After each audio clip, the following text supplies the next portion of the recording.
years to technologically decouple Verily, moving it off of Google's own infrastructure and onto the Google Cloud platform.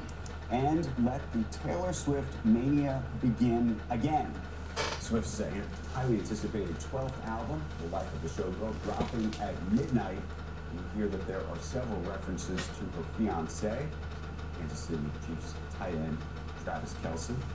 There's apparently a lot of demand for physical music like CDs and vinyl. Fans lining up at the Target store here in Manhattan last night to be the first to get their hands on the new album. So, you download it on Spotify? What do you know? We share Apple Music. So somebody did. No, not yet. No, I haven't seen it, but I assume that is Get them in the family roll. Oh yeah, maybe 2 people, maybe 3. There's 4 of us, so maybe 4. Maybe 4. We got 3 dogs, so all 7 of us. Don't think. Am I allowed to call them? I think so. I don't know. All right, when we come back, we've got a live report from Washington as the 3rd day of a government shutdown begins on Capitol Hill. And a reminder for you, you can get the best Squawk Box in our daily podcast. Just follow Squawk Pod on your favorite podcast app, and you can listen anytime. We'll be right back.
The government shutdown day 3, with votes expected this afternoon. Emily Wilkins joins us now from Washington. Good morning.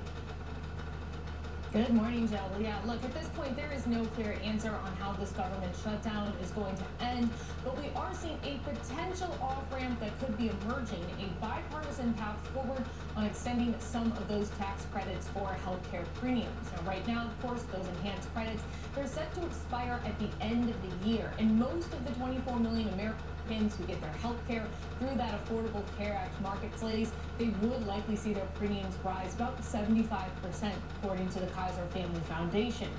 Now, while Democrats have pushed to extend the credits, several Republican lawmakers have told me that they would be open to a limited extension. So something with caps, something with things to root out waste, fraud, and abuse. Congresswoman Jen Kagan, she's leading the effort in the House and said she would be open to preventing those with higher incomes from accessing the credits. Income caps is an important place to start. Right now, there are no income caps. That was one of the changes made during COVID. So we have people that can make any amount of money, $500,000, $600,000, that are still eligible for these premium tax credits. So perhaps putting an income cap in place. Now, not all Republicans are on board with an extension. Many are opposed to it. After all, this is Obamacare. Many of them have never supported that, as well as, of course, the cost of continuing the credits over the next decade stretches into the hundreds of billions of dollars. But at this point, we're just talking discussions. There's no deal yet, and this afternoon, when the Senate is expected to vote again, they are also expected to fall short of that 60 votes needed to reopen the government, meaning that we're going to have a shutdown through the weekend and into Monday. Guys? All right, we're waiting. Do you expect to hear anything today from about those so-called Democrat agencies that need to be closed? That's almost sounded like it does sound like the White House is that the White House is looking to perhaps make an announcement today. I mean, 2 days ago we heard J.D. Vance say it'll happen either yesterday or today. It sounds like they might have a list. We know that Trump said he was meeting yesterday with his chief budget officer, Russ Vought. And I think we're just kind of interested to see exactly how many layoffs they're talking about here, how that could impact economy and the jobs numbers. Certainly Project 2025, which Vought has had a big hand in writing, lays out a number of agencies that could see cuts. So there is something of a framework here. We're going to see exactly how far they go. Yeah. Yep, we will. Stay tuned. All right. Thank you, Emily. Coming up, California Governor Gavin Newsom has a message for universities in his state that are thinking of signing onto the Trump administration's plan for higher education. We've got more on that next. And later, Chicago Fed President Austin Goolsbee will be our special guest in lieu of today's jobs report. That's at 8:30 Eastern Time. Stick with us. Squawk Box. Big Friday here coming up.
Welcome back to Squawk Box. California Governor Gavin Newsom reacting to the Trump administration's 10-point plan for universities that want preferential access to federal funds. Newsom threatening to pull billions of dollars in state aid to any California university that signs on to the proposal. The Trump administration plan includes demands to cap international undergrad enrollments, ban the use of race or sex in hiring and admissions, and a 5-year tuition freeze.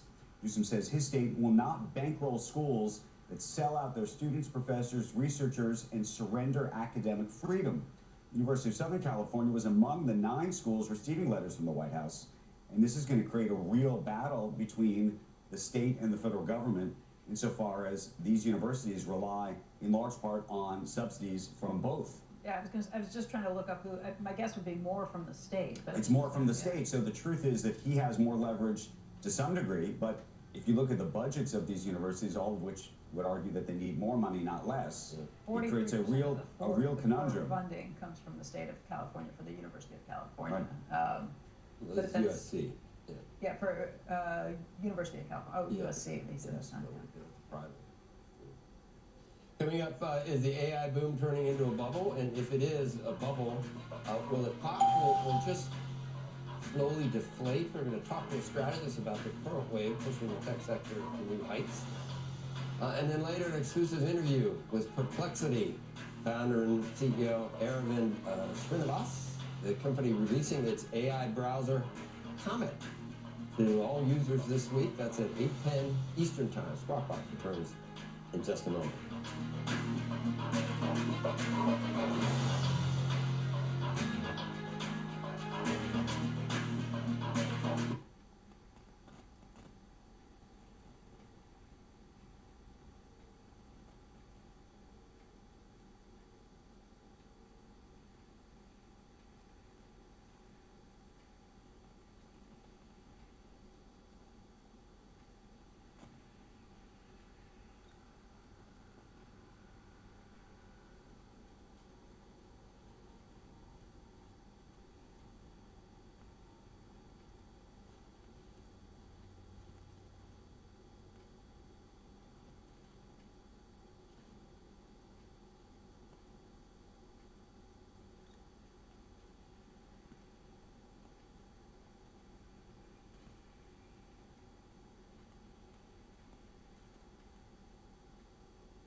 It is 7 a.m. on the East Coast. You are watching Squawk Box on a Friday morning. Normally Jobs Friday. We don't have the jobs numbers for you, but we do have a lot of other news for you and some amazing guests. I'm Andrew Ross Sorkin along with Joe Curtin and Becky Quick. Among today's top stories, President Trump reportedly considering a $10 to $14 billion aid package for farmers. He would use tariff revenue to fund it. This comes from some ongoing discussions as the U.S.-China trade dispute hits farmers after China paused soybean purchasers. Can you imagine? There's some other industries that have been hit by tariffs that would like some subsidies too. These guys get it. Meantime,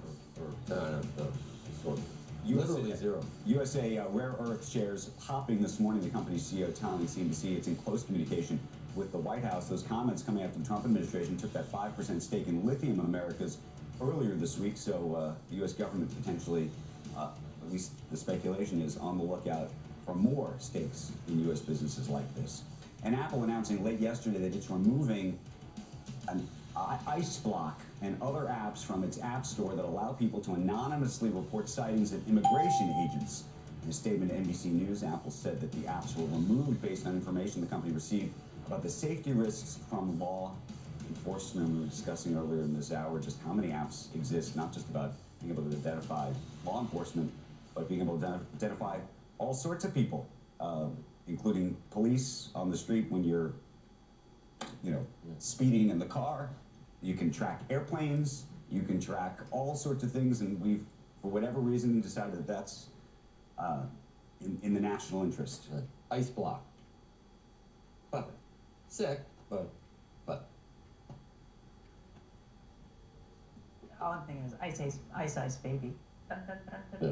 I need a big ice block, big block of ice. Block of That's ice, what- yeah. All right, let's get a look at the markets this morning. You will see that right now, U.S. equity futures are indicated higher. This comes after 5 days in a row of gains for all three of the major averages and new highs that each of them set yesterday at the close, too. Dow futures are indicated up another 120 points this morning. S&P futures up by about 17. The NASDAQ indicated up by just over 65 points. Treasury yields are significantly lower than where they were a week ago at this time. The 10-year's about flat right now at 4.09 from yesterday, but again, down from where it was a week ago before we got the weaker than anticipated ADP numbers. The 2-year is sitting at 3.54 this morning. And then oil prices, which have stayed below $65 consistently, are now below $61 a barrel. $60.79, up by about 31 cents this morning.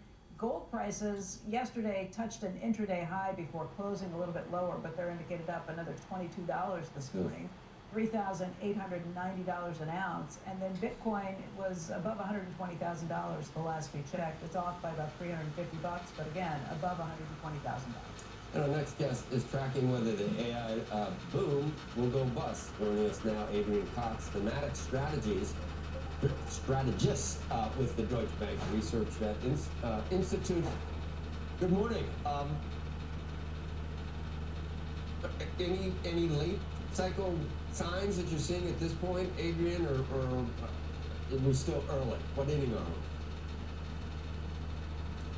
Yeah, it's interesting. Obviously, you can only identify a bubble once it's burst back there in the rearview mirror. But one thing which we have been seeing is a huge bubble in the term AI bubble, in concerns about an AI bubble. And so I had a hunch about this and looked at Google Trends and saw that, in fact, there was a huge run-up during the course of August in searches for AI bubble, which then just dropped off a cliff once you'd had a peak with Sam Altman saying that investors were overexcited and some of the concerns about the MIT study, which suggested that perhaps 95% of pilots weren't working out. So this information actually was confirmed by looking at Reddit and also at a kind of a fear index which we constructed as publications. So basically, during the course of September, something which had been absolutely peaking has now really fallen to about 20% of its level. And this could perhaps be an indication that there is a fading in some of the concerns that there were about a bubble, which again kind of raises the point of whether the only thing we have to fear is a lack of fear itself, because it is a lack of fear that can really lead to a bubble, whereas if you have a little bit more concern, that can just take some of the edge out of it. Yeah.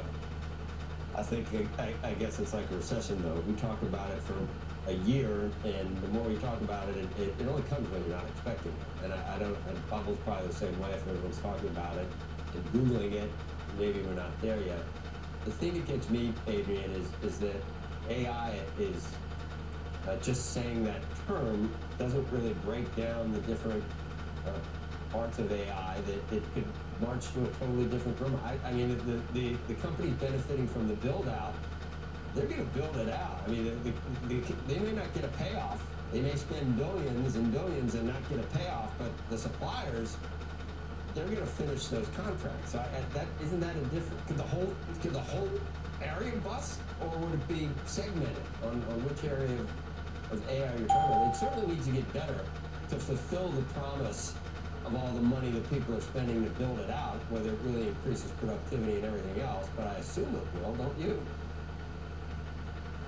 Yeah, I think if you have a look at where we are at the moment, it's almost like there's like we've come to kind of an intersection in the road where there are green lights and red lights and orange lights, and you have to kind of distinguish between those. So on the green lights, on the red lights, I would say that it is reasonable to be concerned about the amount of capex that's going on, and in particular whether it's going to be possible to recoup the expenditure within the life of the chips and while they're amortized. I think there's also some concerns about the private valuations. You know, obviously you see OpenAI going up there to $500 billion, and some of the private companies, some of the public companies, but on the other hand, on the amber side, if you have a look at the CAPE valuations, for example, then typically they're showing at about kind of 38 versus the peak which you saw in the dot-com bubble, which was 44. Even Mag 7 is up twice in the last couple of years, but their PE ratios are still in the kind of mid-20s, mid-30s kind of area. I'd be a little bit concerned just looking at some of the cross-ownership structures, though, that we're beginning to see emerging. But all of this is counterbalanced by the fact that there is enormous demand out there, and the earnings that the large cloud providers are getting from providing AI are still increasing very, very fast. These are kind of healthy companies funding their investments out of free cash flow. This is not mom and pop, back in the dot-com bubble when they were investing in new IPO companies which weren't making any money.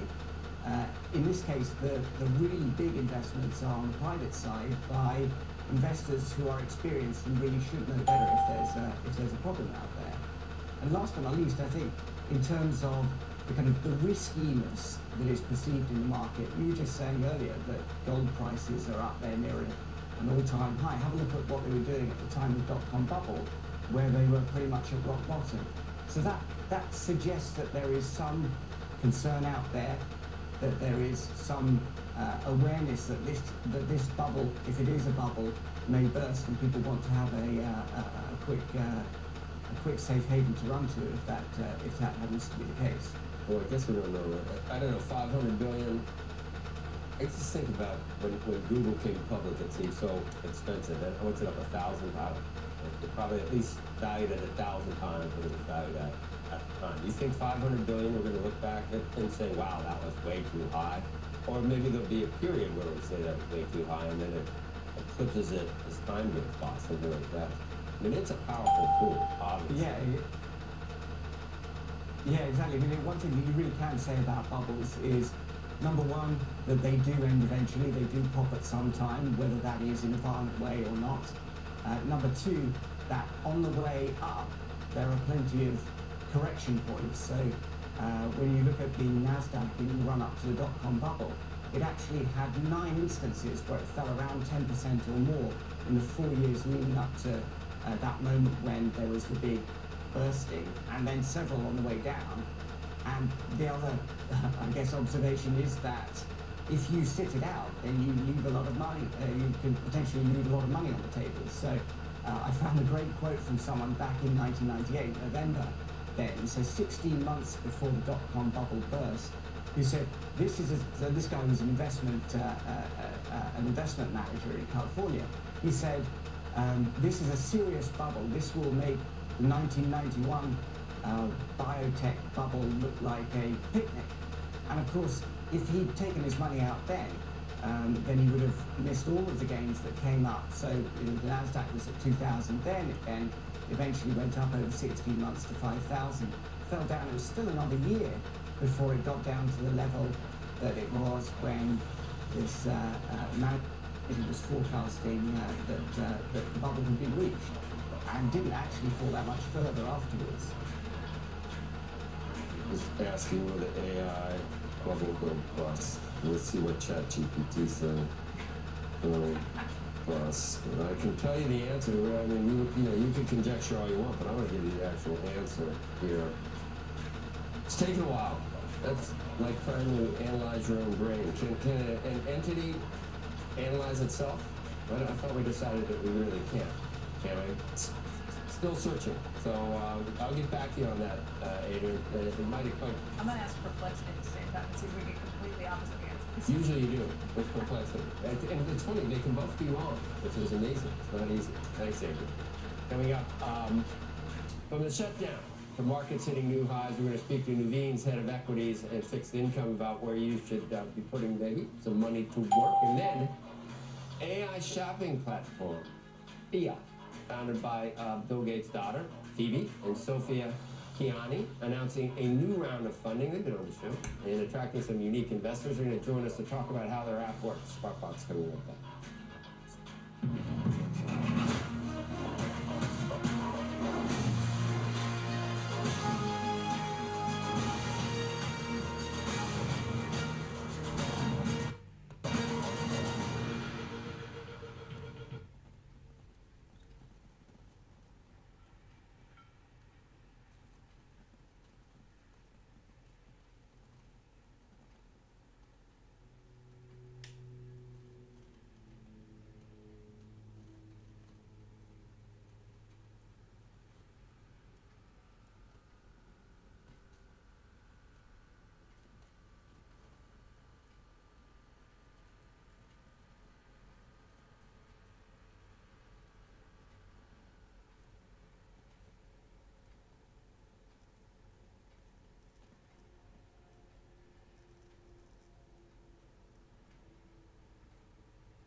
Futures this morning, there's a triple-digit gain in the Dow.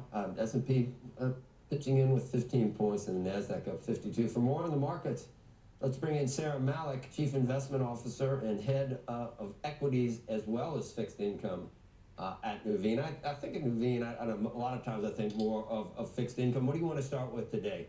Sarah, you extending location or duration with bonds. Is it attractive right now, do you think, if we're in a kind of an easing cycle with the Fed?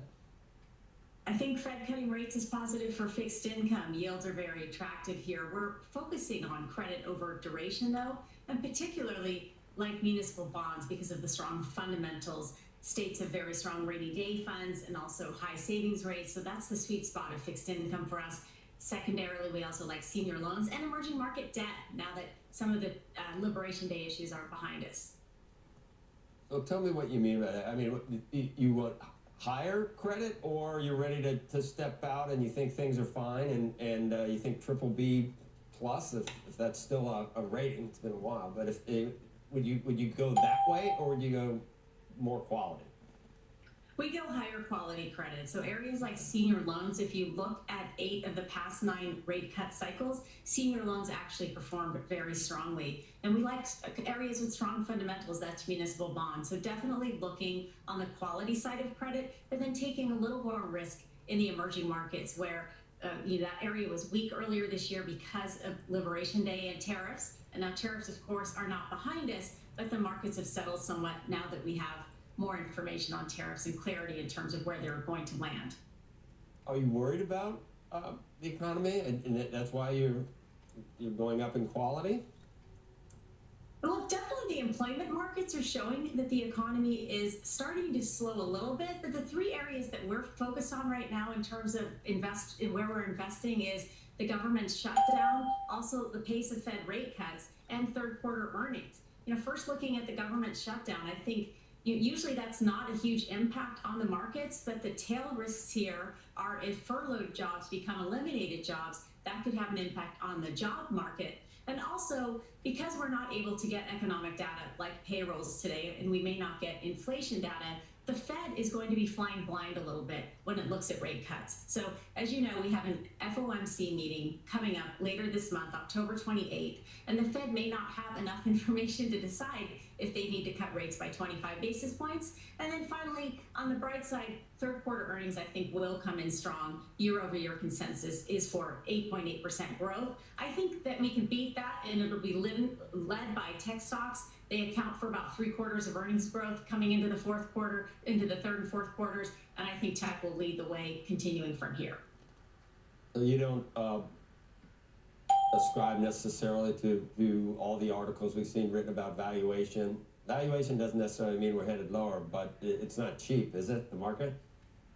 U.S. markets are definitely not cheap. They're trading at a premium versus history. But the reason for the premium on the U.S. markets and what the U.S. trade is really tech and AI. And I'm curious, Joe, did ChatGPT get back to you in terms of whether it is the poster child for the bubble or not?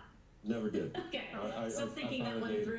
I mean, it didn't give me an answer. It gave me a whole lot of. From Perplexity, it's probably wrong. I'm kidding. He's going to be on later today. They need to tighten up those algos or something. I'm still worried about Gigo. It seems like they scrape a bunch of crap and half of it's wrong. So we're missing the step where it does something like Andrew Ross Sorkin is able to do. High level analysis and intelligence to collate and aggregate all these disparate facts but come up with something insightful. Does it do that? Have you found anything that does that anywhere? No, you have to come up with it. But if you come up with the idea, no, I'm not going to be able to do that. It will then actually connect dots for you, meaning it can go out and try to find the things that would support. But it'll get better, right, Andrew? We need more data centers, right? Is that the problem? More energy. We need more data centers. We need more. But would it find things that may or may it would support it that may or may not be right? I found actually, I mean, I think ChatGPT, as I've said, and I think Gemini increasingly has gotten better to the point where, for the most part, the kind of things that the kind of supporting material that they would create. Again, one of the things you have to be very cognizant of is asking it to provide links, which I think everyone can double check. I think everybody would want to check, and also, you can actually tell it do not give me anything unless you've double checked it. Meaning, if you actually treat the thing, yes, if you treat the thing like a person, where by the way, you may not trust a person to actually get it right, but if you say, look, only bring me facts that you've double checked, it will actually double check them. And by the way, if you talk to it like that, I mean, it's sort of a very strange There's thing. meaning to it. Yeah. It will actually do it. It's early. But if you ask some intern to go get you the facts, they're going to have messed up facts too, is the truth. And Bottom so, line, but yeah, if you say figure it out that, if you yourself. say to the intern, do not bring me anything that could possibly be wrong, this thing will actually do that. That it will do. But you, It will. again, it actually has to do with Why don't they put that into the algorithm? Sarah, I think how you prompt it. Sarah, I think you kind of brought this. You brought it up and said, did it get back to me yet? And then we went off on this. Well, you got any final thoughts? Because I think we ate into some of your time, and I apologize for that. But it is Friday, so we're probably all pretty happy. But so you figure stay the course in stocks and bonds. Yeah, stay the course. I think that speaking of AI, this time is different versus the late 90s. I was a small cap growth investor in the late 90s. I remember that bubble. The companies this time were different. They're larger, they're profitable, and the users of AI, which is corporations, are putting that into their workforce right now. It's increasing productivity, increasing revenues over time. I think that the issue would be if we hit an air pocket, because we are wondering, is there ROI on all this billions of dollars spent on AI going to make sure that we realize that in a timely manner? But while there could be an air pocket, the structural trend of artificial intelligence is alive and well and here to stay, and that will drive U.S. stocks higher. Actually, if you look at the S&P year to date, when it's up this much, which is about almost the mid-teens at this point, usually markets end higher by the time the year ends. Okay. Thank you, Sarah. Good to see you. Okay, good to see you. Okay, still to come, a shopping app powered by artificial intelligence that compares prices in the resale market. We are talking about FIA, which was launched in April by Phoebe Gates and Sophia Gianni, who are also the co-hosts of the Burnouts podcast, and they're going to join us next. You don't want to miss it. And then later, with the government shutdown and no jobs report today, we've come up with our own view of the labor market. We're going to share some of those numbers and get some broader views where the jobs are, where they're headed. It's the closest thing you're going to get to the employment report today. Squawk Box, come right back. Time now for today's AFLAC trivia question.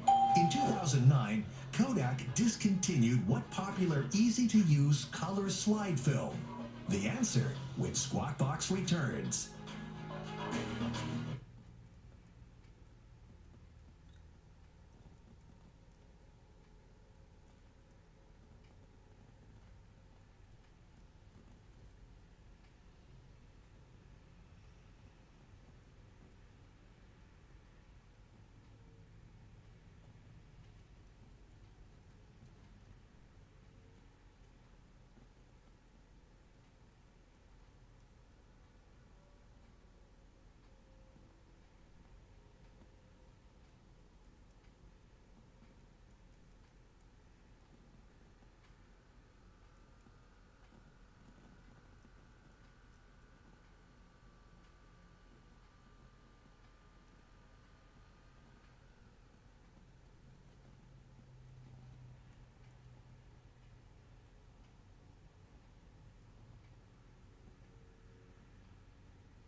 And now the answer to today's Aflac trivia question. In 2009, Kodak discontinued what popular, easy-to-use color slide film? The answer? Kodachrome. After a 74-year run, the last rolls were developed in Parsons, Kansas in 2010. Welcome back to Squawk Our next guests are the co-founders of the digital shopping platform FIA. The startup recently announced that it has raised now $8 million in seed funding. It is backed by investors that include venture capital firm Kleiner Perkins now, and celebrities and entrepreneurs including Hailey Bieber, Kris Jenner, Sarah Blakely, among them. Joining us right now in their first broadcast interview since that round is FIA's co-founders and co-hosts of the Burnout podcast, or the Burnouts podcast, I should say, with an S. Phoebe Gates and Sophia Kian. Good morning to both of you. Thank you for having us. We had you on when this was all sort of first, I think, close to the first moment of financing. What's happening now, and what are you doing with all this money? Yeah, when we first came on, it was 3 a.m. in California, and we had just launched the company. So since then, it's been 5 months. We crossed 550,000 downloads, and our biggest focus really has been on hiring. So we right now have a small, lean, mean team of 12 people, mostly engineers and ex-founders. So we want to continue to scale the team as the product continues to grow. So what is the next sort of big investment technologically? All these engineers, what do you have to do to the app? The biggest thing that we rolled out this month is our in-house patented search, which has really improved the latency, finding you better deals within under 2 seconds now, which we're really excited about. And really the next wave is taking all of this search data and all that we're learning from our users to start to personalize their results and move towards a discovery feed for each and every user. Okay, what does the fashion industry think of this? Well, we work with both secondhand partners and also retail partners. Our primary goal right now is to be a consumer-first company. And so the fact that we have tens of thousands of users transacting and we've driven millions of dollars of GMV is very exciting to us, and it proves that we are really solving a pain point for our consumers. And we also have a ton of access to basically like trends and brand data, and that's something that we're also leveraging to be able to co-create with people in the fashion industry.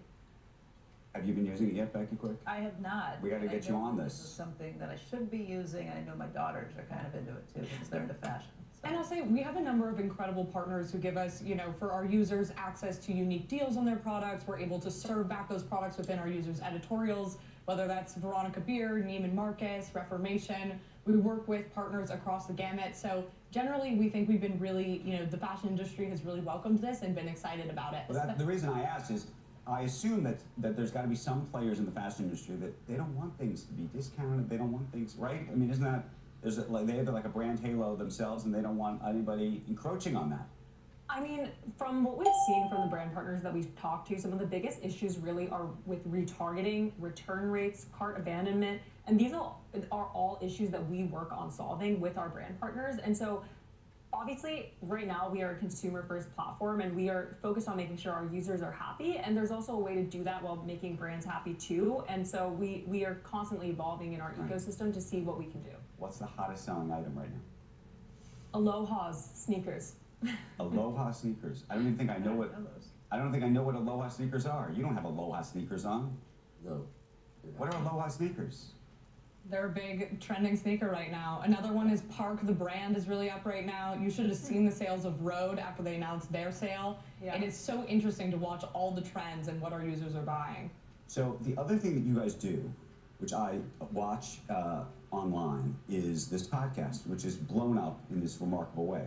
How much of, do you think that every business is now going to have a podcast or almost their own TV show, which is sort of what this has turned into? As, I don't know if it's a marketing device, I don't know, I'm curious how you think about that relative to this business you've created. I think that community building is so important. As we see access to different tech become more and more democratized to people who are building companies, I think the key things that matter are, can you provide a novel user experience? For us, that's using what we know about our users to move towards personalization, providing them novel deals in one click.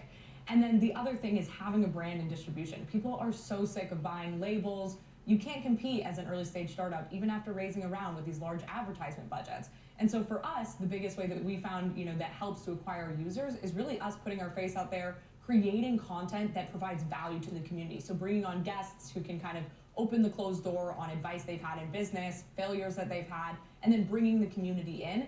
has really driven a lot of downloads for us. So I 100% thinking having a brand is going to be a key advantage for startups. Okay, so here's a question we were talking about a little bit off camera before. In terms of the different social media platforms that are leading you and driving folks to the app to download and then to buy, is it Instagram? Is it TikTok?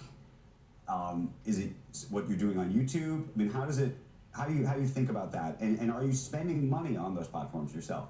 Yeah, so I would break it down as probably like Instagram, TikTok, and then YouTube, especially YouTube Shorts, and then actually LinkedIn and Substack. So we've actually invested heavily in other platforms that we think are up and coming, especially where there's a lot of like pre-professional women who tend to be interested in FIA. So we've really diversified across all platforms. Okay, and now since I do follow you, are you ever going to get into men's stuff? Absolutely. You can take a style quiz and it repersonalizes the entire app with deals for men. We have male editorials. Do you? We do. That said, 88% of our user base is women. So we're okay. So I did not even know that. Now I apologize. I didn't even realize that you have stuff from me. What do you have? We do. Yo? It's like a creeper looking at all the women's wear. No. It's just it comes up. You know, after they came on the air, I followed them on Instagram. You can absolutely buy Aloha sneakers. We'll get you some Aloha sneakers on He's a FIA.com. sneaker aficionado. I think of myself as a sneakerhead, and so the fact that I don't know What about are this you wearing Aloha right now? What sneakers are these? These are Xenia sneakers. I'm sure we can find maybe your we'll have Xenia you do an sneakers. edit in the FIA app. We could drop it. Okay. Xenia edit. How many Xenia edit? sneaker pairs of sneakers? Not total pairs. Not. How many pairs of sneakers do you have? You have 30 pairs? Probably. You did. Yeah. I have a lot of sneakers. Too many sneakers. Amazing. I'd say for us, the interesting thing is, honestly, we've been really laser focused on this target consumer, which, like ourselves, I mean, we ran as roommates in college, are women who are obsessed with shopping. And I think a lot of the time, the economic opportunity around this consumer has been completely ignored. And today, brands, are putting out, products to users consistently, and they're overwhelmed with what should I actually buy. And so I think there's a huge opportunity to serve this user. Women shop smartly. We are just making it easier to consolidate the flow that they already do into one click. Whether that's now seeing sizing, starting to see sizing insights, reviews, return status, shipping, or other deals. Is it, if you were to look at the geographical sort of setup of where these women are, is it mostly big cities, or is it in places that you wouldn't think about yet? Yeah, so the majority of our user base is, of course, in the United States, and then it's heavily concentrated in urban areas. So you could think like New York City, LA, Chicago, etc. Dream guest on the burnout. Amal Clooney would be incredible to have on. Okay, Amal, if you're watching, thank you guys. Thank you. Thank you so much. Appreciate it. Thanks. All right, when we come back, the Squawk Box Jobs Report. We're going to put our own jobs report together if we can't get one from the government, including a check on how small business is feeling about the economy and hiring right now. And then shares of Rumble spiking on news of a partnership with Perplexity. Perplexity's CEO will join us to talk about that and much more. It's all coming up in just a little bit. Squawk Box, we'll be right back.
Coming up, talking about using different AI things, but coming up with no jobs data today, we've put together a panel, anyway, to help you navigate the labor market or what we know.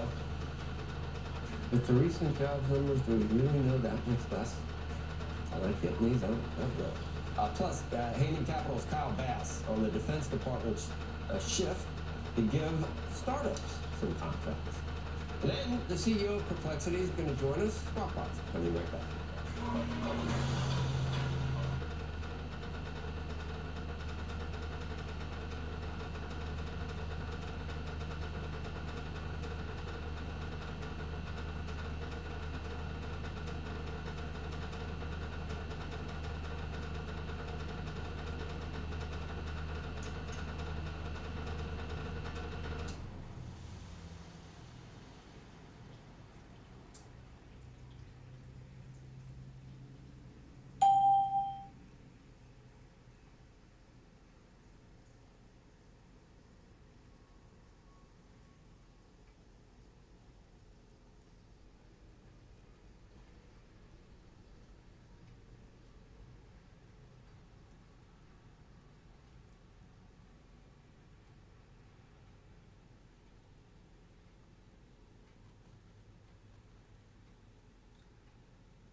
Well, as you know by now, there is no official jobs report today because of the government shutdown. But we found another way to try and get a look at employment in the month of September. We're going to call this our own Squawk Survey. Evan Sohn is the CEO of Aura Intelligence. That's a platform for workforce analytics. Bill Dunkelberg is the chief economist at the National Federation of Independent Businesses. Both have real data on the state of jobs in this country. And of course, we have our very own senior economics reporter, Steve Leisman, who has been digging into this problem for quite some time. So let's kick things off. And Steve, maybe why don't you give us an overview of how you've been looking around for these numbers for a while? Nothing replaces the jobs report over time, but there are things out there that are pretty decent in terms of giving us a decent look at where things are going and the general state of the job market. That said, I believe Mr. Sohn has some different points of view, and Bill does. Can I start with Bill here? I think that's maybe the best way to go.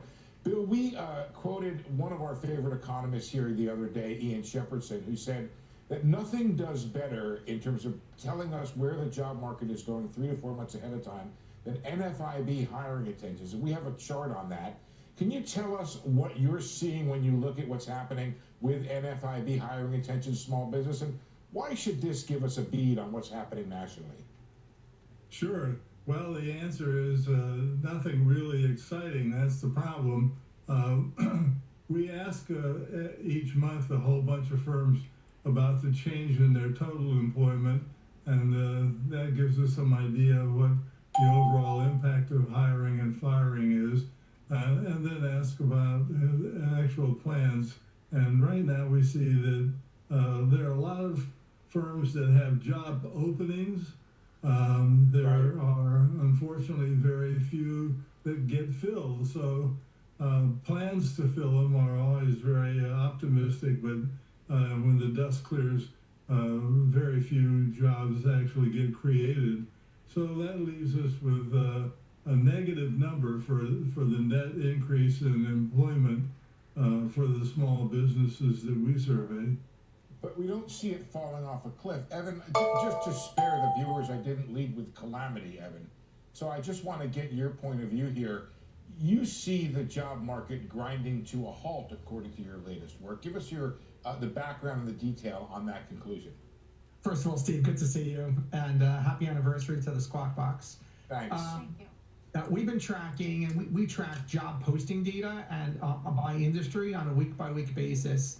And we started to see really a real decline across all sectors with a couple of spots of surging. So healthcare, which has always been just a bellwether for of this economy, where 1 out of every 8 people in the U.S. is employed in healthcare, is actually down pretty significantly this year. Restaurants, which is really a really good leading indicator of consumer spend, is down pretty drastically in September. So that's really that really makes it pretty looming. Software, internet, computer software, all down. AI roles still maintaining about 12.5% of those roles. So we really saw a pretty gloomy September. 2 exceptions. We saw September ending well on a week-by-week basis. Retail was up just a slight bit, like 2%, and then higher education was up. Bill, I want to just work with me for a second. I have this idea in my head of a conversation that may happen at a small business. Jim says to Martha, Martha, did you call Indonesia to see if they have a cheaper price than the thing we were getting from Vietnam? And Martha says to Jim, did you call the Commerce Department to see if the tariff is lower there? And Jim says, no, I was on the phone with the accountant about what's happening with the depreciation schedule. And Martha says, the guy from Indonesia wants a rider on the depreciation of the dollar. And then Martha says to Jim, Jim, you're going to hire that guy? And Jim says, well, let's wait a minute till all this other stuff clears out. Are you hearing, Bill, from your constituents and your survey respondents? It's not negative. It's just uncertainty puts them on hold. Is there a hold going on because of some of the uncertainty and the changing stuff, some of which is good and some of which is bad? That's for Bill. Sorry about that. Well, I think the uncertainty is about the economy. We have an uncertainty index that is at one of the highest levels that it's attained in the last 50 years. So there's a huge amount of uncertainty, and hiring is an investment, and we're not sure that we want to make those commitments. But the overall picture still is that virtually 90% of the firms that hire or tried to hire say there are few or no qualified applicants for the positions that they have. And, we're not real high tech most of the time, so right. One wonders what's going on the supply side. Hey, Evan, we have tried to figure out the 2 sides of this economy. When it comes to technology, there's massive spending that's taking place, massive CapEx spending. When it comes to the consumer side, we may have more questions about it, but you think that what's been taking place on the tech side is actually masking the weakness that we're seeing in other areas, to the point that then that's maybe why we haven't had bigger alarms going off about what's happening in the jobs market to this point? That's right. When you're seeing hiring going on in computer software, you might think that that's really good, but if a lot of those roles are AI roles, they're really coming to replace other people, and that's really what we're seeing. We have a partnership with a company called Revelio Labs, and in response to the BLS numbers of a couple of months ago, and the revisions, they started creating their own public labor statistics report. and they showed the same thing that we showed for that we're saying for this past month, that the increase, there was an increase, a slight increase both on the retail side and on the higher education and health side. But we're all seeing a real decline across multiple sectors. Evan, I want to just get to how all this should or should not be affecting the Federal Reserve. If you look at one thing I keep an eye on is the October Fed funds futures a year from now. Where do they think the Fed funds are going to be? And it's down quite a bit and down sharply as a result. You can see from the ADP report, which came in negative 32,000. But if you look at the Fed funds outlook, you can see for the next couple months, they've got 25 built in, 25 built in. Do you think that the absence of the jobs report will mean the Fed could fall behind the curve or further behind the curve than it otherwise might be in terms of cutting interest rates to help the job market?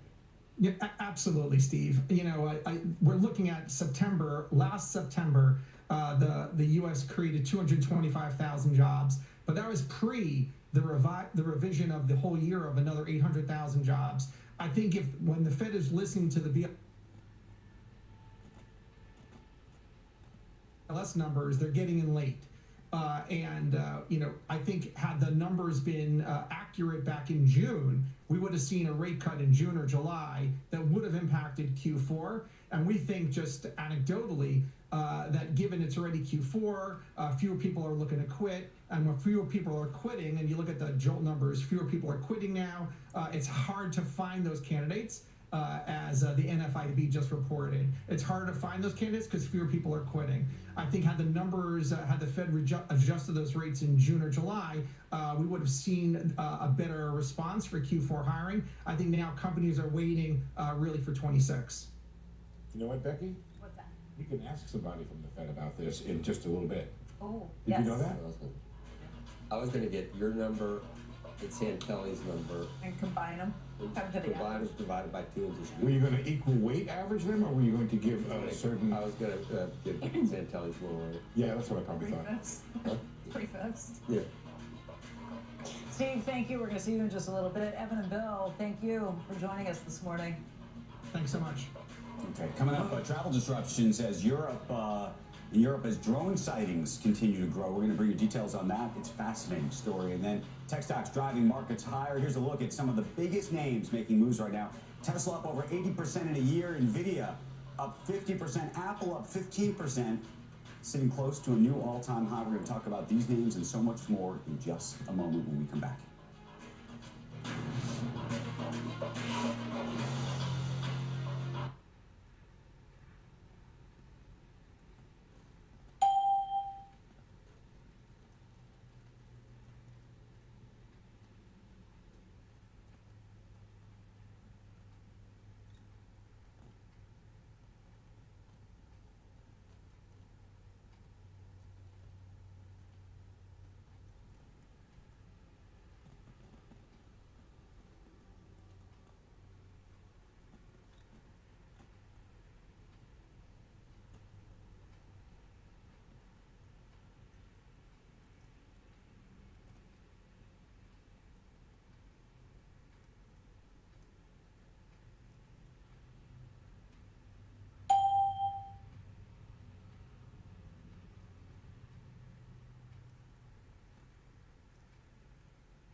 White House Budget Director Russell Vought just posting on X $2.1 billion in Chicago infrastructure projects, specifically the Red Line extension and the Red and Purple modernization project have been put on hold to ensure that funding is not flowing via race-based contracting. Earlier this week, Vought said that the Trump administration was also putting on hold billions of dollars in funding for infrastructure projects in New York City. And there's a lot of the mass transit in Chicago is going to be busy with people going to Cubs games after that umpire made that beautiful strike call. I think we need AI umpires at this point. That can make a huge difference in a game. That can make a huge difference. It can just cut off. Well, look, what we were discussing off air before is because there's now so much money going into gambling around sports, the pressure is that much higher. The questions about you mean it raises an eyebrow? Yeah. I think they're just incompetent. Well, we've always had issues because it's impossible for a human to do this on a split second all the time and do it perfectly. But because there's so much money in sports now, the integrity of the game can be questioned, and I think they probably need better answers to help around that as a result. All right, when we come back, a look at what's moving in the pre-market. Plus, Heyman Capital's Kyle Bass will join us. Right now, though, as we head to a break, let's take a look on Bitcoin this morning. It's above 120,000. It's down by about $350. Squawk Box will be right back.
Well, as you know, tech stocks are driving the AI trade as mega cap companies fuel market momentum. Joining us right now is Doug Clinton. He is the founder and CEO of Intelligent Alpha.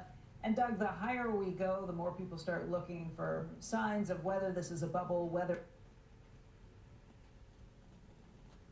it's likely to burst. You are not in that camp. You think there's a long runway still to go. Why don't you lay out your thesis as to why you think that?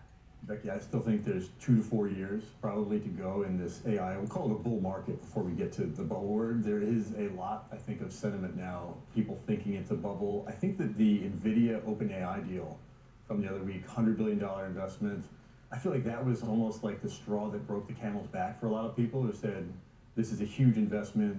They're investing in one of their biggest customers. How can this not be, exactly, how could this not be the end? And I think the reality is it might actually still be closer to the beginning, because what we're seeing is huge demand for these services. OpenAI, Google, both of them have mentioned that they are capacity constrained still. Customers want this product, and the models keep getting better. And for me, as a person who's building a company on this technology, I see the value, right? People question, when are we going to see hundreds of billions of dollars in return? But I already see how it's creating value at Intelligent Alpha. I think other companies are going to find the same thing, and it will support hundreds of billions of dollars in revenue for OpenAI.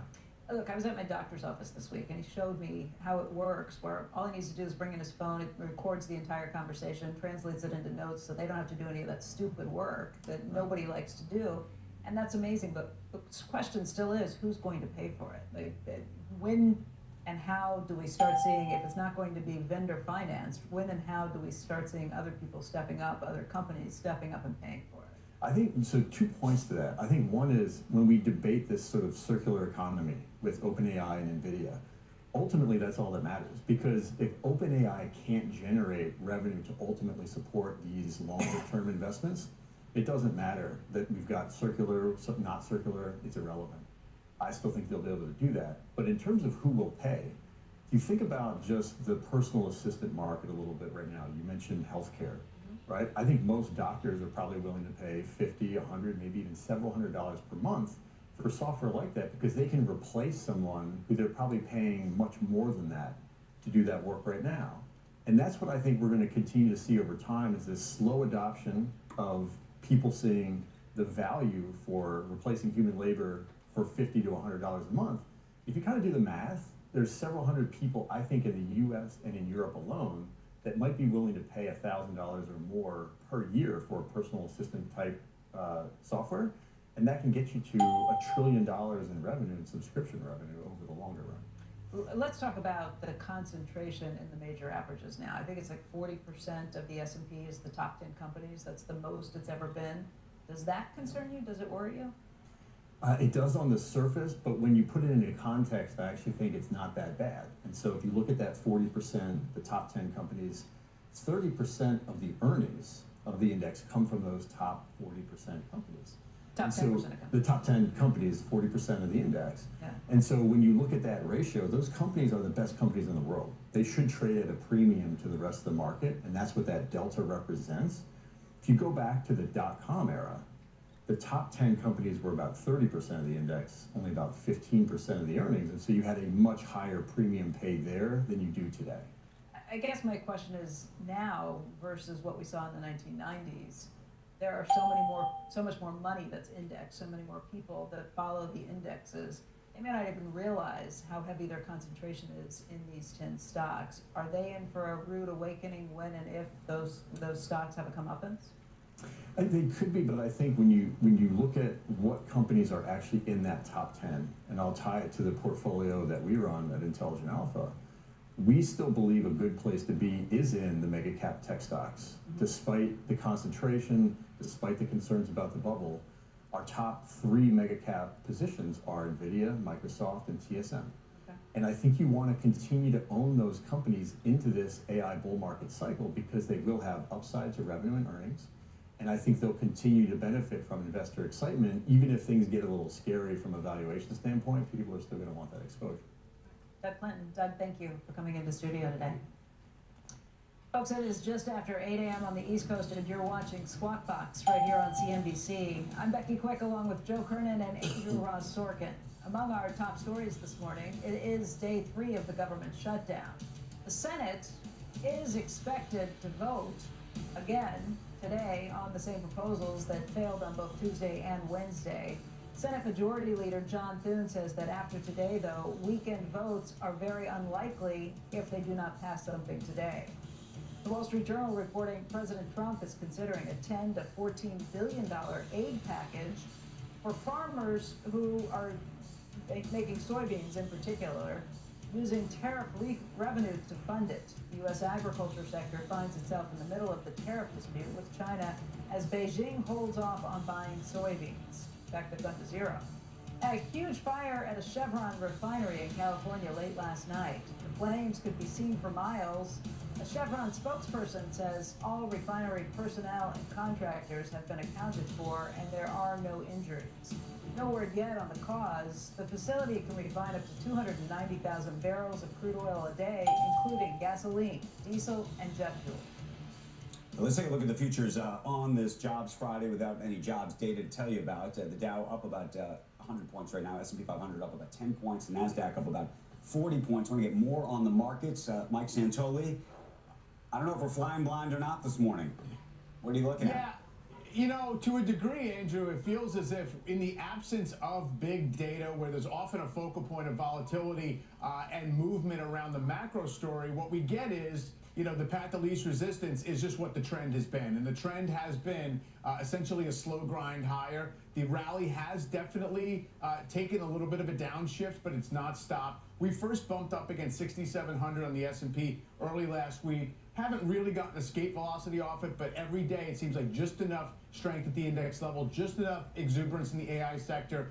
You know, a couple days, healthcare got off the mat. Last week it was energy. So it's rotating. It's trying to find a way. Obviously, at some point, you know, it's going to have to get fundamental confirmation of all this. But right now, Fed rate cut in the bag. Market seems pretty confident about the underlying trend in the economy. Take a look here. It's also been a global rally, I point out.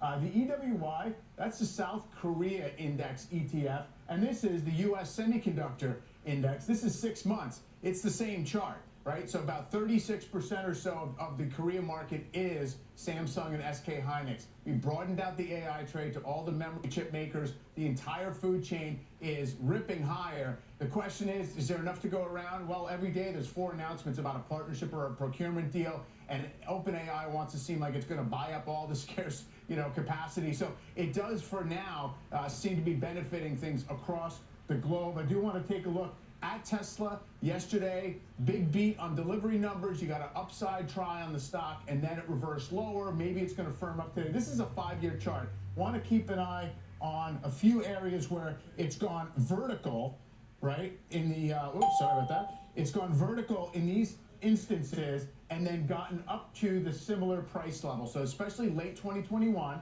and then December of last year, when it went here and basically marked basically the culmination of a NASDAQ rally. You saw NASDAQ underperform from there. You did see at least a double-digit correction. It's not as overbought now as it was in those instances, but keep an eye on it as a little bit of a tell of the animal spirits and how stretched parts of the market might become. Okay. Thank you, Mike. Yep. We'll keep our eyes on that. And our next guest is working with military leadership to help defense tech startups compete directly for Department of Defense contracts. He's here on set. Kyle Bass, Heyman Capital Management, founder and CIO. I guess I'd ask you what you're doing in New York, but it'd be such high-level stuff that you probably just have to probably not answer, right? Plead the fifth. I think you'd like what you're seeing when you have Defense Secretary Feinberg and Colatides bringing a private equity mindset to the Department of War. You're starting to see the new $200 billion that got allocated to DoD to push forward on critical minerals, on shipbuilding, on defense technology is now being driven and run by a private equity mindset of getting things done. We call it DoD now? What's that? They call it the Department of War. So it's not DoD anymore, I guess we need it. Well, the Congress has not officially given that name. So. Oh, really? Well, just wait till fly over the Gulf of America and see whether that matters. Okay. I mean, it was the Department of War for 158 years. That's crazy. People don't realize that. Yeah, I don't think. I mean, it only became Department of Defense 1949, and where we sit today with ground wars in Europe, with Israel, Iran, and their illegitimate proxies, and I never look at you while he's and now we're staring down the barrel of potential Taiwan conflict. We need to push ourselves into some wartime footing, especially on defense procurement. You know, we have a Soviet-style system that rewards mediocrity, sloth, and cost overruns. It's like your interior decorator at home. Like their jobs get your building. Here's a wording question, if words matter, right? Yeah. I think part of the reason that the name was changed after World War II was this idea that the United States was now this beacon on a hill, a true beacon, and that we were trying to be, you may hate the word inclusive, but the idea was not that we were at war with the rest of the world, but that we were a leader, a moral leader, also a democratic leader, and that we were trying to... That's no longer the case? My question to you is whether the word of how you describe your Defense Department matches that we're no longer a moral beacon for the world anymore. No. Well, okay. I just didn't know where it's like. It's like what are you trying to project? If you're trying to project, if you're trying to project we're at war with you, then you're trying to project. But it's a dangerous place. And then there's the internal projection. Maybe you want your people, meaning people who work for the military, to feel more like they're on war footing, and so you want to use the word for them. But what does that project outside? I mean, there's lots of words do matter, and I'm curious how you think about it. Yeah, this guy's got to lose some weight. Through all of the wars, all the generals, all the generals have to lose. Obviously, yeah. Well, I mean, look, the woke sensibilities and this and that in the Department of Defense or War, whatever you want to call it, they have no place in our warfighting capacity, in my opinion, and I think that's the opinion of leadership. That they do. And so when we get now, Department of War changed in 1949 Department of Defense because we had just won World War II, and we wanted the world. No one wants war. President Trump hates war. Okay, so this is not a warmongering situation, but when you look at where our adversaries are, how China, Russia, Iran, North Korea are all working together, and we don't have what we must have if we are to get in any kind of conflict whatsoever. We don't have precision weapons. I'll give you an example. The Tomahawk missiles that we fired at Iran from that Ohio-class submarine, we launched 30 missiles in one strike. Raytheon can only deliver 5 Tomahawks to the government per month. We shot half a year's worth of production in one roll. If we get into any kind of conflict... Do we need allies too, though? What's that? Do we need to have stronger ties with our allies as well? They need to pony up more with that. Yeah, the whole idea if we're going against all of these, this group of people, this group of countries that are working well together. Yeah, look, the West has to reunite. Europe has the incentive to start moving into paying their fair share of NATO, trying to get to 2% of GDP. I mean, Germany just last year spent 1.5% on GDP. There's been a ground war in Europe for 3 years. I mean, the Europeans are asleep. We have to get them to wake up. We don't want we have to spend crazy on defense funding. Kyle, what was your reaction to the president's speech and the Hegseth speech to the troops? And I'm curious how you think the rest of the world looked at that, like whether they watched that and said, my goodness, these people are serious people, we should be scared of this, or they thought something else. I mean, if was this something else? Just say it. Yeah, no, it's. I mean, I think there were other people. If you read some of the newspapers in international lands, that were laughing, and so I'm curious as somebody who cares about that. We don't want that. You don't want people laughing. I don't. Not from newspapers in foreign lands. Oh my God, no! I think we change everything. I'm asking the man who's. I have a little bit of a perspective because I go to Paris all the time, right? And in Paris, the Trump derangement syndrome does reign free. That is how they think about America. I wear American flags wherever I go, and I wear them in Paris, and I get into these conversations.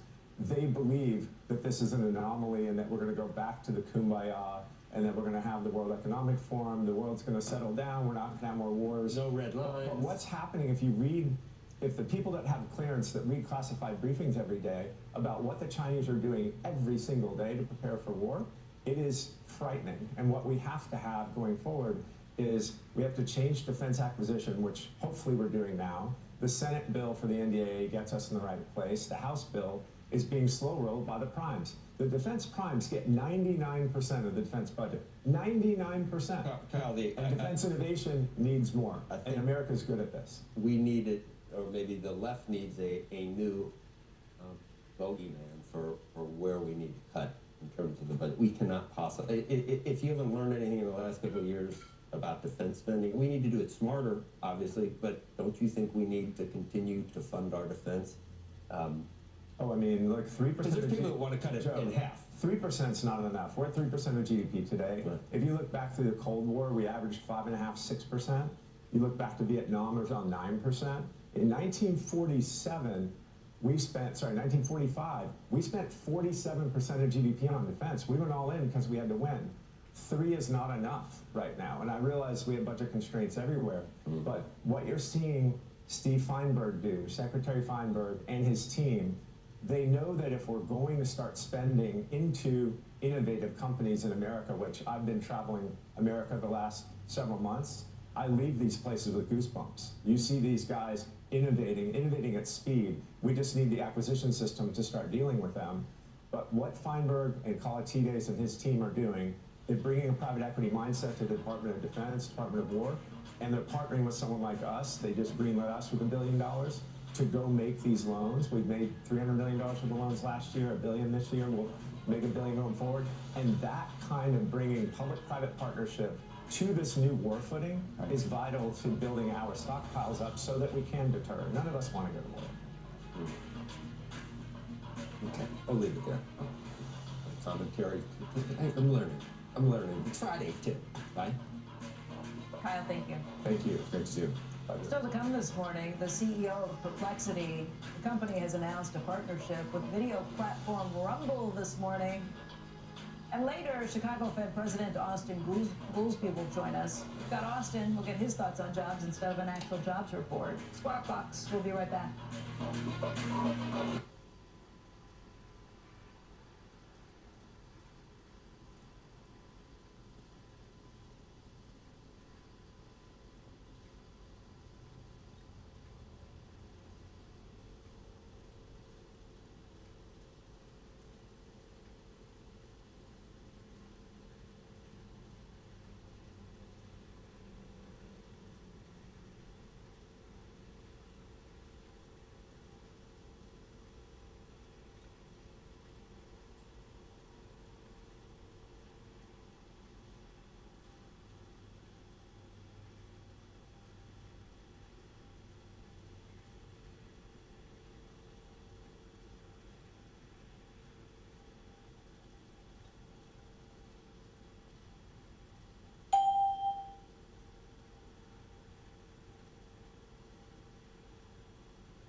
Welcome back to Squawk Box. This is an exciting one. Perplexity rolling out its AI browser Comet to all users this week. And joining us right now in an exclusive interview is Perplexity's founder and CEO, Aubrey Trinbug. It's great to see you. Congratulations on doing this. I'm sort of fascinated by what this really means. For those who don't know what Comet is, who haven't used it yet, I, by the way, I've been playing with it a little bit now, trying to integrate it even into my calendar. We can discuss that in a second. What is happening here? So Comet's not just a browser, it's meant to be a true personal assistant. And when you hire an assistant or anyone to join your team to help you do your tasks, one of the things you just take it for granted is their ability to use the internet, their ability to use search, web browsing, and all the tools that exist out there on the open web. That's not something you can take for granted with an AI, because the model is obviously giving it reasoning capabilities, but AI is clearly going to only deliver value as an end-to-end orchestrated system that knows how to use the browser, how to upload files, how to download them, how to like pull context from relevant tools, and data that's only relevant to you and nobody else. So that's where AI is clearly headed next. It's not just about answering questions or being a sycophant chatbot that tells you good stuff you want to hear. It's truly about delivering value and you being able to delegate tasks to it. So let's talk about some of those tasks, because obviously the biggest bottleneck, I think, in all of our lives at the moment, at least in mine, is dealing with both email and my calendar. And frankly, I wish this could also deal with text messages and Slack messages and WhatsApp and the various different messaging systems that are taking place. But coordinating all of that, you are effectively now setting it up so you can connect into these services and schedule stuff via AI, have emails written for you. How good do you think that that technology is right now, and what are the risks at the same time? I think the technology is getting really good. In addition to Comet, we have a product called the Email Assistant. The main paradigm shift there is it's going to be working in the background. Most of the AIs are working in the foreground. You ask it something and it's responding synchronously to you on that chat window. The future is AIs that are just doing work for you even as you sleep without you even asking for it. It's auto-drafting your responses to emails that were sent while you were not even active on your device. It's scheduling your meetings on your behalf and moving things around even without you asking for it.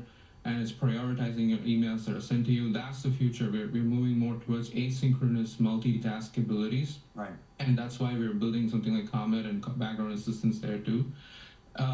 In terms of challenges, it's mainly the ability to pull context reliably, which is, the thing that's solved with all the progress in like frontier reasoning models.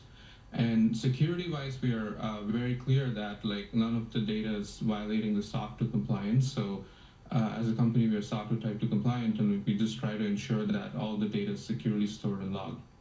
Well, so that's what I was going to ask in terms of where the email ultimately gets stored and logged, where the calendar gets stored and logged, because for it to work, I would think the best, you would actually want to ingest all of the email. This is why I've always thought that someone like Google should have an advantage just about over everybody, because they have the email sitting on their servers right now to the extent that they want to allow their AIs to read them.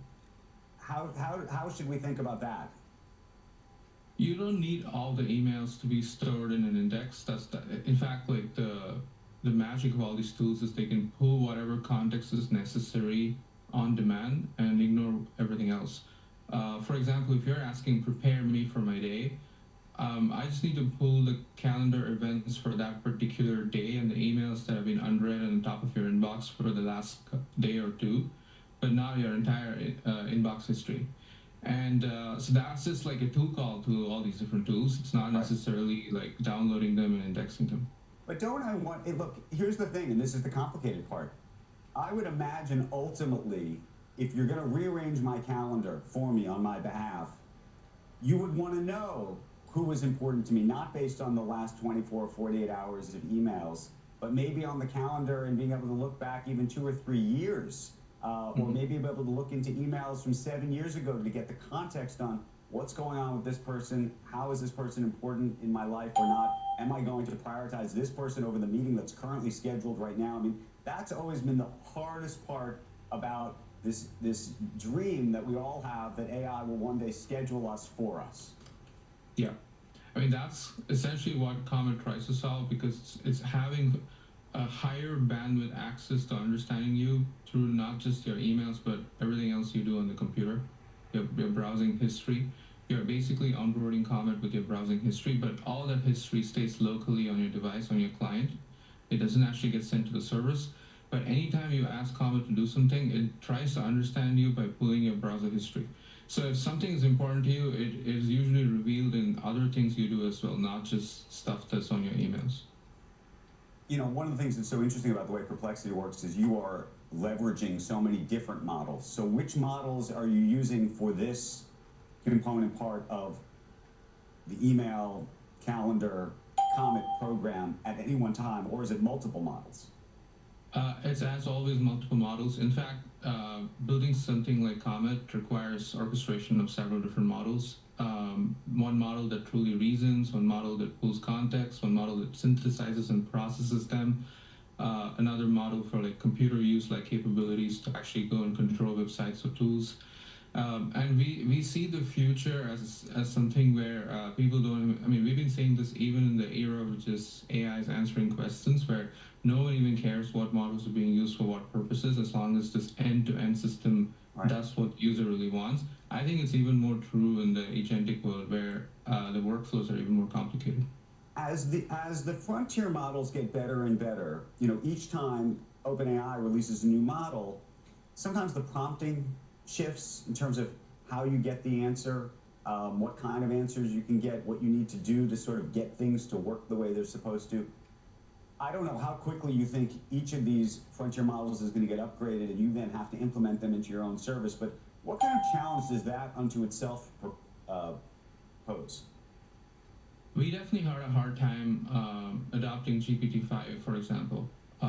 We actually expected it to be a massive jump in capabilities, but for some reason, all the prompts that we've written for 4.1 never worked well for 5, and we spent several weeks trying to write a better prompt for 5, but we gave up and we just continue to use 4.1 for a majority of our workloads. They have since then improved some of their models, like GPT-5 thinking is actually a pretty decent model, so definitely there are going to be challenges in adopting new models. Some other, for example, Anthropic tries to make sure there's good backward compatibility with the prompts they've written for their previous generation of models. There's also the challenge of writing one prompt that can work across different model companies. For example, we've seen prompts that we write for Claude and GPTs work consistently well across both, but it doesn't actually work when we use models like Gemini.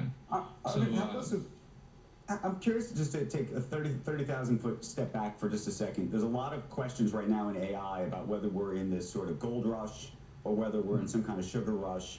I think a lot of people even looked at the investment that NVIDIA made in OpenAI, both as a good investment on one end, and on another, people said, well, maybe this is a little bit like vendor financing in the late 90s, where a lot of these companies ultimately don't have the cash to actually buy all the chips and do all the things that they've committed to do.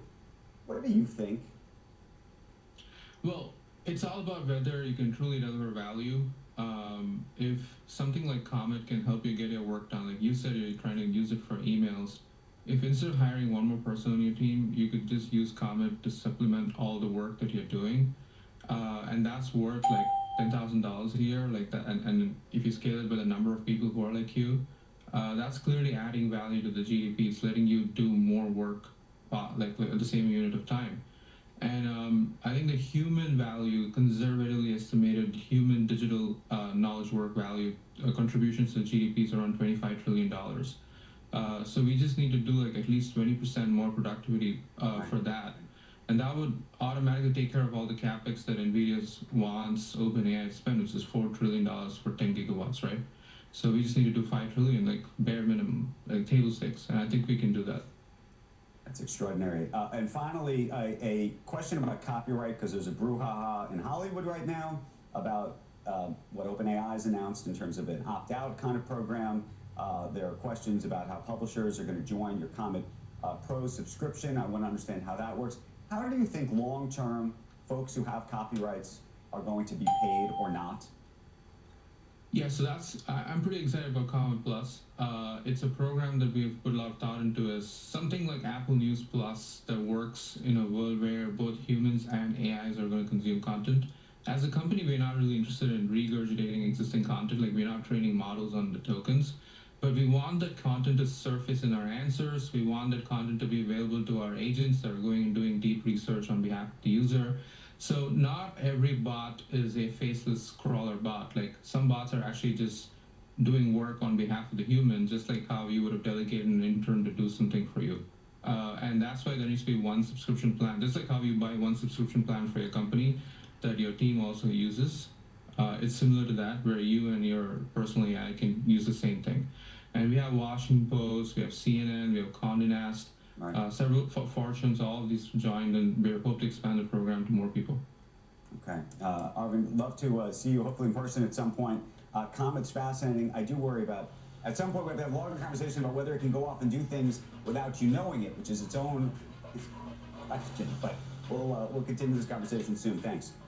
Thank you so much for having me, Andrew. Thank you. All right, when we come back, coming up at 8:30 a.m., not the September jobs report, but we have a very special guest who's going to give us a lot of information himself. Chicago Fed President Austin Goolsbee will be joining us. Squawk Box, we'll be right back.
Instead of the jobs report, we have the next best thing, Fed Speak. Chicago Fed President Austin Goolsbee is going to join us next with Steve. Squawk Box will be right back.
it's 8:30. No jobs report today, but we have something better. We want to bring in our Steve Leisman and Chicago Fed President Austin Goolsbee. Steve. I don't know about me being better, but Austin certainly has the potential here. Austin, thanks for joining us. Austin Goolsbee, Chicago Fed President. Austin, it's 8:33, 38, 39, and we don't have the jobs report. I want to know how confident you feel right now that you know what's going on in the U.S. economy. Well, I will say two things. One, it's the first Friday of the month. We're sitting here on the quietest jobs day. So something's wrong with the universe. We didn't get the final countdown walk-on music. And so the Chicago Fed, not because we knew there was going to be a government shutdown, we didn't, but because we've been trying to get better real-time measures of what's happening in the job market, we've recently rolled out the Chicago Fed labor market indicators, and one of those indicators, we turn to 11 different data sources. We take the official data plus high-quality private sector sources, and one of the numbers that we keep is a real-time estimate of what will be the unemployment rate. So barring getting an actual unemployment rate, we released yesterday that the unemployment rate would have been announced to be 4.3%. That is unchanged and stay where it is. Austin, I looked at that data and your methodology there, and it looks a little bit like you're California sober on that, in the sense that you have not really forsworn the official data. A lot of it's based on the official data, so it seems like we're kind of cool in knowing I totally agree. Yeah, it's kind of cool in knowing what today might have been, but we don't know about, let's say, next week when we don't get jobless claims, although we are getting some state-level stuff. Goldman Sachs came out with a report this morning estimating that in the absence of two states, they think it would have been 224,000. But isn't it right, as time goes by, we lose contact with as what time we think goes is by, the it will reality? get worse. There's no question the best jobs data in the world come from the Bureau of Labor Statistics. We need that data. We want that data. We can use what we have, which are private sector sources.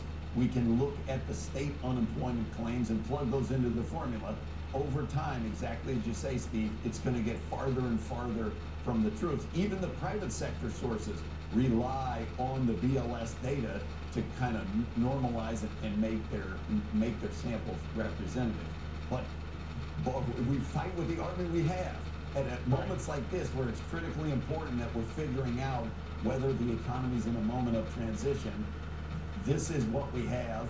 And thus far, it still continues to point to a pretty stable labor market, in my view. So does that keep you on the trajectory you were on? I'm trying to think, and I don't love this metaphor because I don't even watch anything about planes and problems, but you know, you're at 36,000 feet, you're cruising at 562 miles an hour with some kind of tailwind, whatever you want to call it, and one of your screens goes out. Do you keep on the same trajectory, which right now the market believes is to cut interest rates? Well, look, you know that Paul Volcker used to tell me our job at the Fed is to act, and the market's job is to react, and let's not get the order mixed up. So what the market expects is not in the Fed's mandate. What should be in the decision of the Fed are the economic conditions, unemployment and inflation. That raises the degree of difficulty when we cover up one of the eyes or put a screen where you can't see the data. I think everyone on the FOMC has to come to their own determination of what does it mean for the trajectory. As you know, before we got into some of the dust in the air, I believe that the underlying economy rates can afford to come down over time in a gradual basis, a fair amount from where they are now.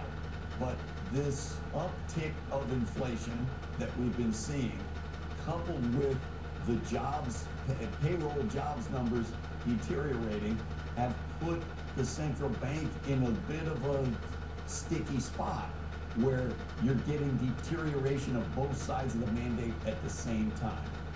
If the inflation looks like it's going to be transitory, and I say that word with some fear, then I think the employment side of the mandate would be dominant.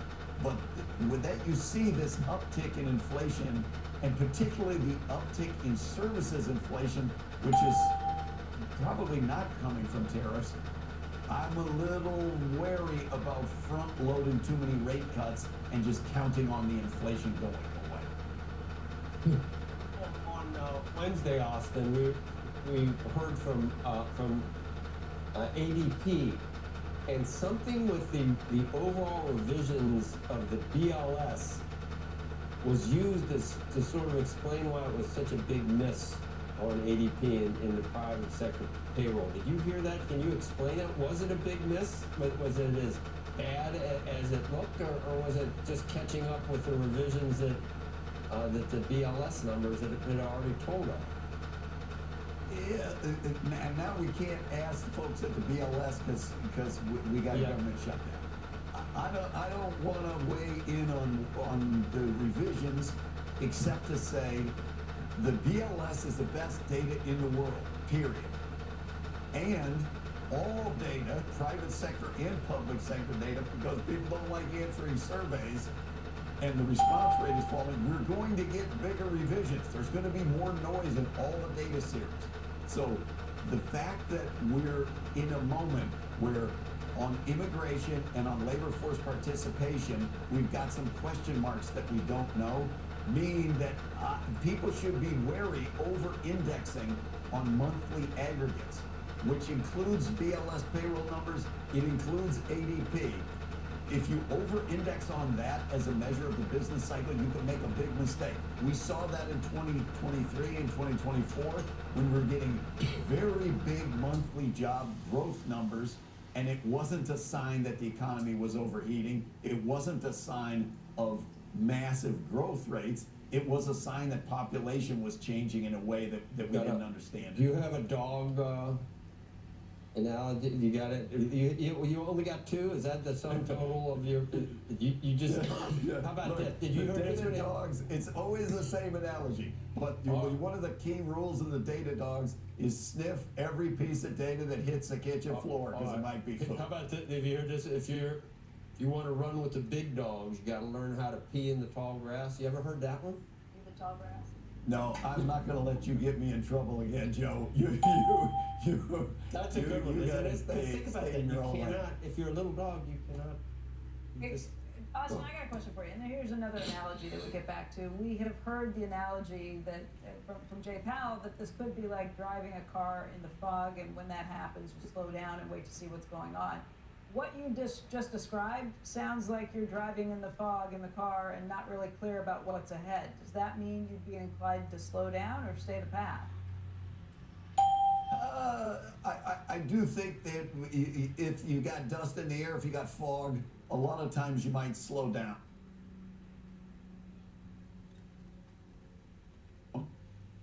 And really the fundamental thing is we got to figure out the through line. You'd feel better driving in the fog if the road is straight, and you know that. With these wrinkles coming from inflation, I think it behooves us, just as we said in the monetary policy framework, if both sides of the mandate are slowly deteriorating at the same time, we said we're going to look at how big the misses are on each side and how persistent we think they're going to be. Can I want to interrupt here for a second, which is that Austin is pointing to something that maybe the market doesn't understand. You're about to not get the inflation data too. Right. And the other thing I want to do is just... It's not that both sides of the ledger you're going to have worse. You're not fog on both sides. You don't know about the other. I want to make one political point, if I could. Oh boy. Which is this. Austin is also pointing out the following.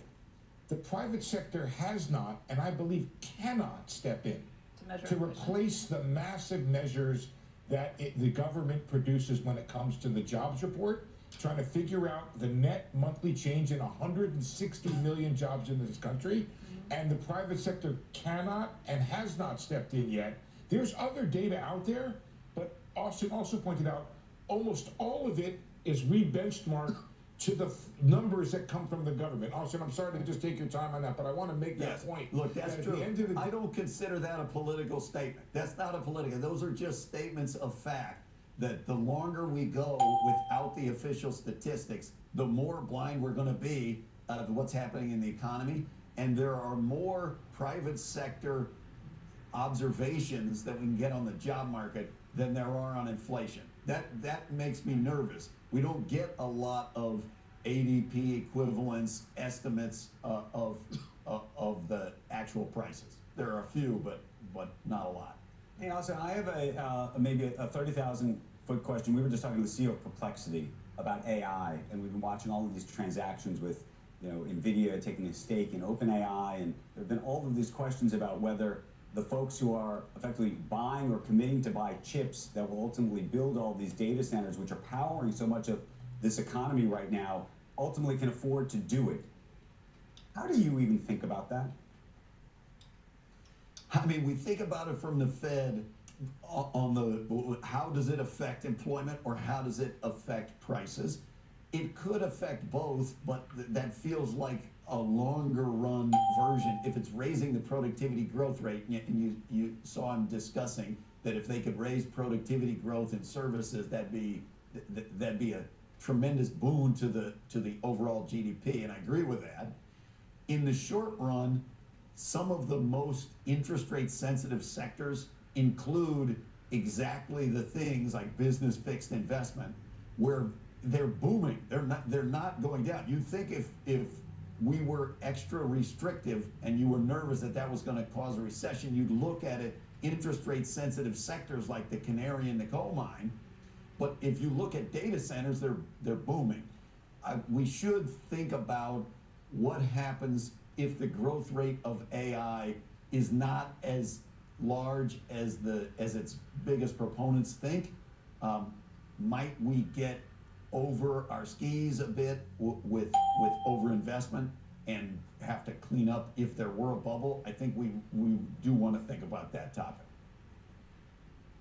Austin, thank you for joining us this morning, and we'll leave to later the discussion of the big dog, small dog, walking in tall grass or short grass, but we appreciate your joining us. You don't want to go out in Joe's dog's lawn. No, I don't want to go there, and I didn't get back the time that he took to discuss that. I'm gonna take some more. So, oh, no. No, but you are so folksy. Have you ever copped to being born in Waco? Have you copped to that ever? To being born in Waco? What does that mean? Well, you you're don't just think I was such born in Waco? No, I do. Just the whole, Chicago. I'm so highbrow. This is the whole, the big city, thing that you're pulling off now. Been a man of the people. Grew up in Whittier too. Stick up for me, Becky. Where are you going with this, Joe? You think I'm a snob? No, because you're very folksy. Like I said to you, right? That's why he's so folksy and relatable. One of our favorites. Now that you're, can't say the things you really want to say. I think he's doing pretty good. He does, but he never takes it down that horrible path he used to. That you remember? try and drag him down? Yeah, I still do. See you, Austin. See you, Austin. Thank you, sir. When we come back, we have assembled a jobless Friday panel to touch on the markets and the economy. We'll do that next. And Monday, first on CNBC interview with legendary trader Paul Tudor Jones. He's going to be with us amid all of the questions about what's happening with the markets, the economy, artificial intelligence, so much more. We're going to break down all of that and speak with him on Monday morning. You do not want to miss it. Squawk Box coming back after this.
But now for what we can do, anyway, for a look at the state of the labor market without the payroll numbers, Allison Schrager, a senior fellow at the Manhattan Institute, and former Biden Treasury official Natasha Sharon. She's a professor, Sharon, and she's a professor at Yale, at the president of the Budget Lab, and Rick Santelli is here as well. I think we just decided, is it foggy or sandy, or what did were you guys listening to Austin?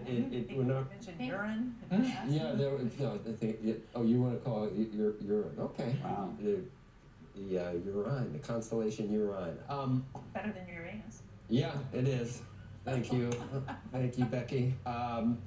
Ladies, you just said something interesting, Natasha, and that is, so for every ADP that was down, what was the other one you talked about? Revelio. So if you look at the private sector indicators that we got in the last couple of days, you saw that ADP says we're down about 32,000 jobs in the last month.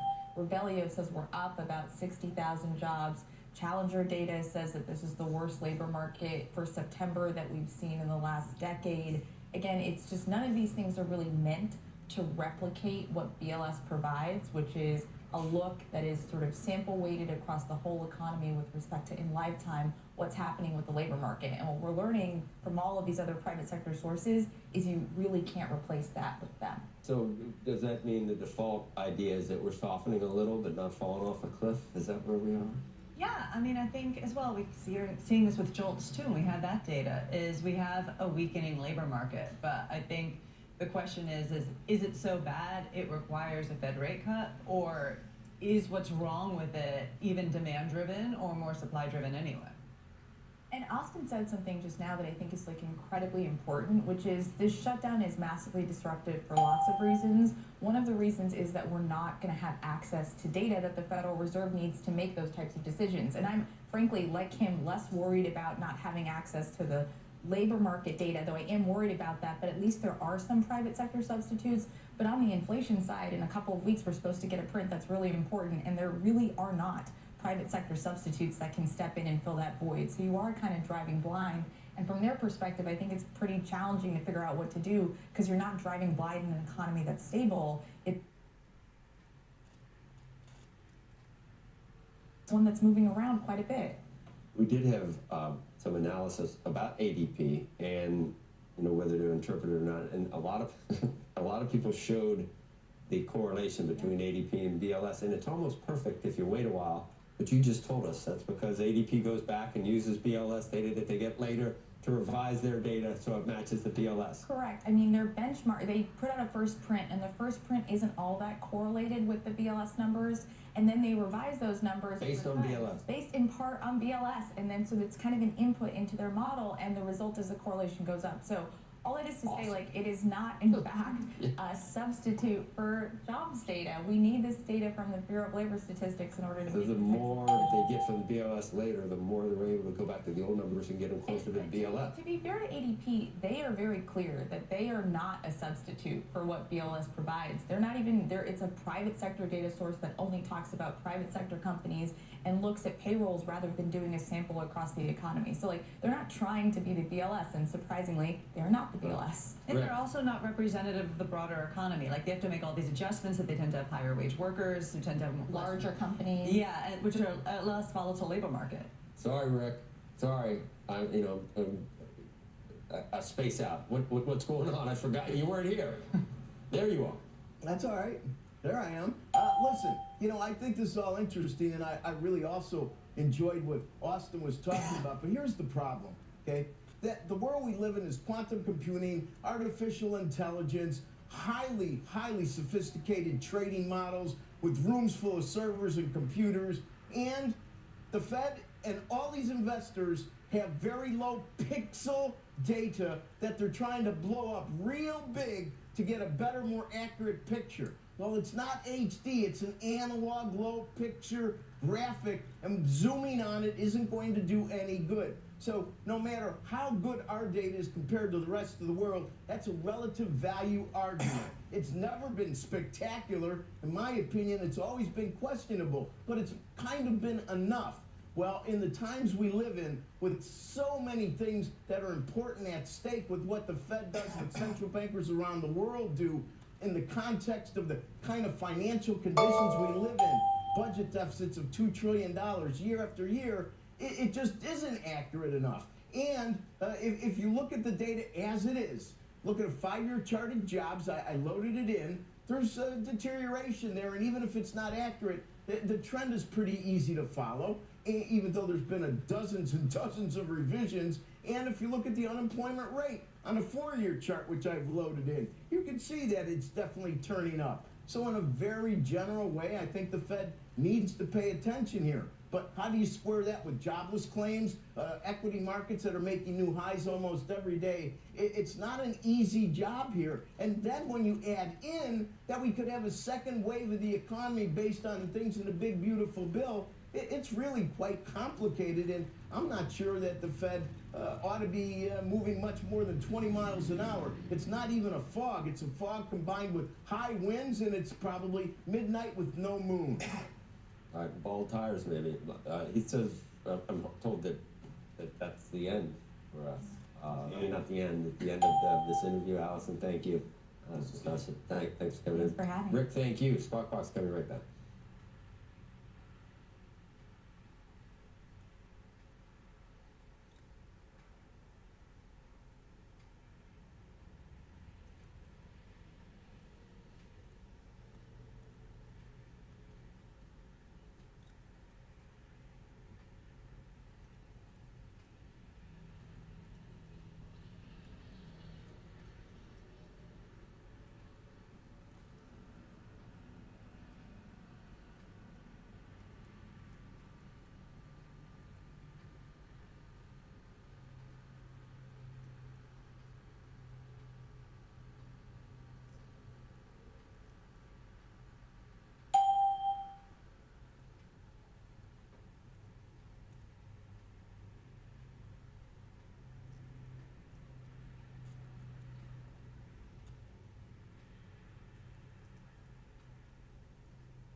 Breaking on Squawk Box this morning, the White House saying this morning that it is now putting a hold on $2.1 billion in funding for infrastructure projects in Chicago, including funding that had been earmarked for the city's transportation system.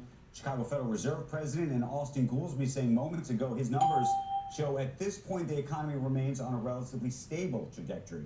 And Jefferies is issuing a rare downgrade for Apple. The firm now has that stock at an underperform. And that's going to do it for us for today, for this week. And what a week of news it has been. And I imagine we will have more weeks of news as we get to record highs and all of these things. What's your prediction? For the markets? No. The shutdown? Oh. Well, I doubt they're going to get there today. They'll do something this week. They'll start this talking. weekend? They'll start talking. He said he's not going to do anything over the weekend now. But they got it. Okay. Well, make sure you join us on Monday for that answer and more. Squawk on the Street begins right now.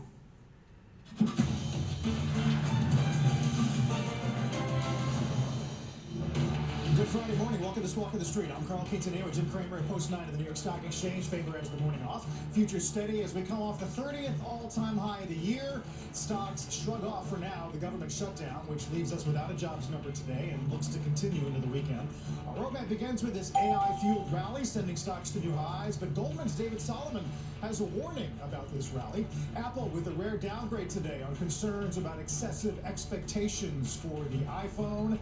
And as the shutdown enters day 3, the president looking to bail out farmers and the administration freezing more infrastructure projects, this time in Chicago.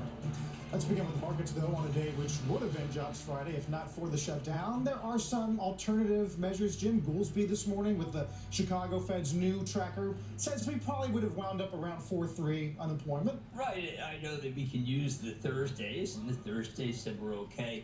Look, I think that without the some sort of big raw number, the president is the missing factor here. So I think that he can't say what he would have said if there was a lower employment. I've spent most of the last 2 days trying to figure out AI and employment. And I do that because even when I look at David Solomon's comments, he did say he didn't directly relate it to AI, but we're starting to see it. We're starting to see companies say, you know what, apropos of the Walmart call that you gave, that there are people who are saying, wow, not what do we do, but we're doing it.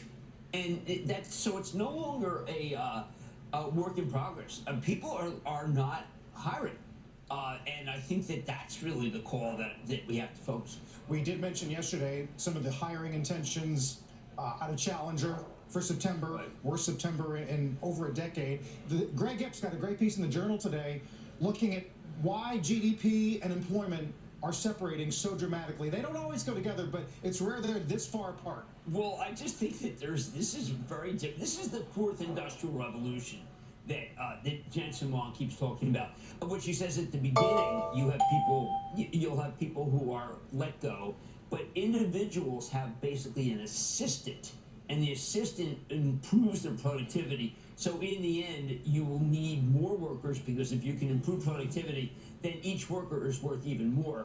I would say an outfit that's hurting would say, no, we're not going to do that. If each person is doing it more, we can lay off more people. So I think right now we're in the layoff stage, and I don't think that these numbers capture it because it's just so new, and I really think that it's really time to give this whole labor issue to automatic data to paychecks. We need them. And those are the ones that we should be just relying on. I know automatic data sometimes seems off on Thursday versus the labor, but I now feel when I read the BLS problems, which is, listen, we're not getting a response. Right. Maybe we have to go to the people who actually do payroll processing. That's something, by the way, paychecks are very good at. No, Goolsbee just a few moments ago on Squawk saying that people don't like to answer surveys, so the response rate's going to be worse and the revisions are going to be bigger. Now, he did say BLS is still the gold standard. Well, I think that it's no longer the gold. Look, first of all, I think he's fabulous, so I don't mean to disagree with him. Paychecks happens to be a company that I work closely with, and I just think that their data is so superb that by the way, he speaks to the Federal Reserve, Gibson, the CEO. I really think that when we look at what they're up to, we would feel, why are we trusting the government? I don't think it should be the government anymore. I think the government is not doing a good enough job. Right. And I think that if you do this, by the way, I think that President Trump would have a hard time saying, well, you know what, I don't trust paychecks and I don't trust automatic data, ADP, because they're both really good companies. Meantime, this week has been full of AI announcements, whether that was the OpenAI valuation, the Samsung Hynix partnership, Meta CoreWeave, right? The Meta CoreWeave was astonishing. People just shrugged their shoulders. Michael Intrater is putting up some really good numbers. He's often mentioned as one of the big go-tos for Jensen Huang. But I do think that we are so in the every day there's someone who says it's a bubble, it's a bubble, it's a bubble, and so we're in this moment where people did a good article in CNBC.com. A guy was talking about gigantic bubble. Away from that, I think that Jensen Huang is just really saying a lot of things. We just say, listen, we've got real deals, except for the one, and he did not complain according to the Journal, the UAE deal. Yes. Yes, this journal piece about the UAE was going to make investments in this country in exchange for a lot of NVIDIA chips, and the investments haven't come. The journal says that officials are baffled, even though talks have been ongoing. Right, and there's a sense that Commerce Secretary Lutnick is both the person who was for it and also the person who is kind of holding it up. I don't buy it. I don't buy it. I think that there are people who are worried about transshipment to China more than anything else. Now, this is something that, by the way, that there are so-called China hawks in the administration, and they are very concerned about this. So I do know the transshipment versus what Sachs is saying. I mean, Sachs is in there saying we've got to do these deals. We have to do these deals. You mentioned all the bubble chatter. A lot of it centers around the notion that we've gone from financing this build-out from cash flow to debt, right? Right. And I wonder how you think about that. We're going to get AI World next week, where Oracle will hopefully explain to us how this is going to be financed and paid for. Well, look, this is the deal this was the bridge too far deal, because it's all been cash flow before, and now it started with Oracle saying that this is the remaining performance obligation, so it's almost like money in the bank. And then you have OpenAI. What are they really valued at? If you're listening to Jensen Huang, it's going to be valued at multiple trillions. So what a great investment he's making. If you listen to the Bears, they're saying that he's giving money to OpenAI, and then they're giving it back to him. I was listening to a great podcast with Brad Gerstner, who by the way, Scott is introduced to the world. This is really fantastic, Scott Wapner. And he's saying, Jensen's saying that's just ridiculous. It was a great investment. He's made great investments. Look at the investment he made in CoreWeave, which is a triple. So I don't know. There's pro and con. I wish it weren't this way, because it makes it so that people feel the whole thing is chimerical. I believe in all the parties, and I've never bet against Larry Ellison. He's been too right. Betting against OpenAI's been wrong. AI, they're good, and obviously betting against Jensen Huang's the dumbest thing you've ever done. If you did it, right. There are people who've done it, and I don't know. They're taking the Red Sox. They think the Red Sox are going to advance. I question that. Yes. I don't see that happening. Today, B of A asked some of their brain trust of their highest conviction trade. One of them is the zero coupon bond ETF. Hartnett says, to your point about AI, it's going to feed deflation or disinflation. The other is to go long big banks, big financials. And I wonder how you're thinking about financials versus tech. Look, I think that the only thing that makes me hard to be bearish, because I'd like to be bearish after, say, the Oracles. I really didn't like that, but you shouldn't trigger everything on one deal. But the banks are great leadership in this market. I didn't know there's a downgrade the other day, but JP Morgan, 16, 17 times earnings. Wells Fargo, 14 times earnings. Citi, 13 times earnings. These are not expensive versus the S&P. I think that this is a terrific place to be. Every one of those. And my favorite is Wells, because Wells used to have this cap on. It doesn't anymore. And people just don't seem to think that Charlie Sharp, from what I used to scream at when I was in 33, why was he buying so much stock back? And he just said, basically goes, I'll be wrong. He was right, I'm wrong. I've apologized to him. But I do think that all of these banks are inexpensive and a great place to be. Yeah. Typically, you would not be there at this point because you'd be worried about defaults. We're not getting the defaults that people tell us, other than First Brands and some subprime that is just kind of hidden. I'm not buying the negativity on the banks. Yeah, we talked to Mark Fields yesterday about some of the subprime auto delinquencies. I mean, CarMax and Carvana books running maybe 2 or 3 times the prime benchmarks. But he didn't think it was there was much contagion at the moment. It's funny. I think I trust CarMax less when it comes to this debt story. I mean, I think they have more of a worry than Carvana, which, by the way, has held up incredibly well. And Carvana has a very good record. Everyone's trying to figure out the record right now. How's Carvana's record? How's Affirm's record? How's Capital One's record? And I will tell you, in general, it's not bad. It's not bad. One of my favorite charts of the morning this morning, my buddy Mike Zaccardi, we keep talking about this economy of haves and have-nots. Right. If you look at a multi-year chart of race versus Dollar General, it will show you that it's essentially those who have assets and equity and homes versus those who don't. I can't look. Race was again upgraded today. The have versus have not is very true. You know, but I also, as an aficionado of Dollar General, can I just say that I bought a lot of things last week that were not $1, and that there are aisle after aisle where I question the notion of, I mean, this is something that Wall Street has gotten wrong. I mean, everything I bought was more than $1. I mean, my wife was saying, you know, oh, I went there with my daughter. Typically go with my wife. My daughter was saying, let's just go to Walmart. You're paying too much for everything. Right. Nothing's $1. I mean, I was hard pressed to find, you know, Raisinets for $1. They didn't have Raisinets. Yeah. What was that about? That's sad though, Jim. I mean, I don't know if you've seen, you know, AAA retail gas is $3.15, but our Bob is, we're going to get some discounts on gas. There is so much oil coming online. Does it not seem to be a collapse of epic proportions that we're having where if it breaks 60? And I think you're absolutely right. I saw it flirting with 60. Some of the commodities, look, I got to tell you, cattle, which has been the bane of every steak restaurant, of which by many, everyone, a lot of places you get steak, clearly, I think is also collapsing. And that's had a parabolic move. But I think that oil, we're seeing the continual efforts by OPEC Plus. Yep, we'll get more this Sunday. Yep, U.S. is at 13.5. 13.4, 13.5. That's the highest it's ever been. We don't know what Russia's doing. I think that you have to look at what the president did with saying, listen, maybe we'll give them long-range missiles because they could be the outlier. They're pumping like mad. I think that gasoline is going to be, the president's going to be crowing about it real soon. Yeah, I'll bet. Tom said that Oxy's price action yesterday was that after the chemical sale to Berkshire, it's more of a pure play E&P, and I'm not sure that's a good thing. Although they do get some upgrades At today. this moment, I don't want a pure play E&P. I want chemical stocks. My Chapter Trust owns DuPont, which has just been a laggard.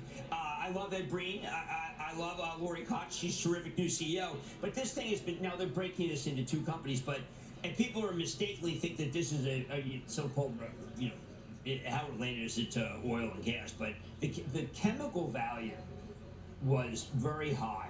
I thought that was a big, expensive thing. I even looked at Dow for the first time in ages since they cut the dividend. I said, this group is going to be revalued based on that.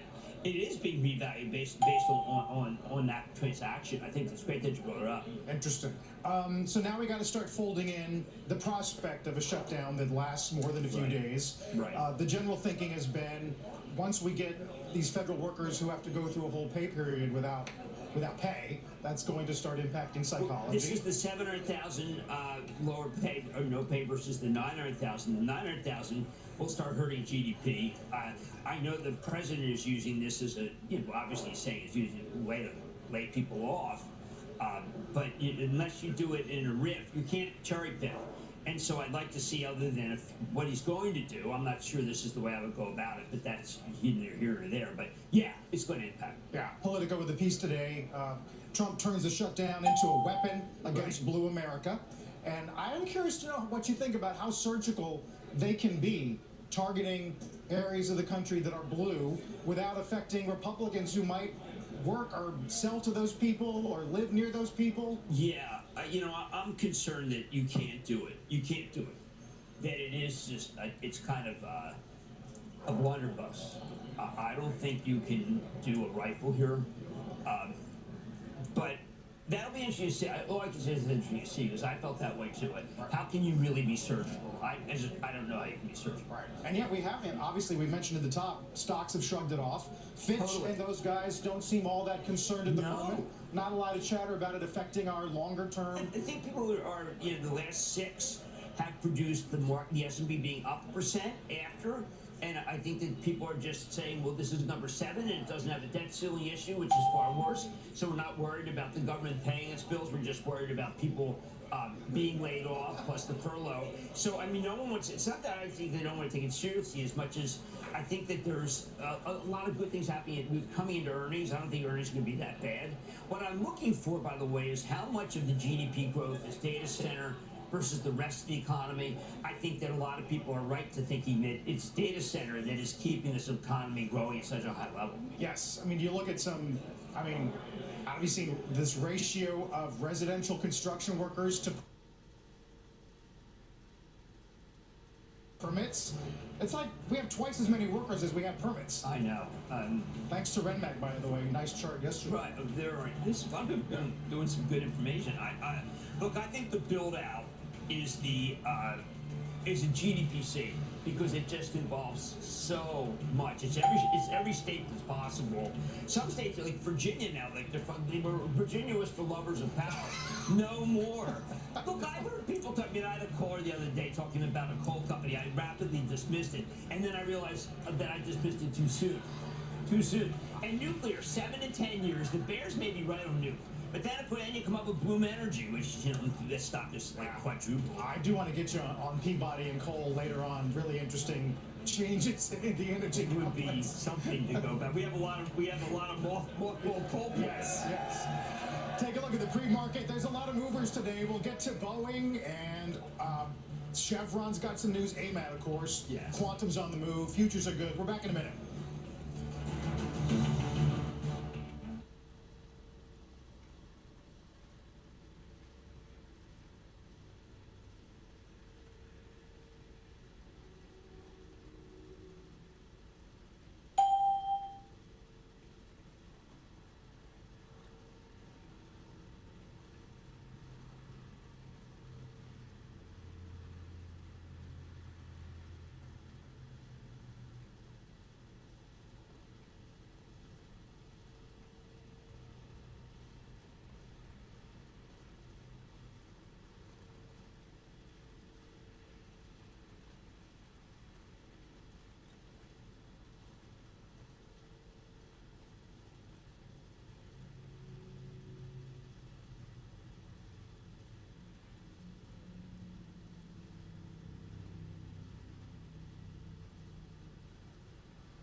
If you look at data centers, they're booming.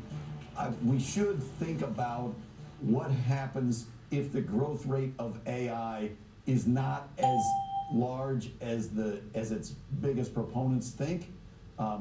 Might we get over our skis a bit with overinvestment and have to clean up if there were a bubble? I think we do want to think about that topic. Chicago Fed President Goolsbee was squawked this morning, his perspective on AI, and to your earlier point, Jim, on just how much is riding on this all working out. Well, I think a lot is. I think that, by the way, there's big competition. We didn't talk about China. China's I'm here. So far, some people say they're ahead of us. We just hit the second support. I'm here. If it's a fourth industrial revolution, I see an inverse head and shoulders. Unless you have quantum. If we dip one more time down, I think it'll be a strong buy. Trump, we can't stop winning. Quantum stocks are trading up. I come back and say, I'm not worried about a glut. I'm worried about being behind the rocks, being behind the Chinese. I don't want to fall behind the Chinese. And I think that the only way we can do it is, there's no Manhattan Project in this country. The project I'm here. Is Meta. And the project is, by the way, I would say the number one person right now, we don't talk about him enough in his survey in the news again, it's Elon. And when you speak to Johnson, he talks about Elon, he talks about Mark, all first name, he calls him Zuck. Elon, Zuck, and Satya are the three that feel it's most important to build out.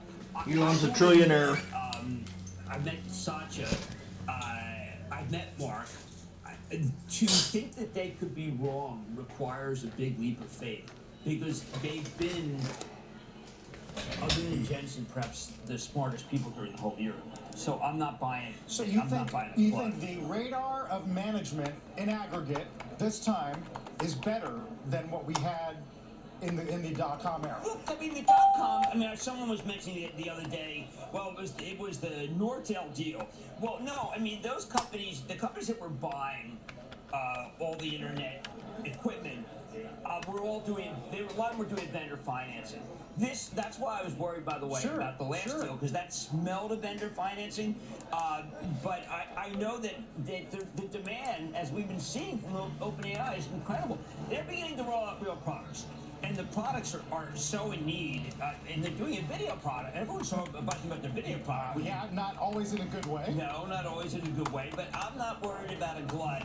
I am worried that we don't have enough power to be able to build everything we'd like to. The GIP deal today, BlackRock related, shows that there are people, again, Larry Fink, that are saying we need more power. Look, maybe the economists are wrong and the people who are maybe they're right and the people who are using it are wrong. But, Carl, I've studied these guys now Monday to Sunday, and they all have incredible demand, and so they have to meet the demand. I just can't. I just can't have it. I mean, every time I call these guys wrong, I have looked so dopey. Yeah. I'm not going there. You're not alone, Jim. You're not alone. The doubters have been proven wrong every time so far. Yes, they have. We'll get Kramer's Mad Dash countdown to the opening bell. Take another look here at the final pre-market of the week. Squawk on the Street comes right back. I just can't do it anymore. Oh. This is the sneaky snake trading strategy, where I talk about chart patterns, moving averages, and being in the now.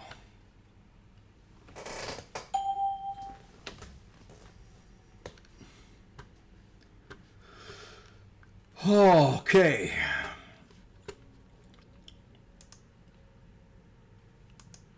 We got 5 minutes. Oh, God. All crafted just for trade. Okay.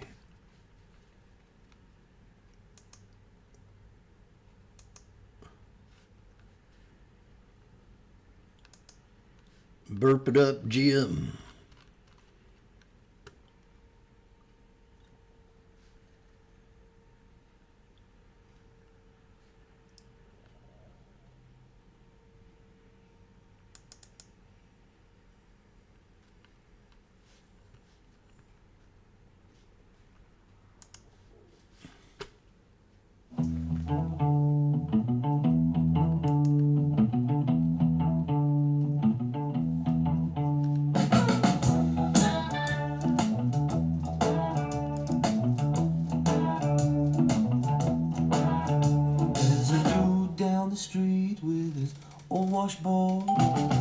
Washboardjim, he got a sneaky snake, goes boom, boom, boom, goes boom, boom, boom, boom, boom, boom, boom. Sneaky snake goes boom, boom, boom, goes boom, boom, boom.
boom boom, a boom boom, a boom boom.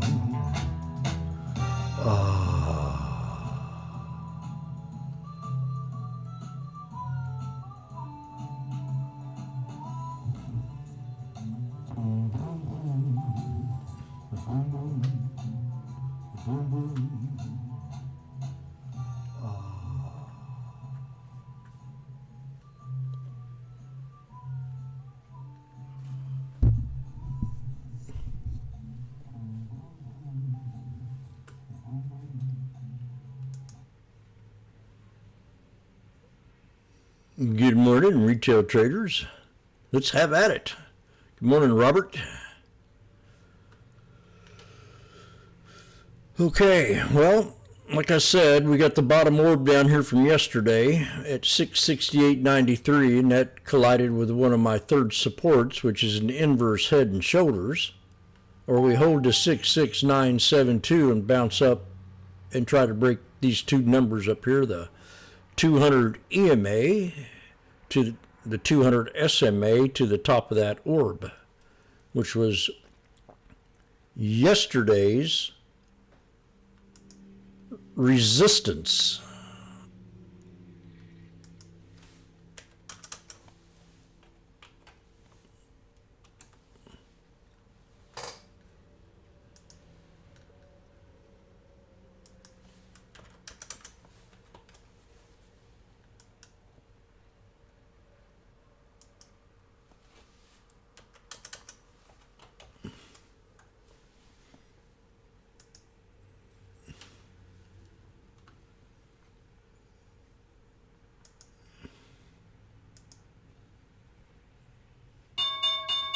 Then we're open. Boom, boom, boom. SPY, October 3rd. Right at open.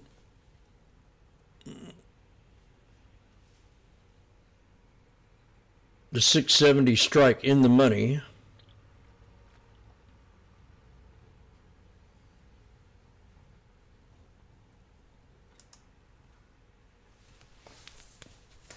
We just hit the 200 right now.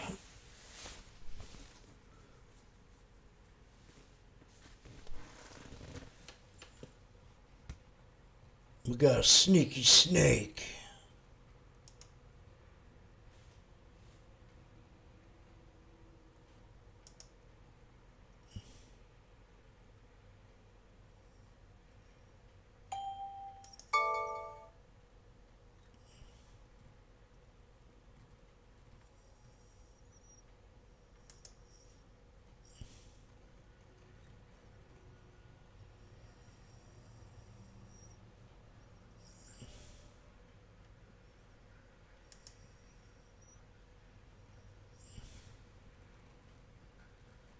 Okay, we just now hit the 200.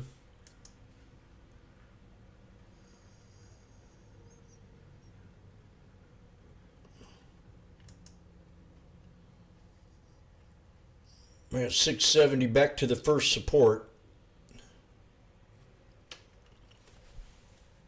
We're at 160 right now on the 670s.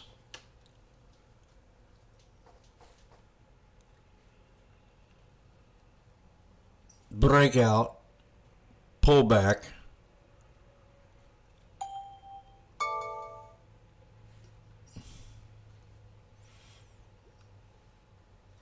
$124 to 160.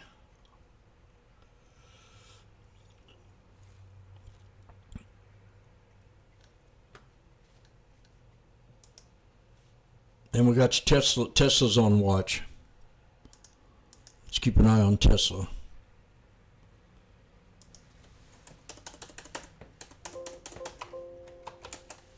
Friday likes Tesla.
It'd be nice if it retested this old support right here.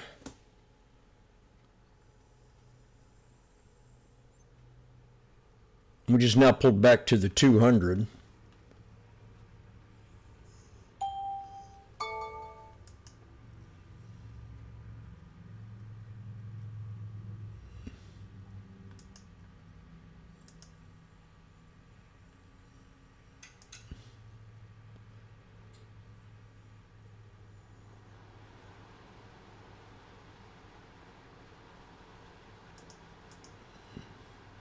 Well, that's a good spot too. That's a real good spot. We got a yin yang. I might lower this down to 671 now instead of the 670s. If we dip, I'll go back to the 670s. But I really like this spot right here bad, big time. If we get there.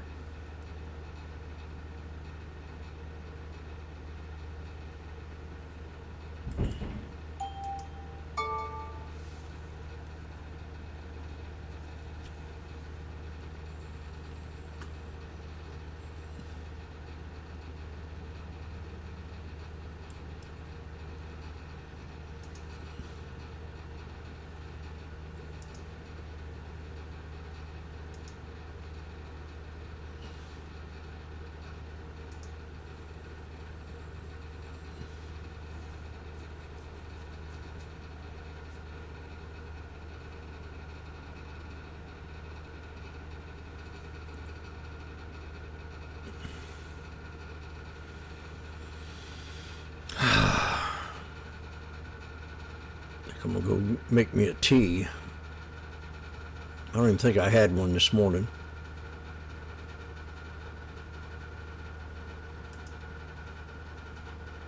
This thing's acting slow again. I don't know what the deal is. I hope it ain't my computer.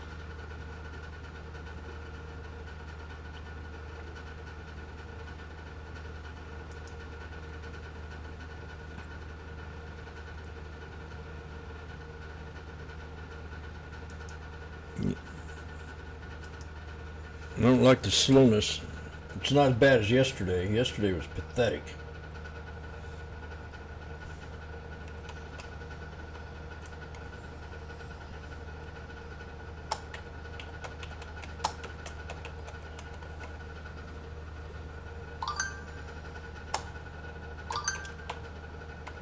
I don't like getting stuck in these either, the SPY lottos.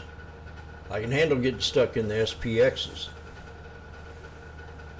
on the lotto, but not the SPY.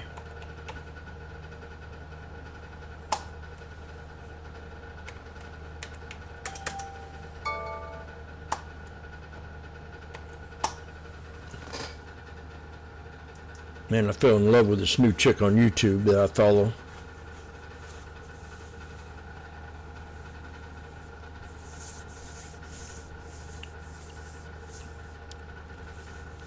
I put it in the bureaucrats.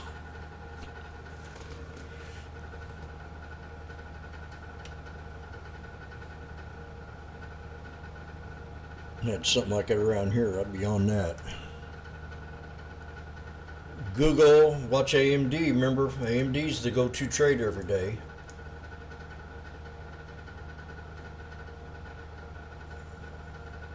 Right now it's forming a descending triangle or a Darvas box, one or the other. So it would have to break the 21 to become bullish. But this is descending. Nvidia's up, broke resistance. Apple's up. And Meta getting back at support here. I called 717 yesterday. That'd be a double bottom on Meta with right shoulder blade. 1717.08. Yeah, 671s. I could have got it 90 cents. Now they're at 113.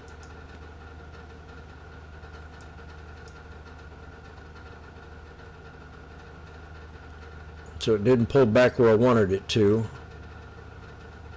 Just going to see if I can jump on it to 670.32, but just have to wait. I don't want to chase.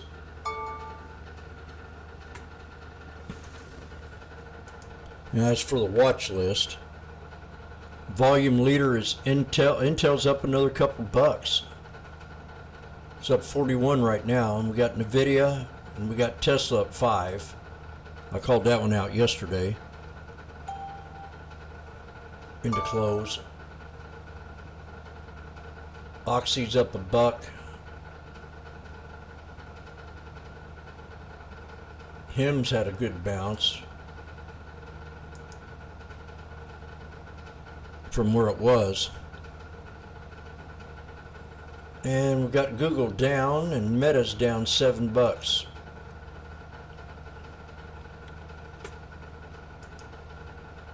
Okay. Oh, that's, damn it. I can't believe I didn't take the SPY this morning.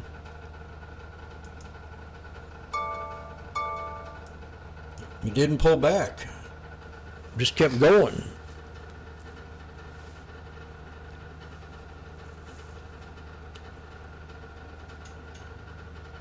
That's $340. I could have got right there on that trade.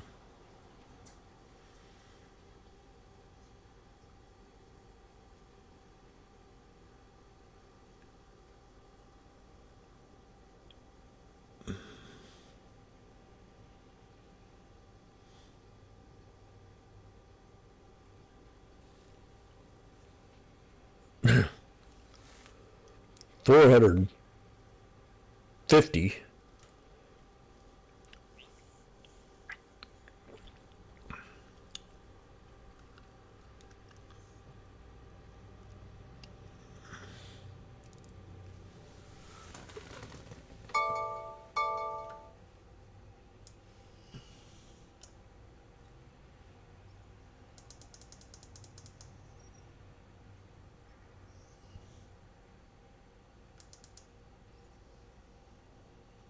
Well, it dropped down pretty good right there. I mean, that thing shot up to 135.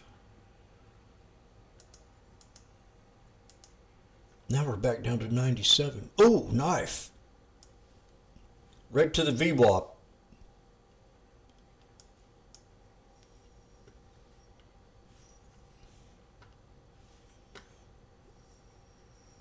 You can do it, Jimmy.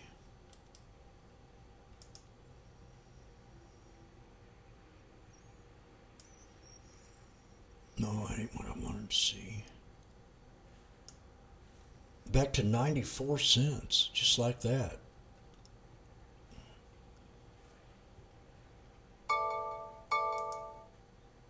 Well, that's why I say don't chase, man. I'll just get ready to say it before it dipped. And I didn't.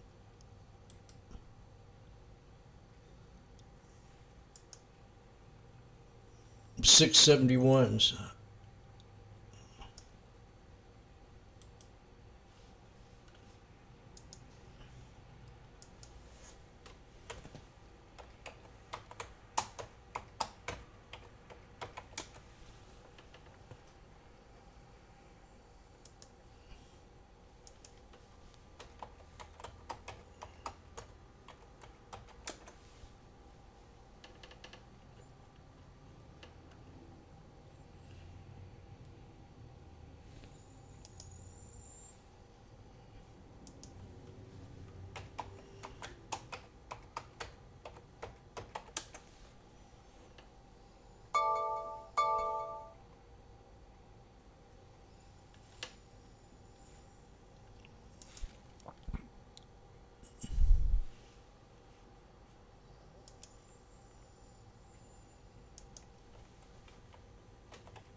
We've hit the 200 quite a bit here.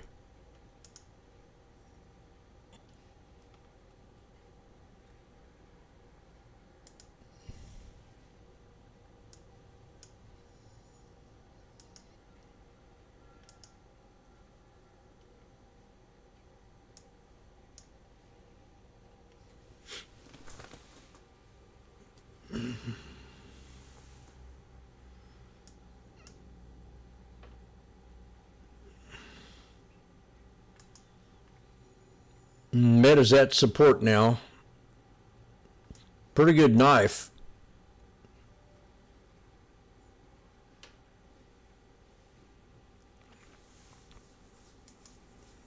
IWM new high.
Okay. So far, I'm not doing too well. I haven't got in a trade. There's a double top. So I'm going to go into the kitchen and get me my tea water and wait.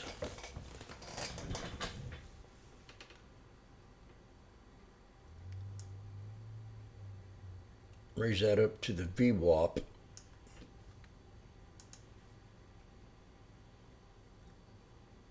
And raise this back. Well, I should raise it to the first support.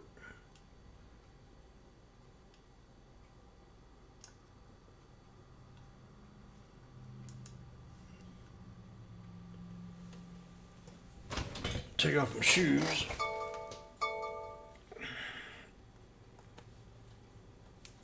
Missed 2 trades today. This is my prime time too. Nicole, I need to see some cleavage.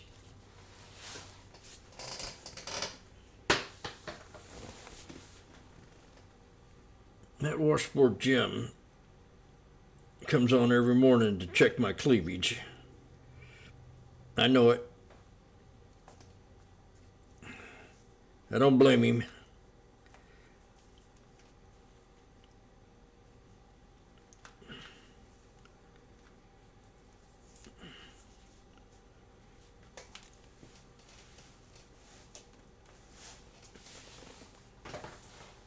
I need to get a new pair of shoes and boots.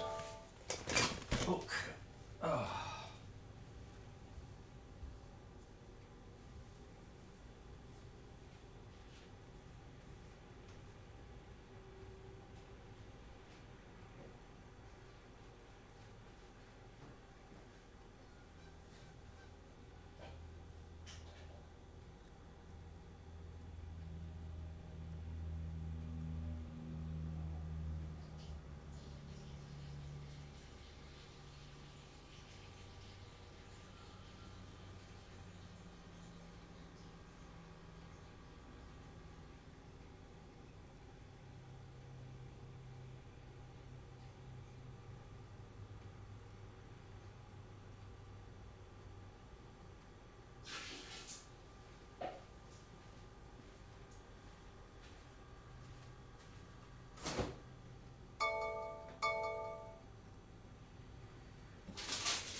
God. Well, shoot.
Might have bounced a little bit.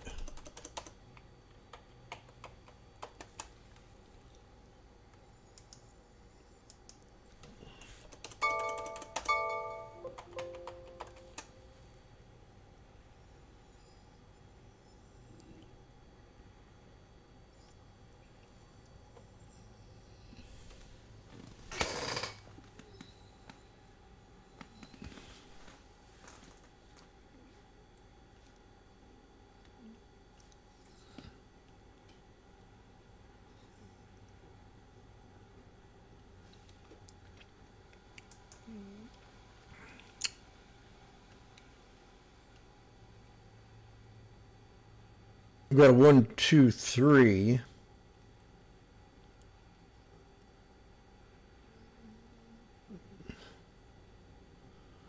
We're going to get back to the VWAP.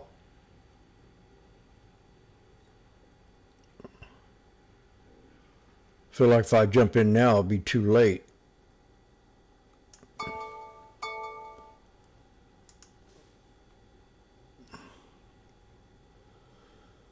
The 671s.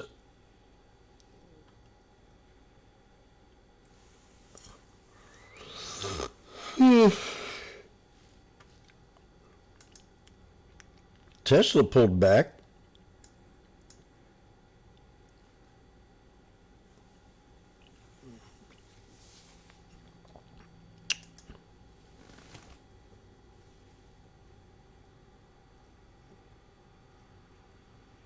Okay, we got 3 black crows here. Right about now, at $1, we just hit support.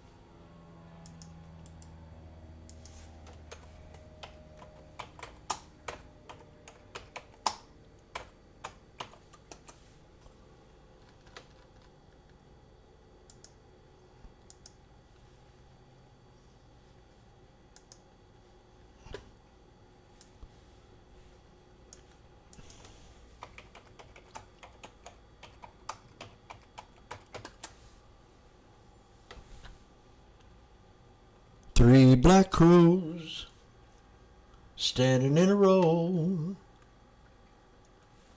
99 cents. And we could hit the 200.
Bam.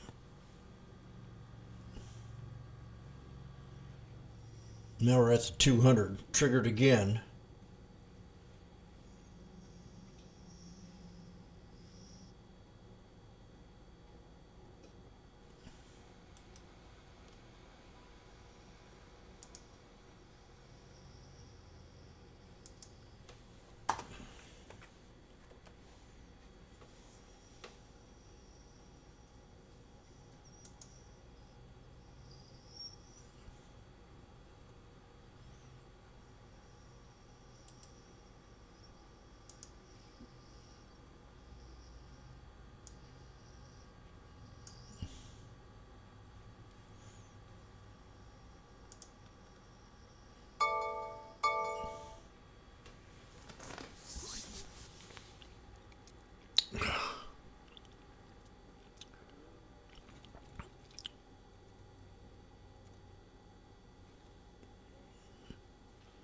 Market's got me tricked.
Dun dun. Well, now I'm hitting my support that I wanted to pull back to.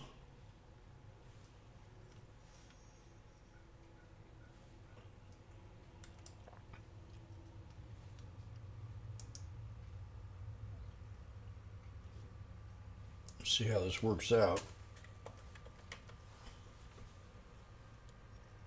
We got 20 contracts.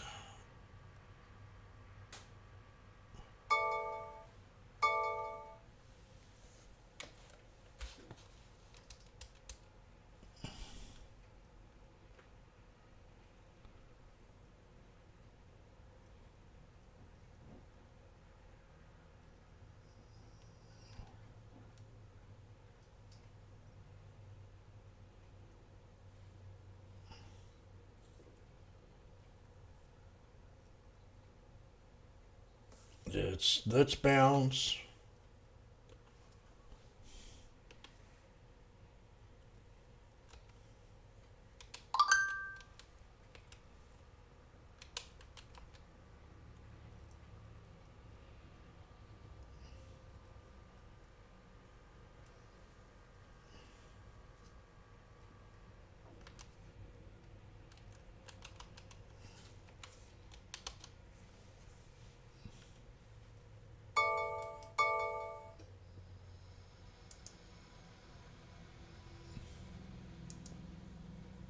Not where I wanted it to be, but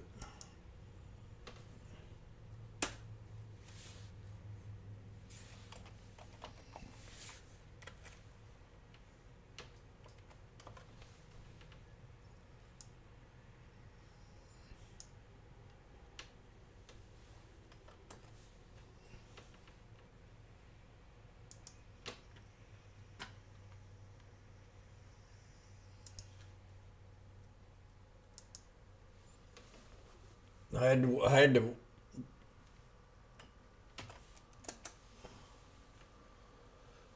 99 and 62, and I got 20 of them. I know it seems like a little risky, but I got stuck in it.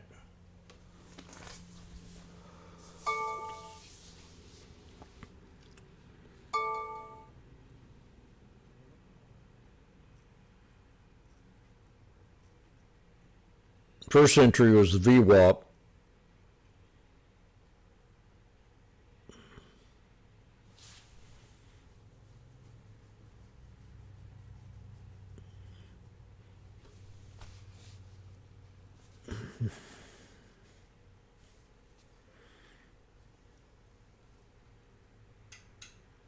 Come on, baby, break.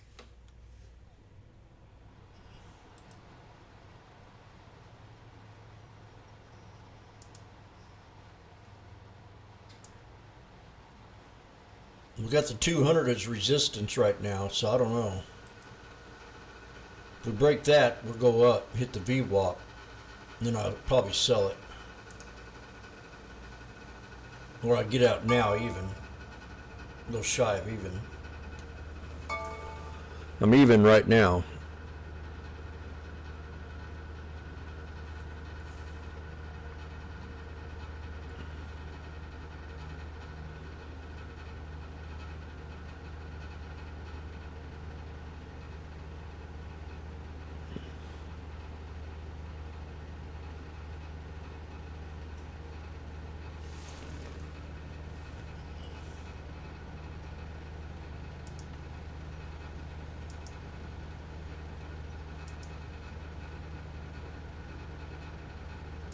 $78.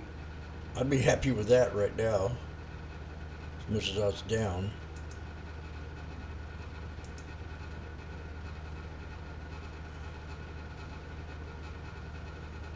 Okay, I'm gonna sell these.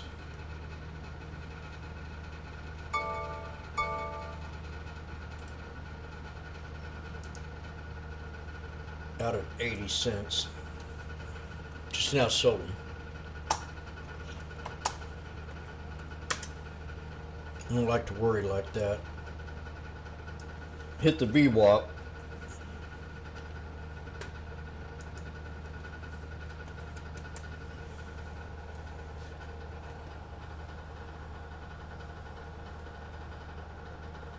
Oh, was there a pull?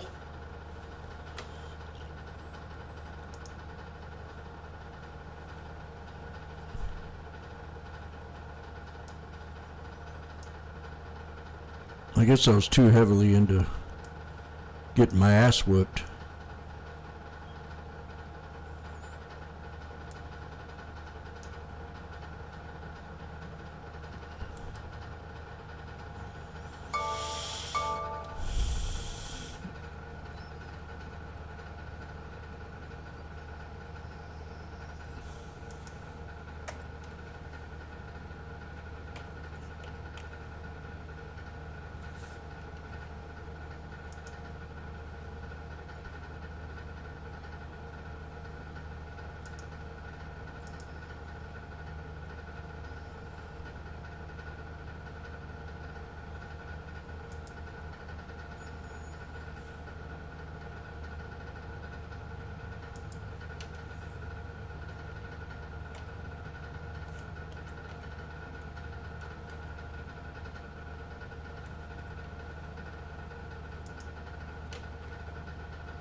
Oh gosh.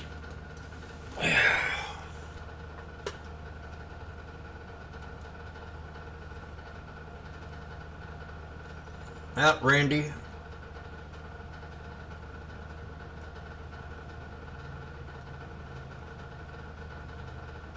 Yeah, I missed the poll. What was the poll? Don't even know what the poll was.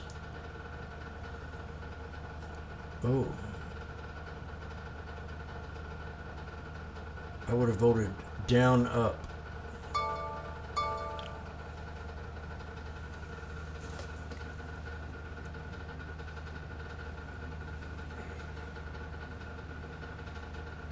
Back at the VWAP. I'm gonna go get my tea going, come right back. I've got to rethink here. We got 2 sets of 3 black crows with a long leg doji hammer.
Tesla on the 5-minute has a reversal pattern.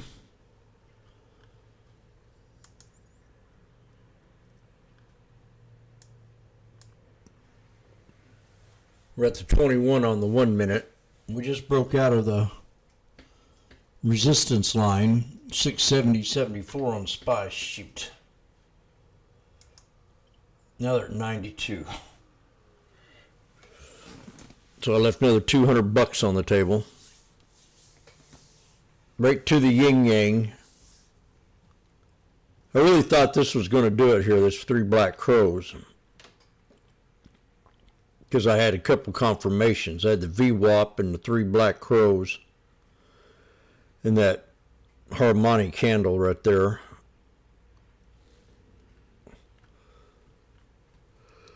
That's why I had it on.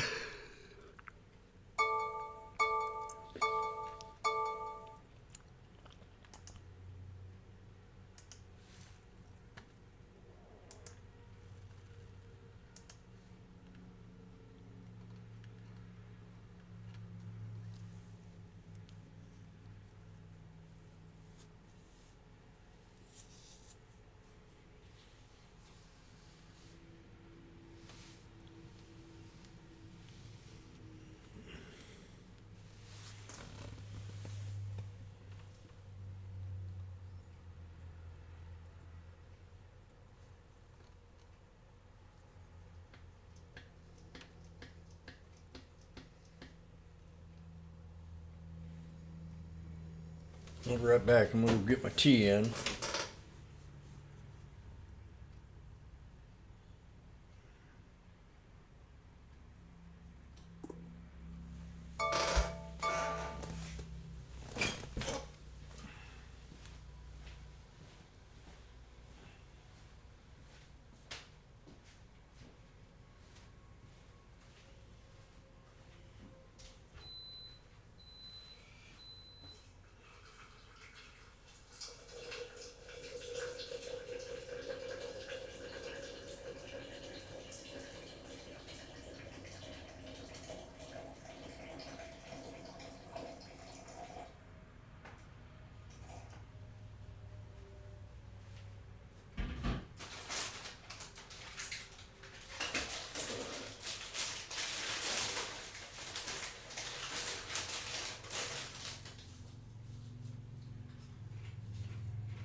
Well, they were calling this out to go to 500, 600 Tesla.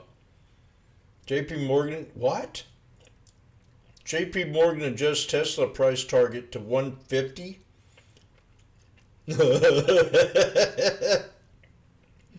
From 115. You gotta be kidding me.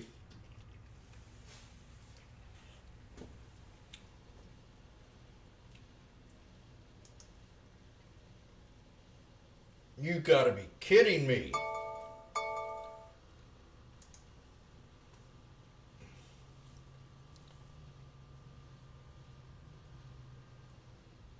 No, that's gotta be a joke.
It has to be a joke.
I find it very hard to believe.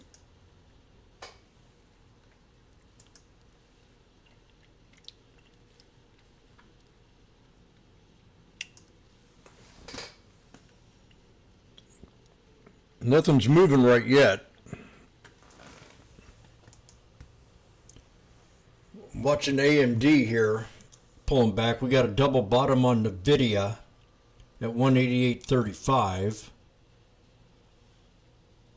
We're at support on Meta, but nothing's really moving yet.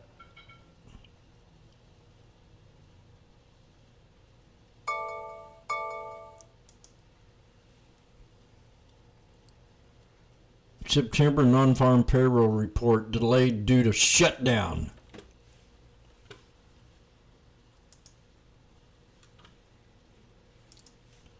Magnificent, did you take off yesterday off because of the holiday? I'll let the room know that it could be a bad day. But you weren't here.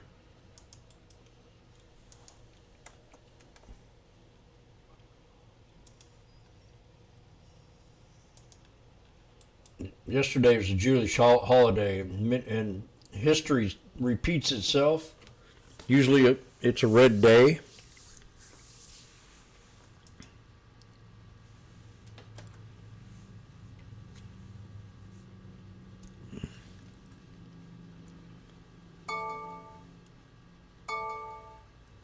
Spy bingo.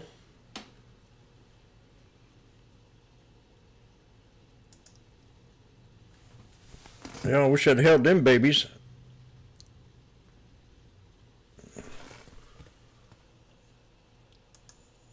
God, oh, 6. Jimmy was worried.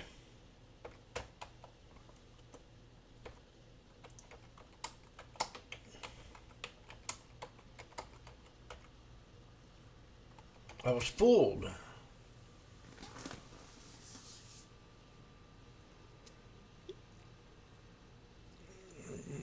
Magnificent just banned a fake Jimmy.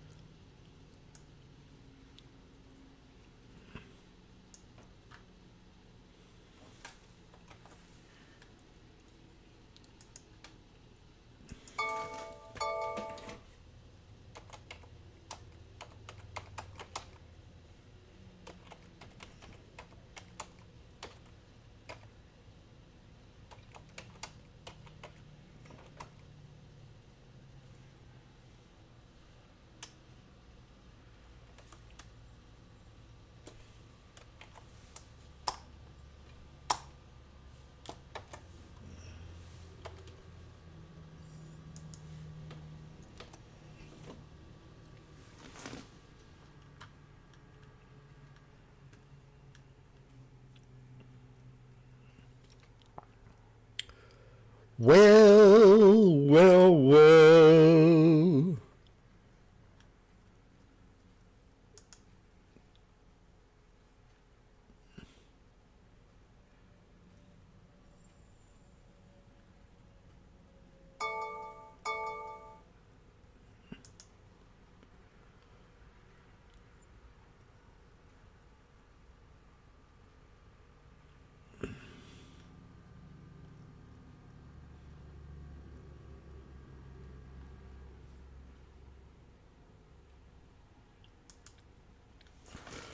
Oh, I forgot to time my tea.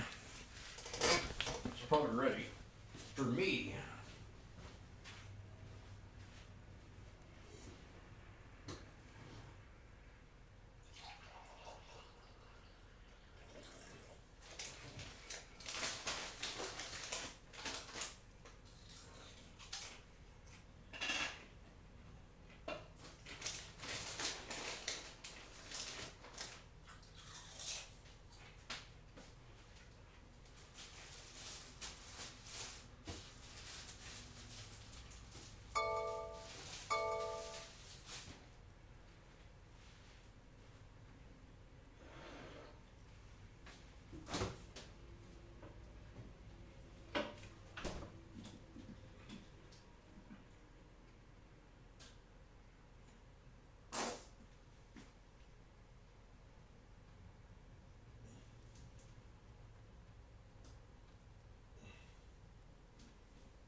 Well, shoot.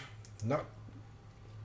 I mean, I'm green for the day, but God, I could have been a lot richer. I had 20 contracts, sold them at 113. It was $72 average. I could have. That alone would have been 800. Then if I took this trade here, that'd been another 500. And this one right here would have even been just as good. And that's only with 10 contracts at 98 cents. They're into $1.60, probably higher.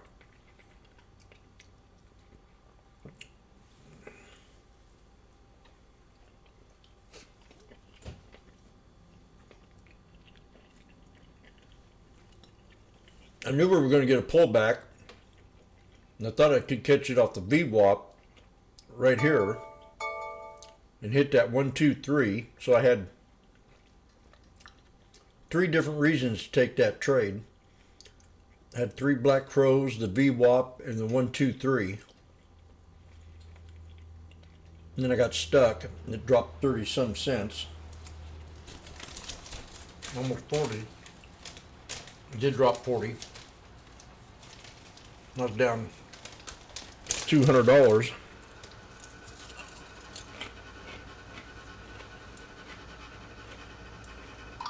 Now, if I'd held them, I'd be up 1,200 on these right here on that add-on.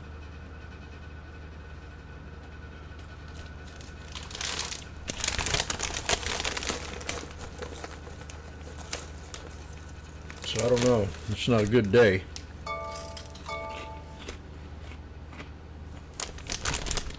I'm eating. Every time I start eating, that means I'm shook up. So I'm going to go make me another burger and come back and start over. I mean, I was really kind of, I don't know.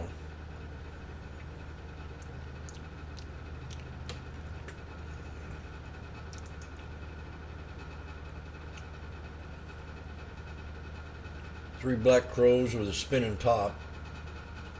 No breakout. I mean breakout, no pullback until it. And then an inverse head and shoulders. See, I could have took SPX right there. Yeah, I could have took that one too. If I was watching it, I would have probably took that. SPX at that head and shoulders. And then the slash ES had a head and shoulders.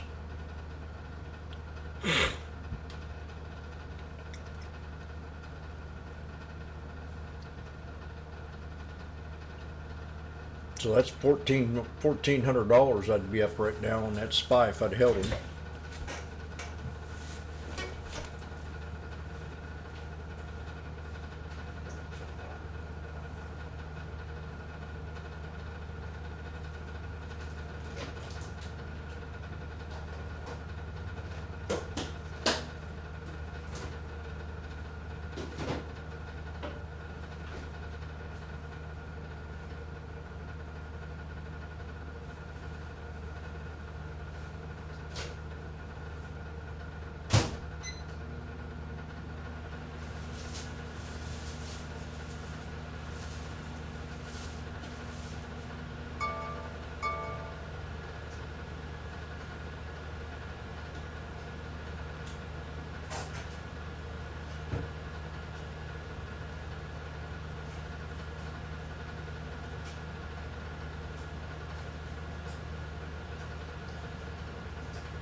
Boom, baby.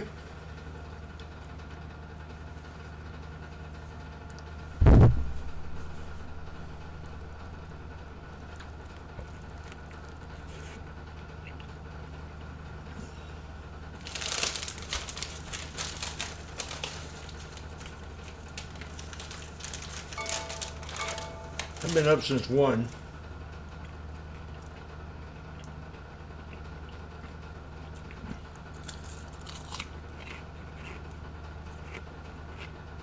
Forgot my tea.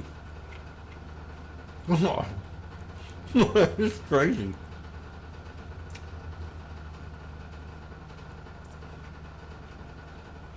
$170? That's $2,000. Just on the SPY.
Don't go against the odds and short it,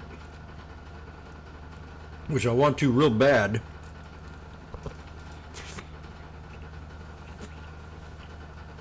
Funny.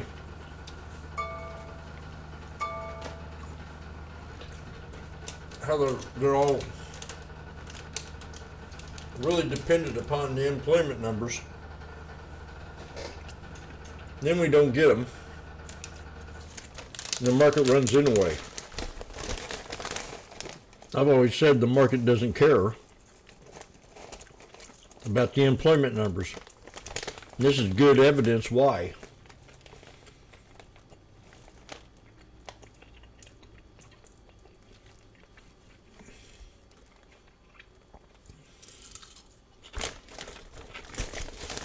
One, they're misleading.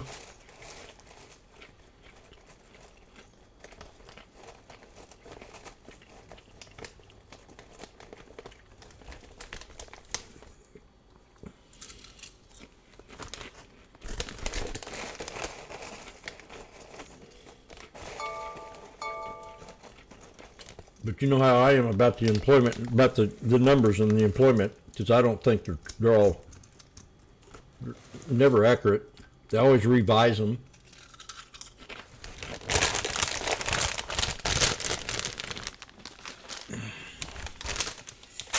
Okay, I've had lunch. Now I'm going to drink my tea and get back to work.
We can go higher.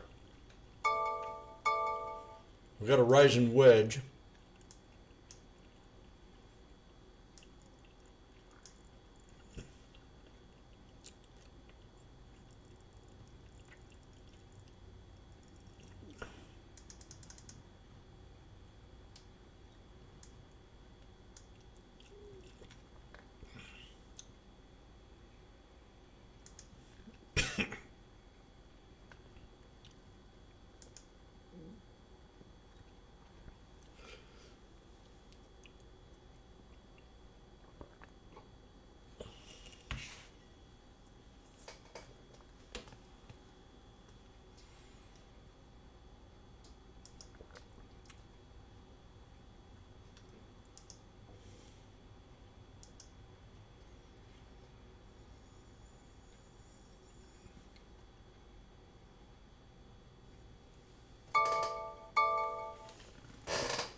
Got another flag forming.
First support coming down.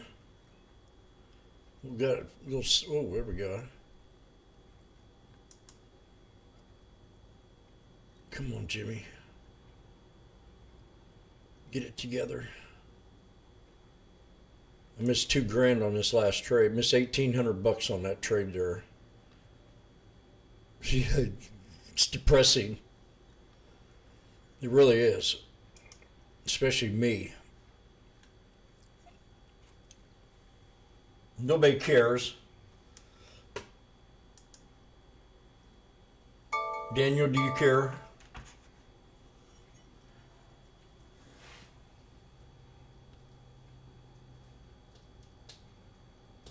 About what?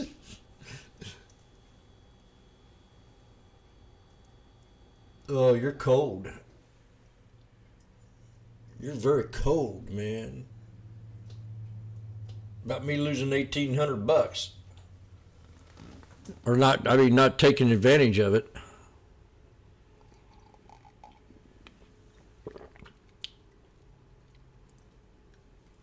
O cares. Marty cares. Magnificent doesn't care. He thinks it's funny. Well, we're at the 21 right now. Magnificent does care.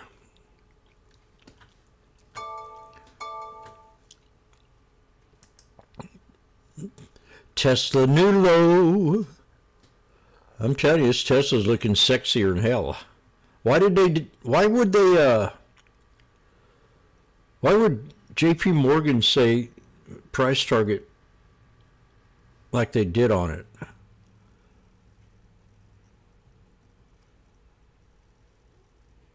$150? They raised the price target to $150 today? Are they nuts?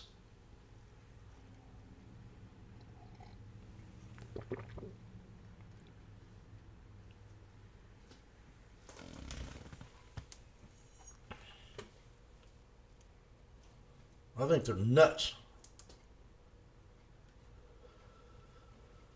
Okay. Well, hell.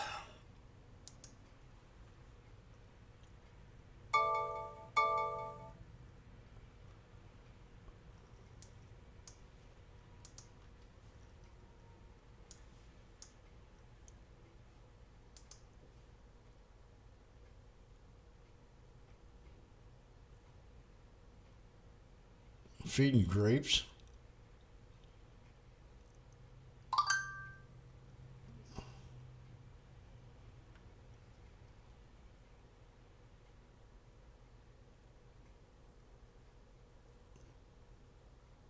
You gotta be kidding me. This is one of the most spoiledest dogs I've ever seen in my life.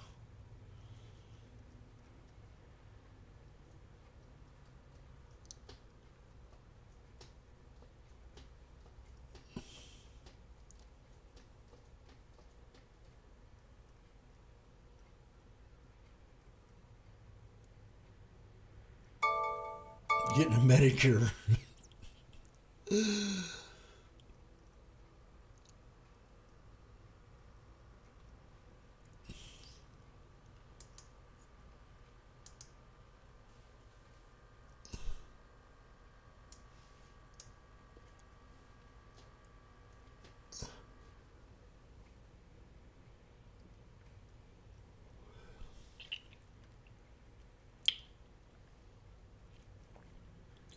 Boom, boom, boom.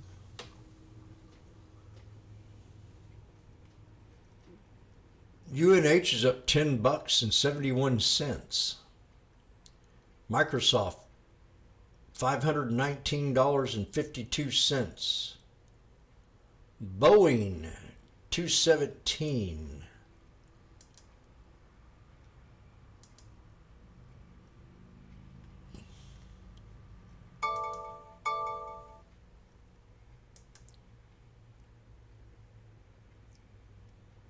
SPX has a bull flag with a triple top.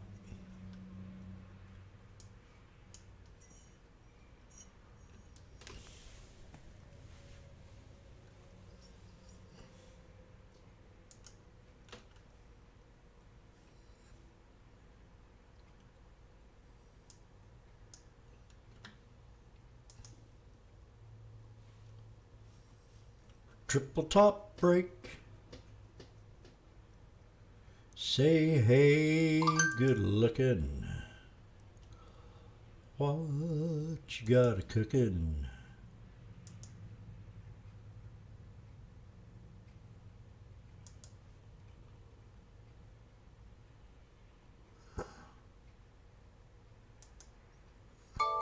Bull flag breakout.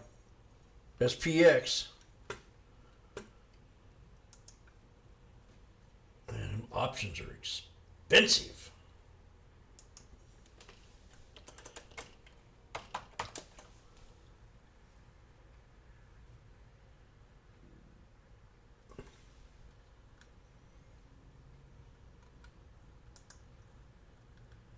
They're expensive because that was the 10th. That's why they were so expensive.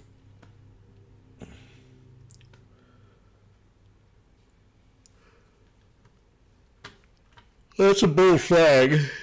I knew it was getting ready to break out on the 1-2 freebie.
Golly, man. $2,600. They're at $2 right now.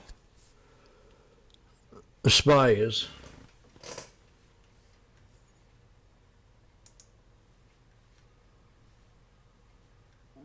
So we got a megaphone. We got a megaphone with a bigger arch to the downside. So I'm going to wait for that pullback. What the hell?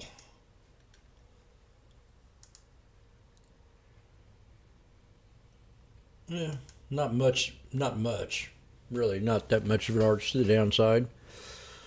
But we'll wait for the 1, 2, 3.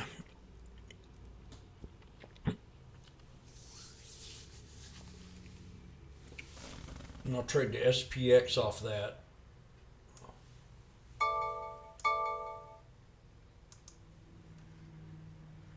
That'd be at the bottom of the bull flag. And the /ES also has a little megaphone. Oh, come on, you technical.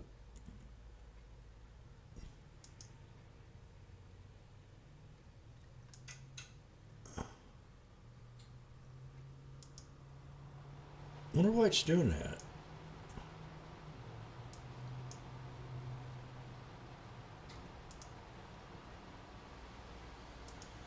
Megaphone. Okay, prepare ye in the name of the Lord. SPX. Where are you? We're at 180, the 6760s.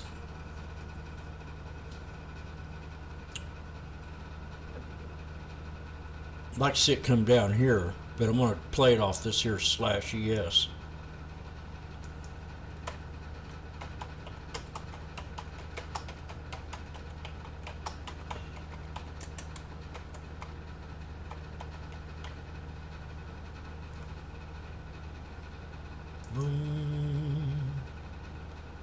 Sing a song, sing out loud.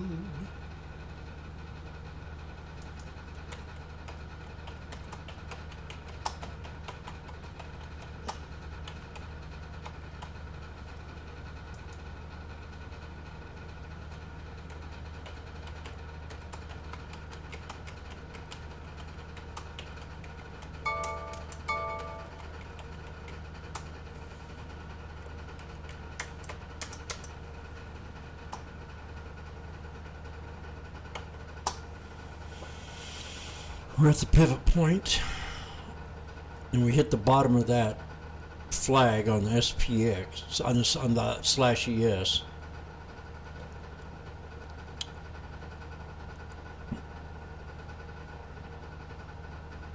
$160.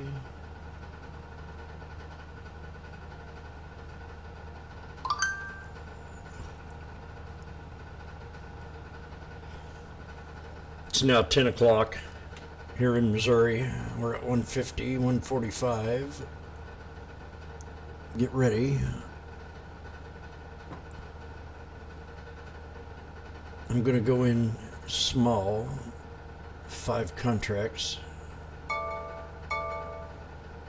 Right about now. 1.45. I don't know if this is the correct thing to do or not, because we're up so much.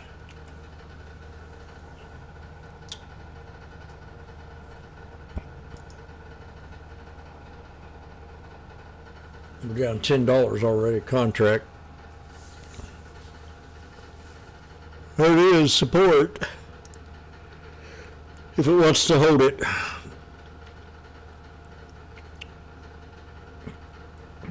No.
So we're at the 50 SMA on the 1 minute.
Uh-oh.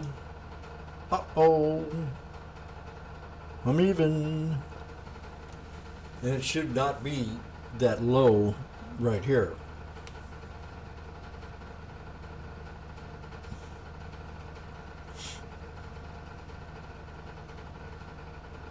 So, should I sell even? And reboot, rethink about it.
And again, they're dying off.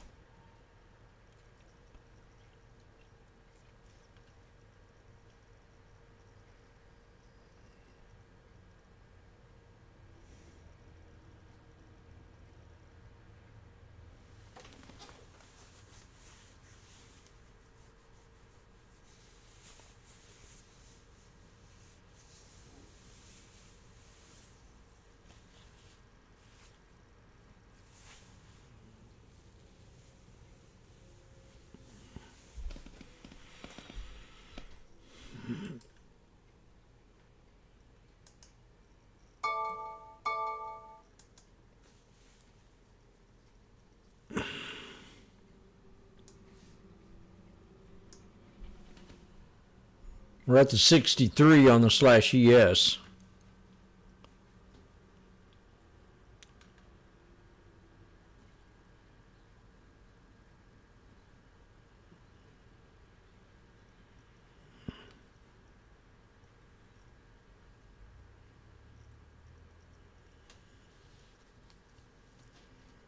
$105, a buck.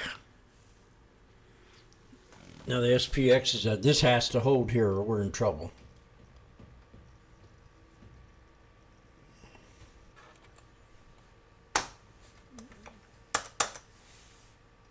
If it sells off, it could be a harsh one.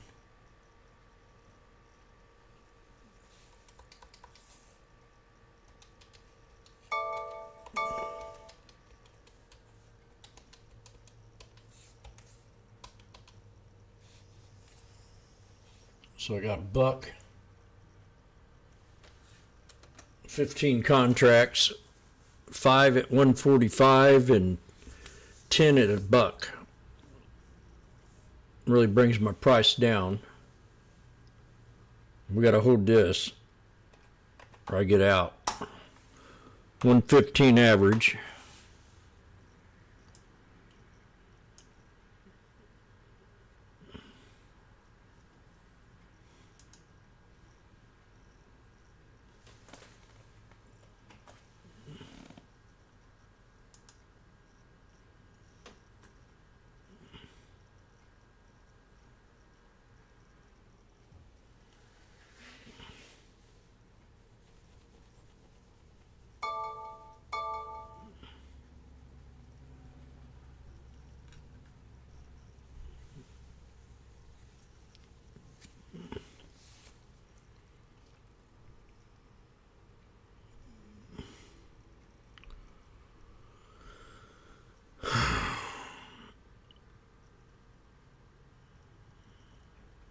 Come on, break.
Washboardjim is now even.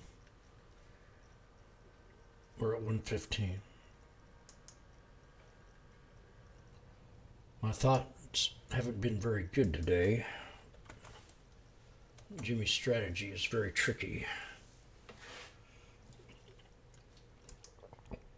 We're now at 120, but I can't sell it at 120.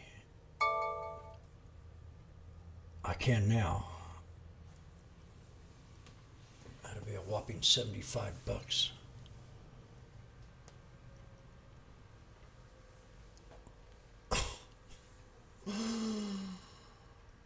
Oh no, please.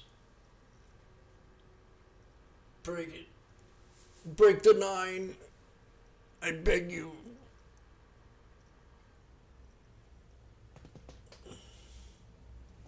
I don't care about the 50 as long as you break the 9.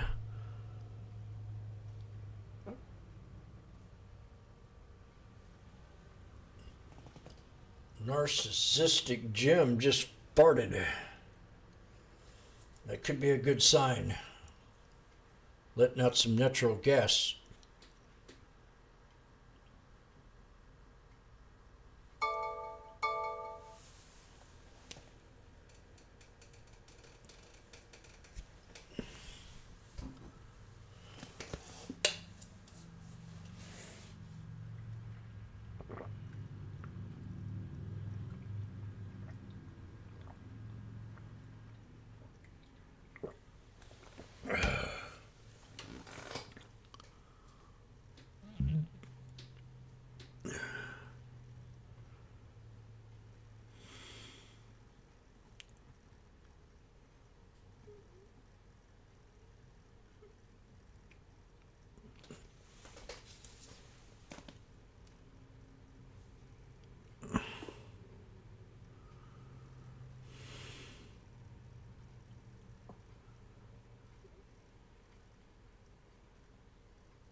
Now it's taking its sweet time, like it doesn't care.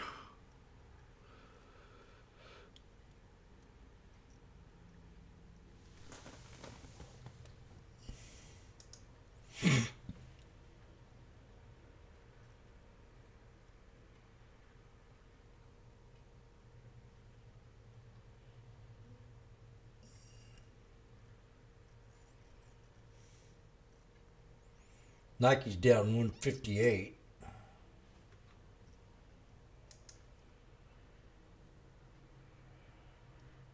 Oh, God. Nike's at the red zone.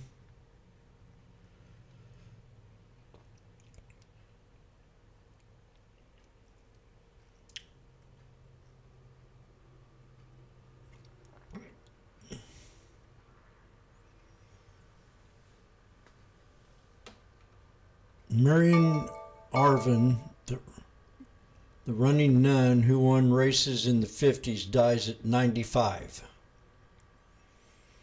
Never heard of her. Marion.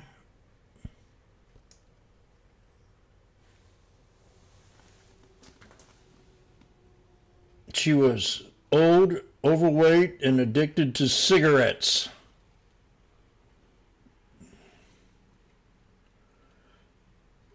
Sister Marion Irene Arvin.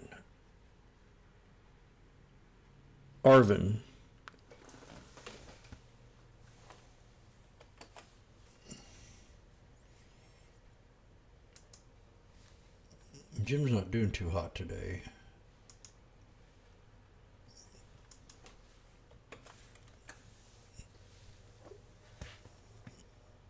So this is her.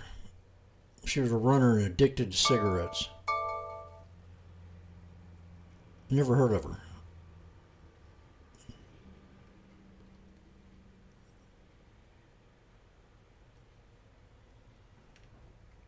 She made the Hall of Fame, 2008.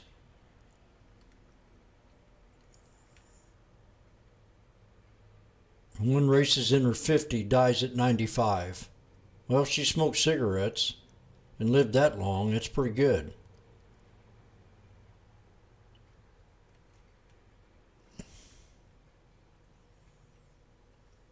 Sister, so she must have been a nun.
I wonder what Marley has to say about her pump on Nike.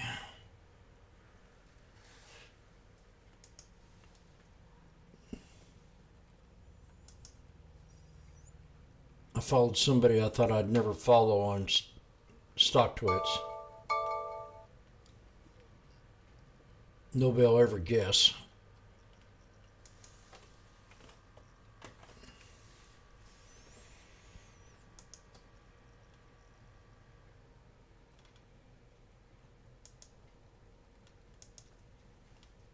I didn't know none smoked.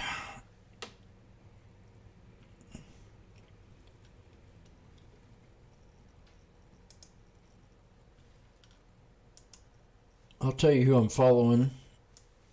You won't believe it. Andrew Ross Sorkin.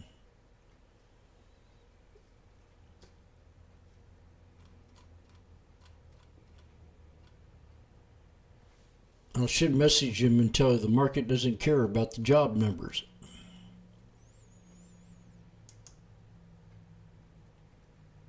Oh, I got to upgrade. I'm not doing that for him. Okay, we're at 120. Washboardjim is now at 120. 125. Oh, shit. 130. Uh-oh. I think I should sell. We're at the top of the Head and Shoulders.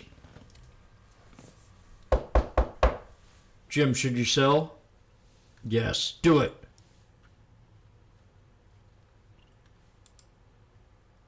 I will. I will do it. Jimmy's out at 130. Does anybody got anything to say? Good job, Jim. We knew you could do it. Left shoulder, head. Right shoulder, I'm out of the trade.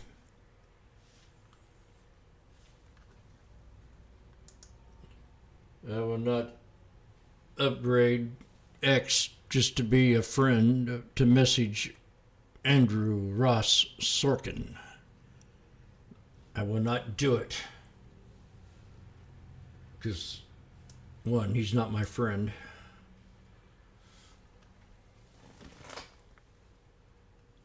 Good job, Jim. Good job, Jimmy. Oh, well, it's going to take me a long time to make up that $2,600 I left on the table.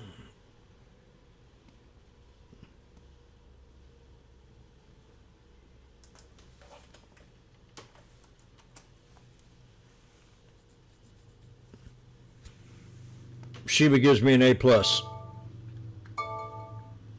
for sticking with it.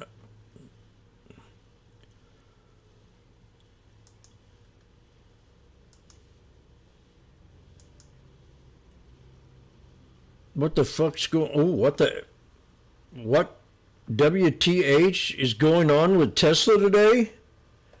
JP Morgan thinks it's worth $150.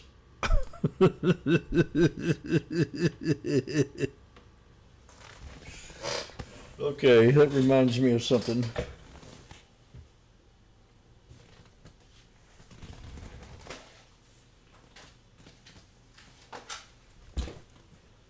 Hello, I am the representative of JP Morgan. And look at my stock run up. Dadgummit. Oh my gosh, what's this thing at now? We're still at 130. I'm okay with that. I'm a representative of JP Morgan. I have a, I'm sorry I don't have my makeup on right now, but we're fools up here, and you know, we're anti-Elon. So we suggest that Tesla's only worth $150, and we are bona fide fools to even mention that low price. If we were in a deep depression, I think I would go 150 with it. But we're trying to scare the traders into thinking that it's worthless. So please, believe us, have faith in us, and we'll just keep it at that.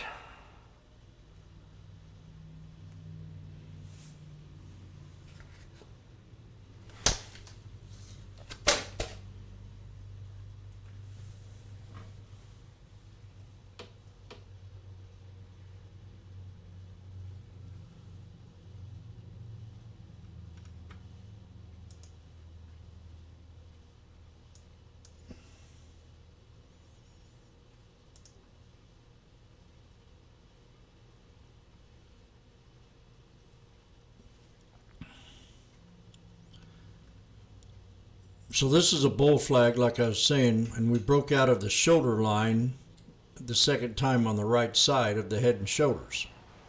The time is now 11:27 Eastern Time, and I'll be going into the kitchen and filling up my water jug. I want to try to drink one of these every single hour. And that'll give me 7 of them, or at least one every hour and a half.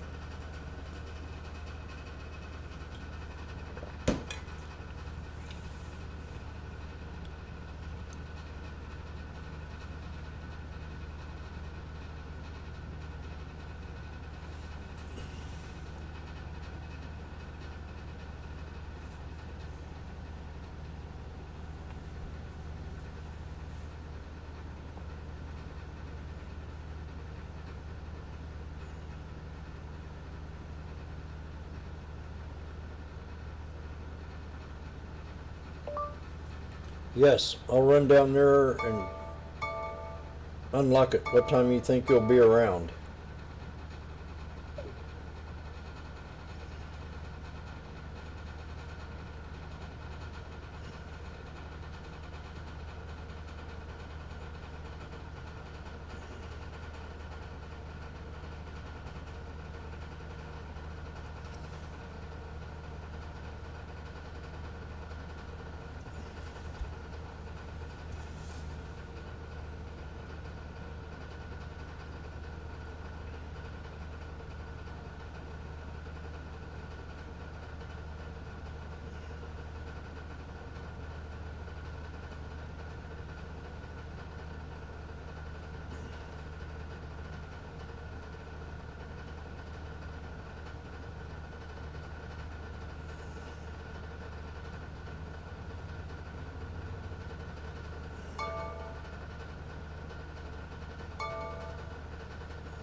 I'll be heading down there to unlock the door.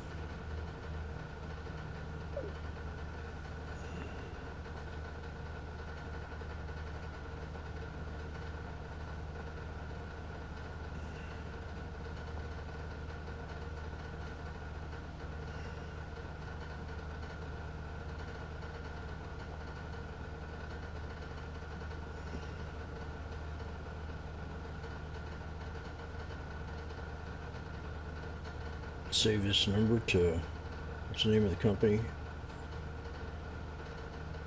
AE Mechanical. Add as contact. Contract. I don't want to do that.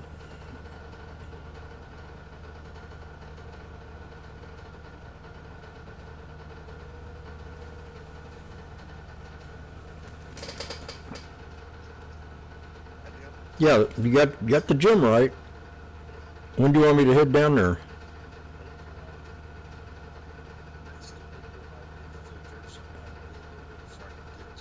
Yeah.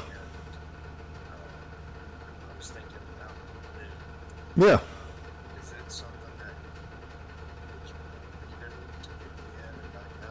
No, I'll just run down there and I'll unlock the door.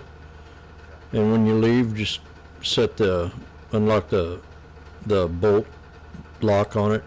Just make sure it's not out, and just shut the door. It's got 2 locks on it. Okay, it's got one down on the knob. Yeah, one on the knob and then the one on top too. Okay, so It'll be unlocked when you get there. yeah, and then when I leave, I can lock it back. Yeah, just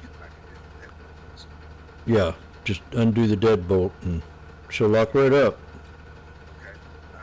Do you know if it's okay to have a key available to us? She said no. Yeah. So you just gotta call me and I have no problem running down there. Okay. Okay, well, sometime in the afternoon, around noon, or are you going to lunch? If I can get over and get to get over, I can get to Okay. sound good to me. I'll head down there in about a half hour and just unlock it and make it easy for us. Yep.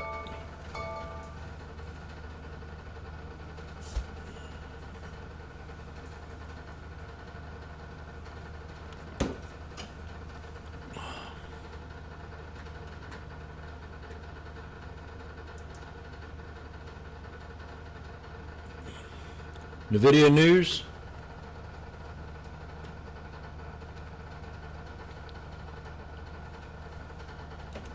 Yeah, today's not going to be a big winning day for me, I'll tell you. So far, in a way.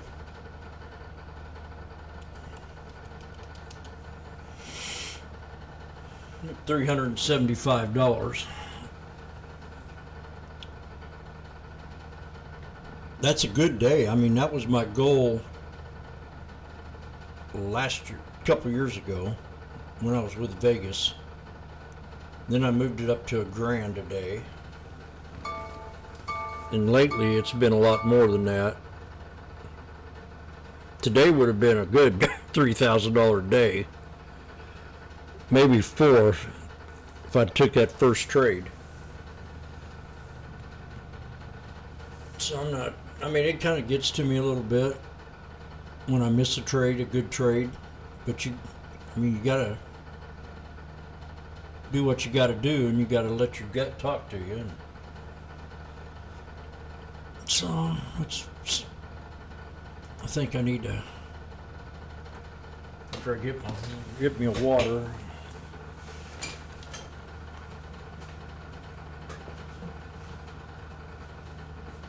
Get something to cheer me up here.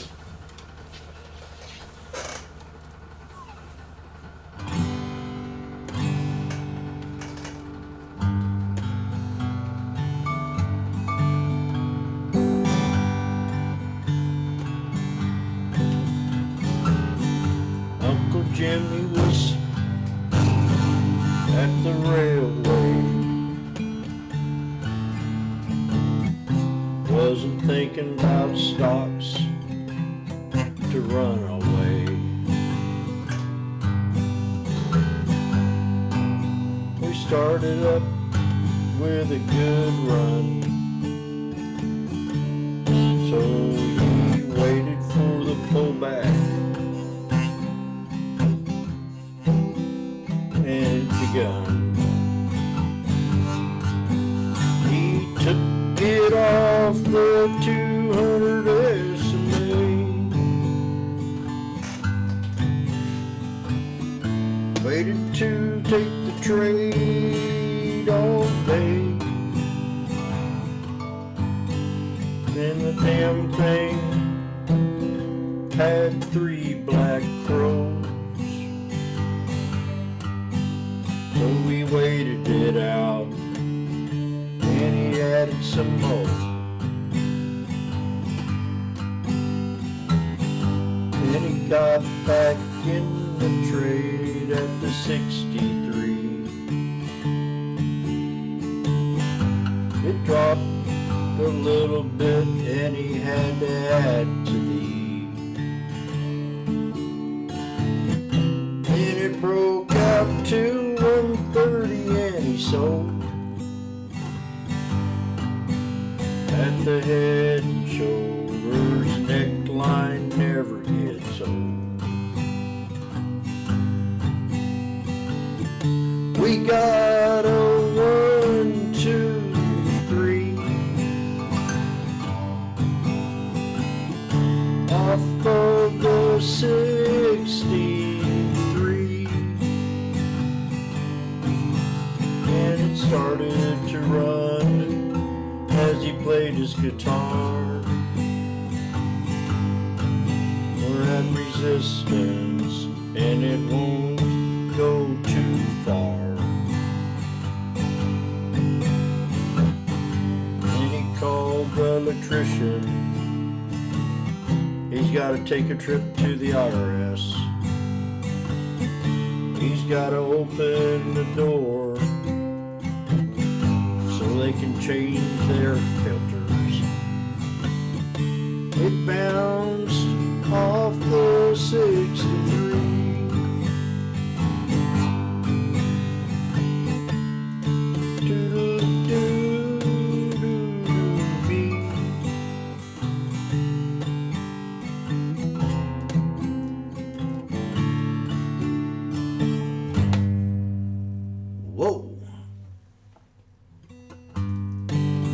had an interview with a bear from J.P. Morgan. I asked him why he thought Tesla was going to 150. He said it had too many stock splits. So I told him he was full of the shits.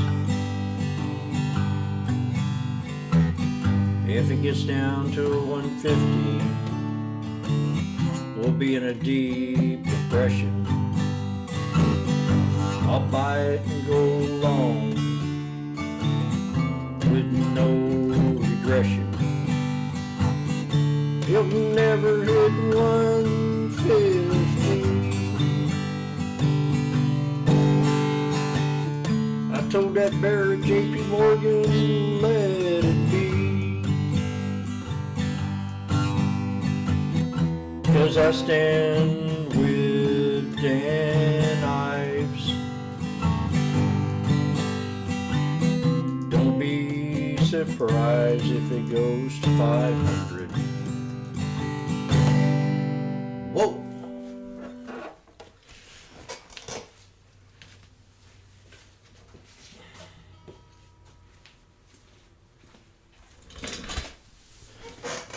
Another hit song by Washboardjim.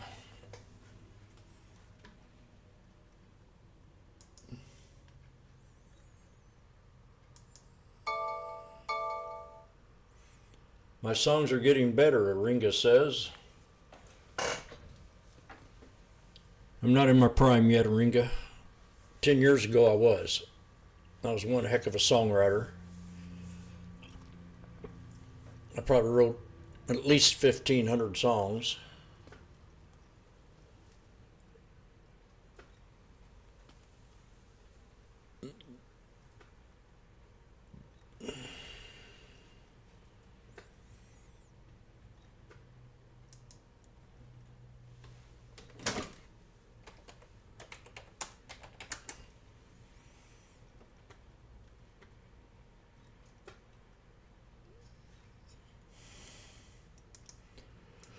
Okay, the SPX is now at 75 bucks, so this thing ain't really holding up very well.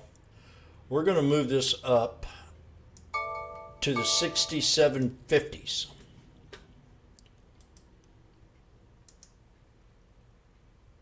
I got to leave out of here pretty soon, so...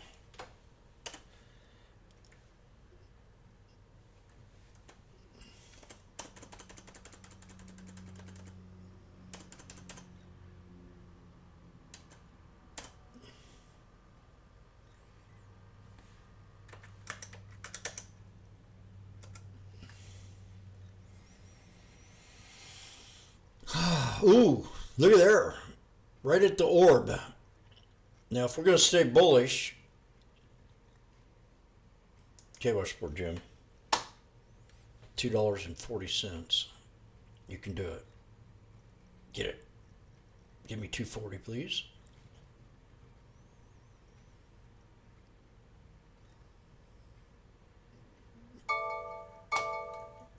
I know you can do it. No, don't run out. Give me $2.40.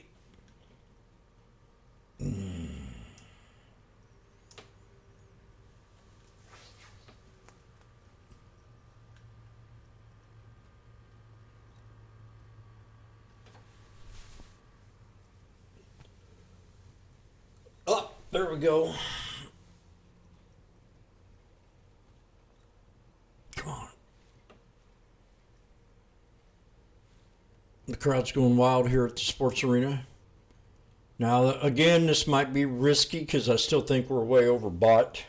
I just don't feel like this run was necessary. Probably because I'm psyched up about the not getting the jobs numbers. But I don't really care about that. I really don't.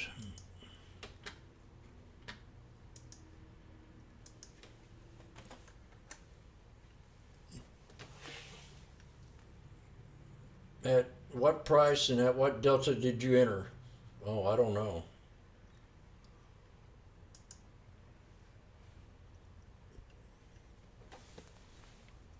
You guys are too technical for me. I feel like I need to go meet Nancy in the bathroom.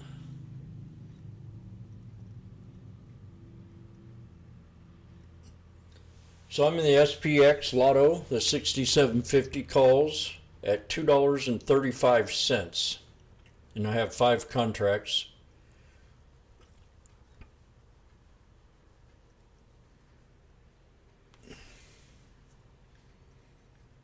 And this orb means everything. If it doesn't hold, we're coming down to the 200. And that's going to be damaging to my calls.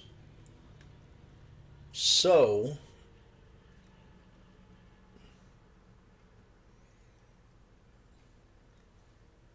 I probably want to go ahead and stop out if it doesn't hold that orb.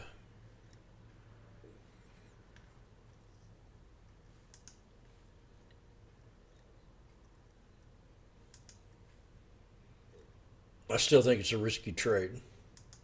But we're in the bottom of the bull flag. I got a booger in my nose when I pick it. Very first song I wrote was, I got a booger in my nose when I pick it. I got a booger in my nose when I pick it. Hangs to my toes, the booger in my nose. Got a booger in my nose, won't you pick it?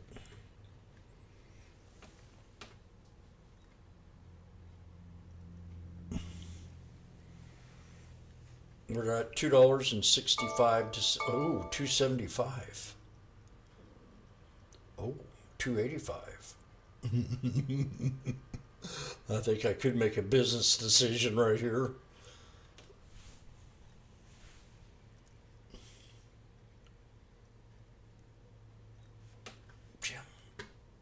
$2.85. If it breaks, it could be a good one.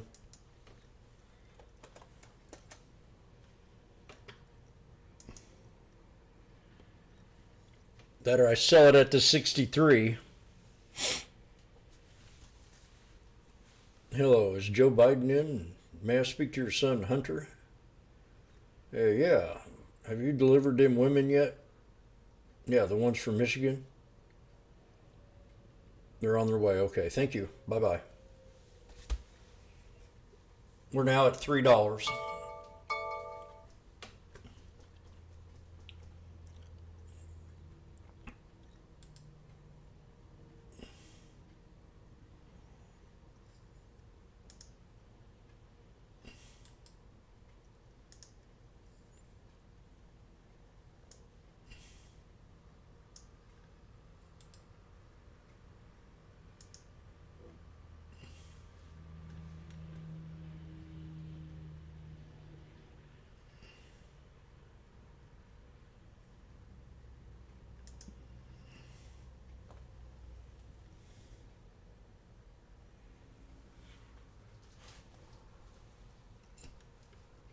I jump like a jackrabbit.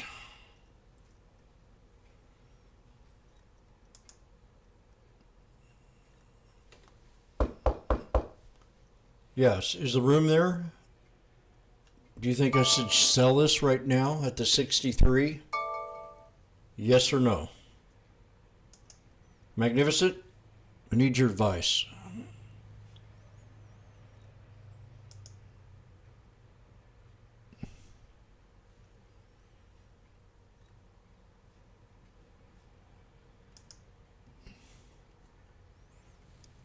Paging Magnificent. Should I sell it at 340? I think I should. We'll have a 1, 2, 3, 4. But actual 1, 2, 3. I'm out. I'm not playing games today.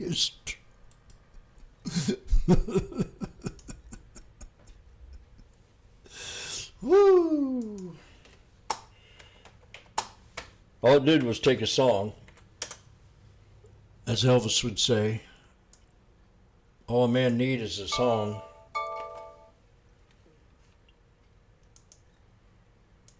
Okay, I'm ready for another grade.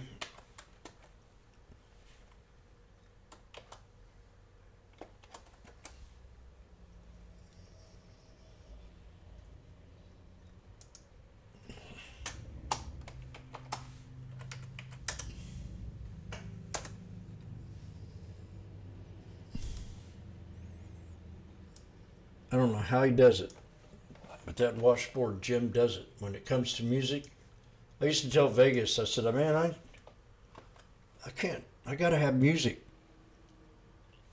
I got to have comedy.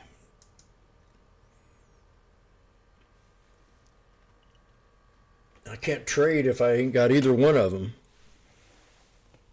We're not here to play games. I said, I got to have games. I got to sing.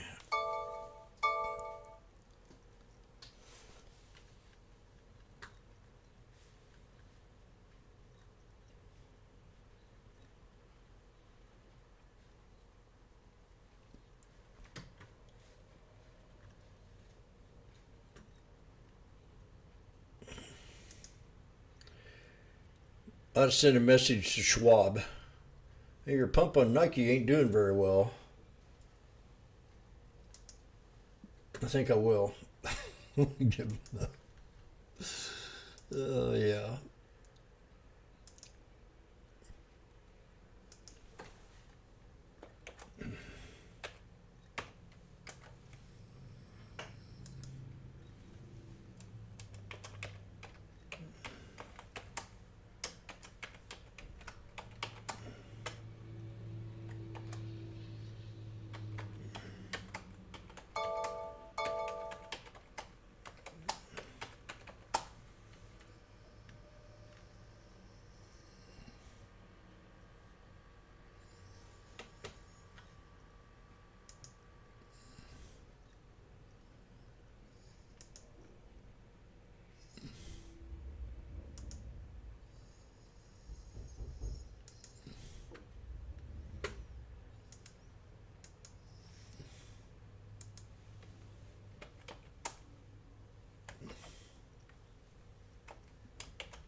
Bet you don't mention it today.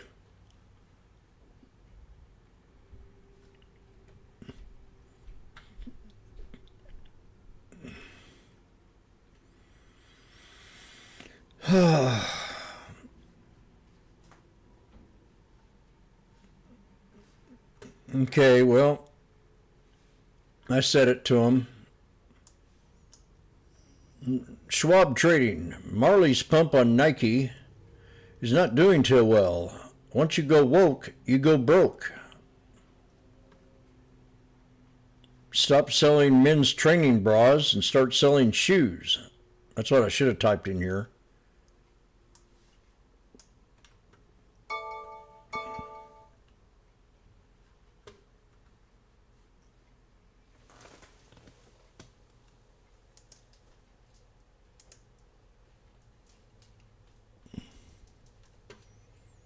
Dad, I got a question for you. How come Grandpa doesn't sleep with me anymore?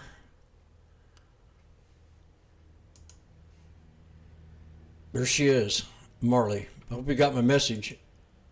Our panel to discuss the outlook for the EV sector. Joining us today, Carl Brower, executive analyst at iccars.com, and Henry Green, investment strategist at Crane Shares. Thank you both for being with us today. Henry, let's start with you. How would you just assess the general state of the EV sector? It sucks. Yeah, hi. Thank you for having me. It always has. I think that the EV sector has come under a lot of pressure from the new Trump administration. I think that... See, this is where I disagree with these fat cats on Wall Street.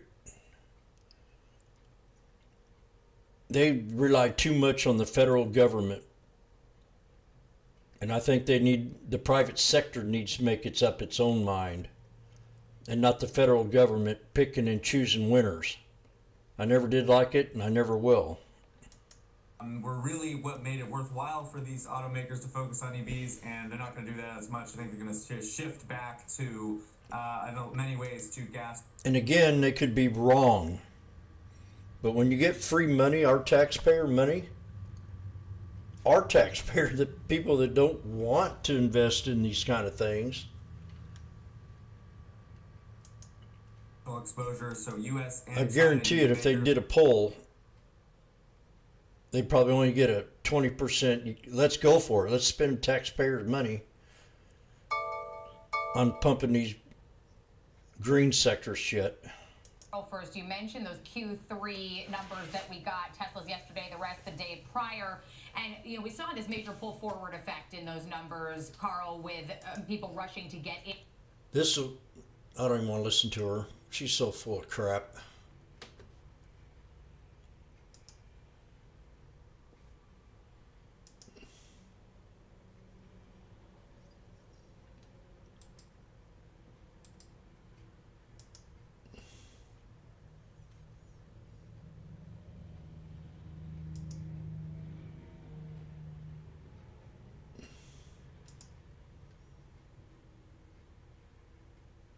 She reminds me so much of how CNBC was.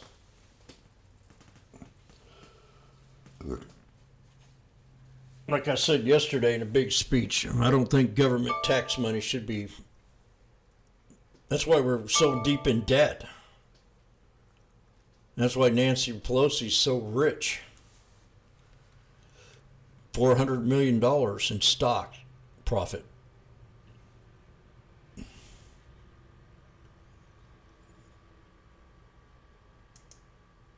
Or even less than half of traditionally what we've seen in the space.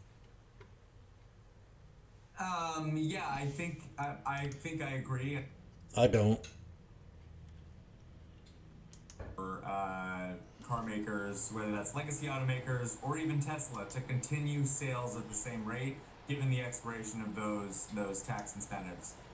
The federal government, the US, after Kamala lost her election, the Biden administration pumped $8 billion in Rivian, which is a failed company. $8 billion. It's free money. Take it. You don't have to pay us back.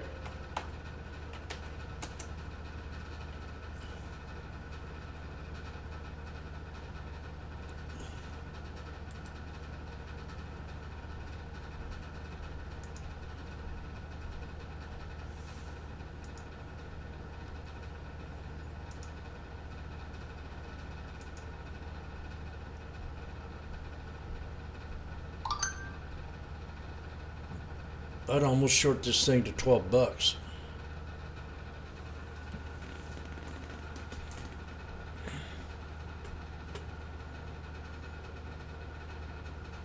What's going to happen when they spend the $8 billion? I mean, they're selling what, 16 cars a month?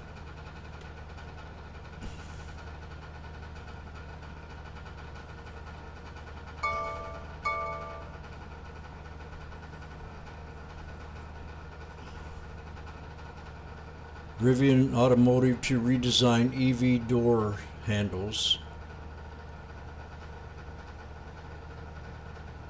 Concord generally maintains a buy on Rivian Automotive to $21.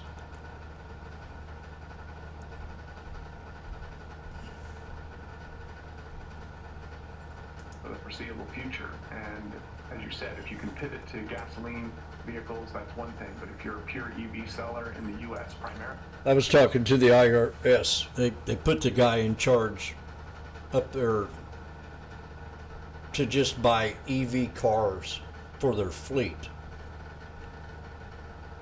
And I talked to this guy a couple years ago, and he was in charge of buying a couple 100,000 cars. And then I talked to this other new dude that took his job just about 3 or 4 days ago about it. I said, weren't you all supposed to get new EV cars? He said, what good would that do us? How are we going to charge them once we get to our destinations? I mean, they do a lot of traveling.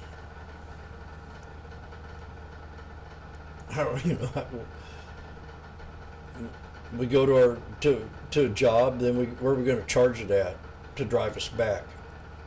We have to wait a whole single day just to wait and go to a hotel that might have a charging station.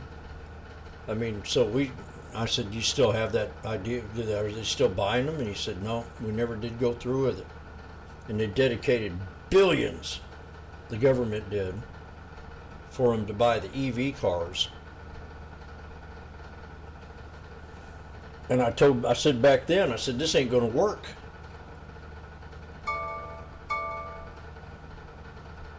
An EV car is for the prestigious. It's like, it's like me and my necklaces. Only pull out the gold one when I need to. And it's only to show off, to be. So I pull out the silver one and wear it all the time. Or my fancy suits or my $250 shirts. I'm not going to wear them every single day.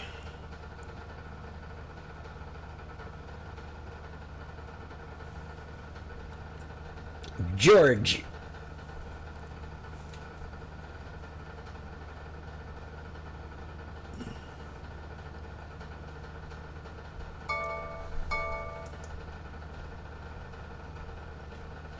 So the way they're talking, I'd short this sucker.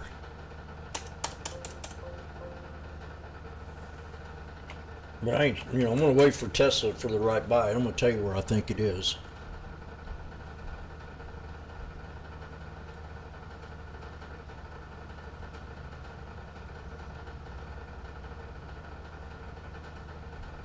If 420.46 doesn't hold,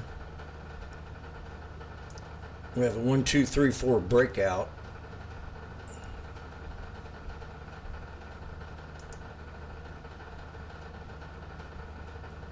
This thing moving slow. I got to go down to the IRS here in a second. So I got a letter in the IRS. And I miss paying one of my quarter taxes back during COVID.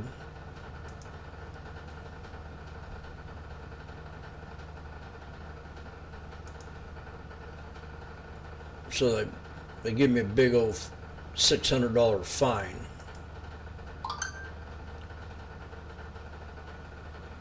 And I called them up last January and I told them I'd like to have this penalty took off that quarter that I missed.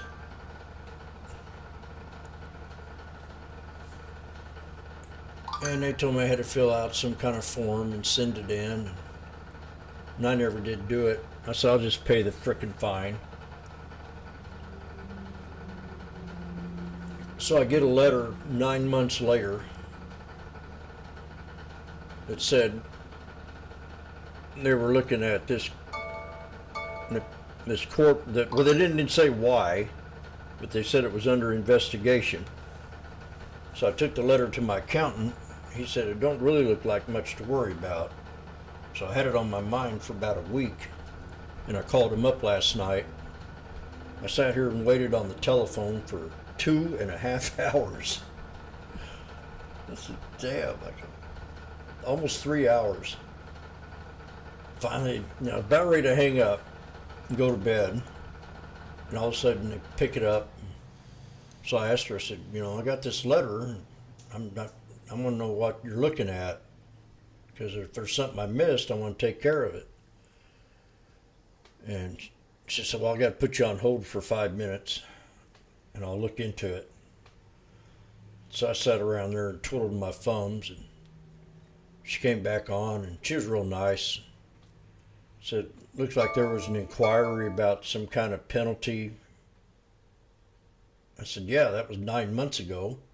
Why am I getting a letter now saying you're going to look into it, and then you'll notify me in 90 days your results? I said, I don't really want to worry about it. I've already paid it.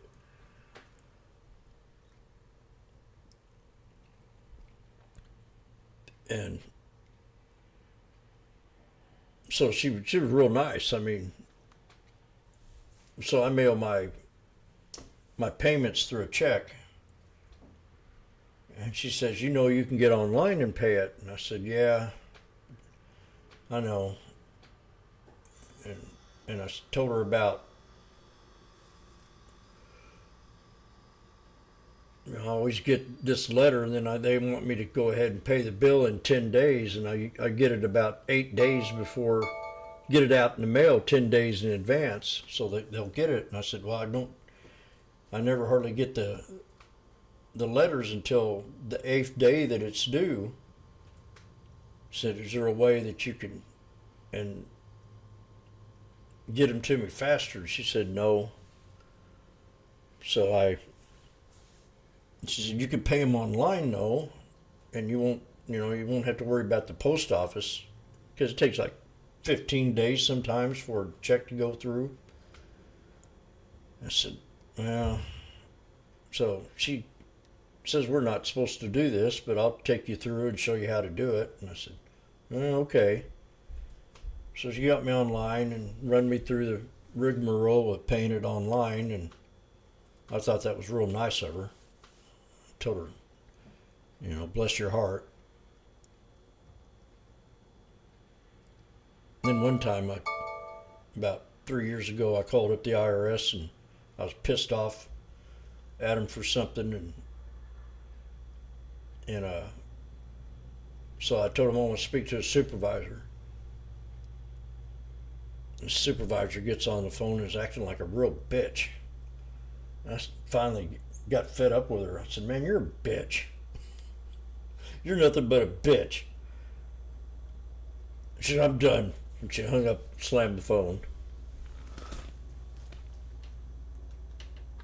And I've never said that to anybody. I've called them up hundreds of times. I've been in business for 35 years. I usually get my way with them, but here lately, since the Biden regime, they're harder to deal with. Friday. Today we did get some data. We got ISM services. Now that hit the 50, that line of demarcation. You also had the S&P Damn. Services PMI. God darn it. Still signals $6.20.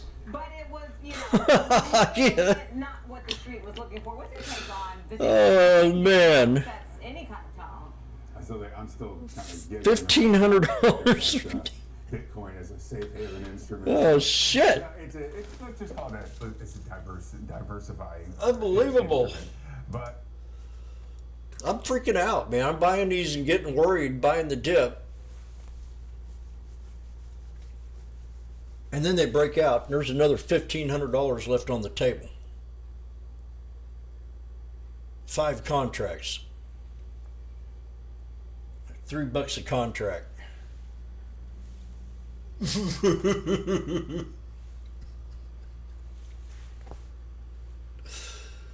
No.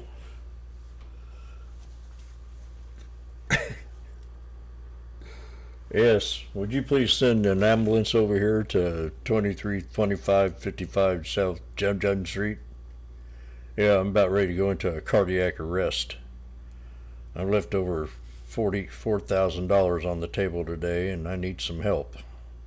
Yes, please, send them right away. Make sure that, what's her name, Trish Regan is there, so she can give me mouth-to-mouth resuscitation. Yes. Thank you very much.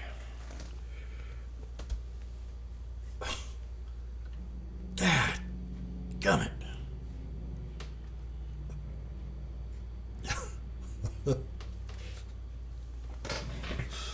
Oh boy.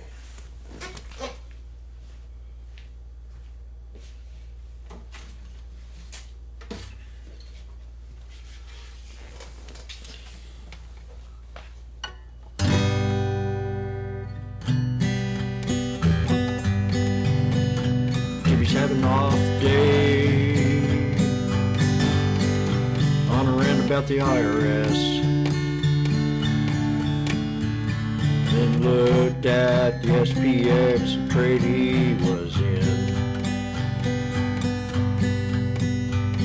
He got in at 235 and it's at 660 now. It's up $4 a contract. That'd have been $2,000 added to his balance. Left 25 on another one.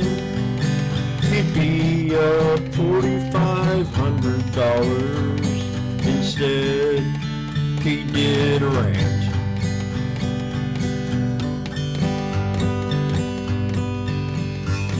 I would have had a $5,500 day,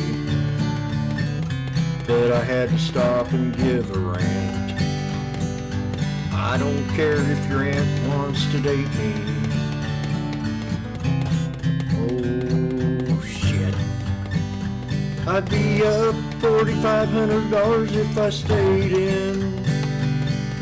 Jim's having a very bad day. It's okay. Things always don't go my way. 235 to 650. I would have had $2,000 on my pockets.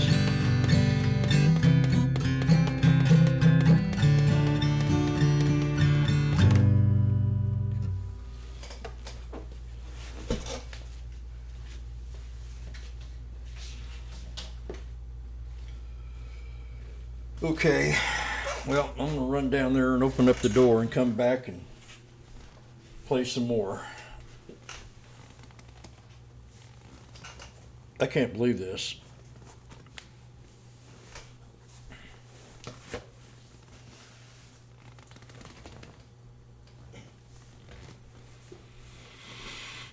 Oh.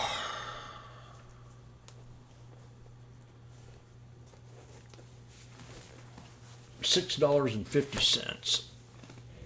I got out at $3.40. I made $500 on that trade, and I could have made $2,000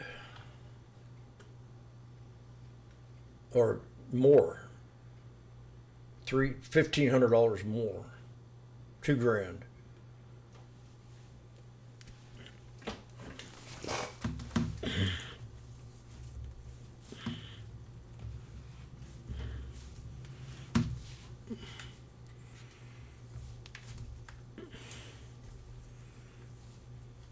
$200%.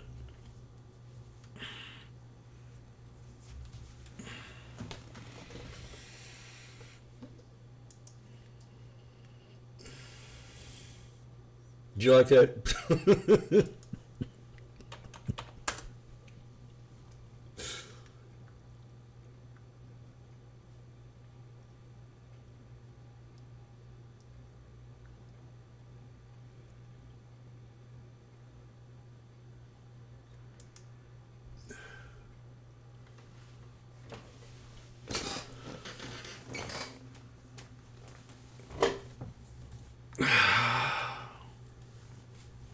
A win is a win, that's true.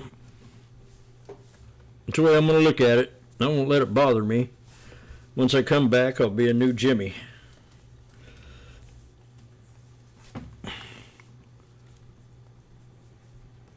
But you do have them kind of days where you just kind of feel numb.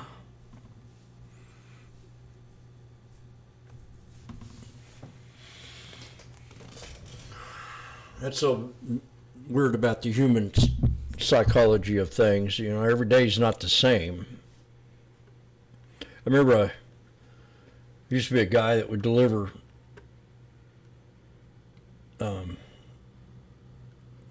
not UPS, but the other one, FedEx driver. You'd come into the frame shop, and that sucker had a smile on his face every single day.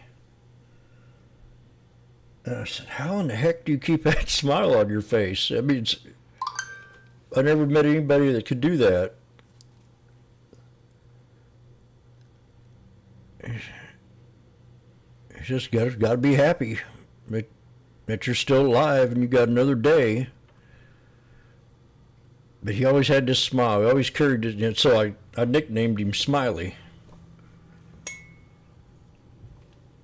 It's just hard, you know.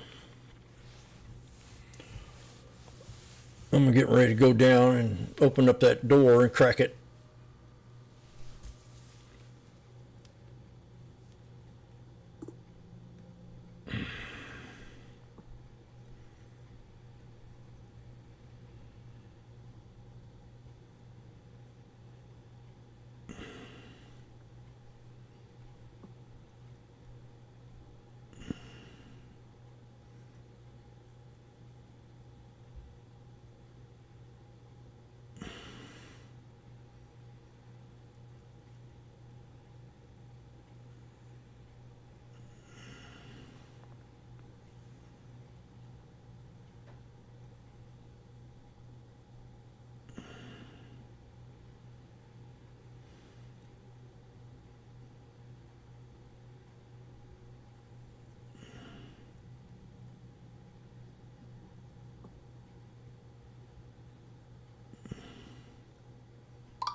Golly, that just bites me.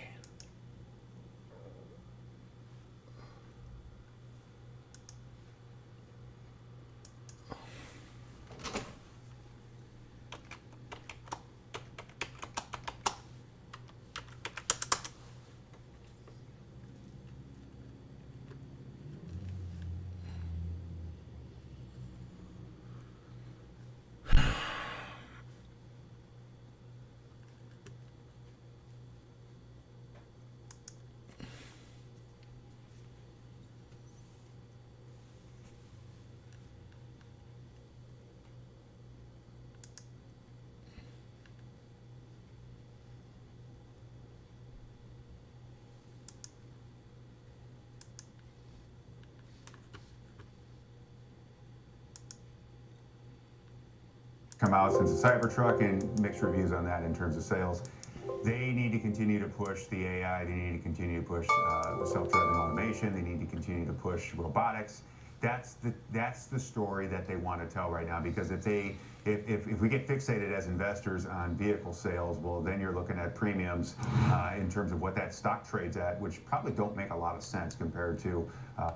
Now, they're only saying that because the other car companies ain't putting out the cars that Tesla does. Now, it used to be, it was all about how many cars they put out. And now he's saying don't get fixated on how many cars they put out. That's because the other car companies ain't putting out the numbers that Tesla puts out. You got to look, there's always, you know, I can tell that guy he's full of crap if I saw him. General Motors puts out 68,000 cars. Tesla puts out 250,000 or 500,000. Hello. Some concerns about No, demand as it we don't want to get fixated on how good Tesla is. Not when J.P. Morgan comes out and says they're only worth 150 a share.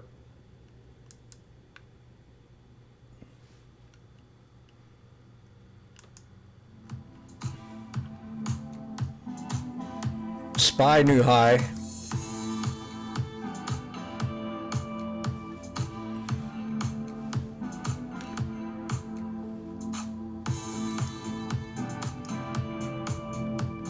The 671s are at 183 now. They were down, they dipped down again.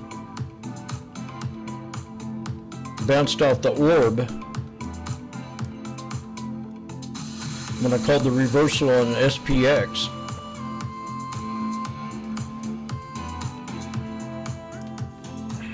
Or I think I did. It was one of them.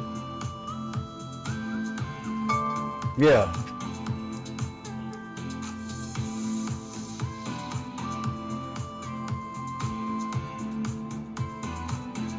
That was a good spot.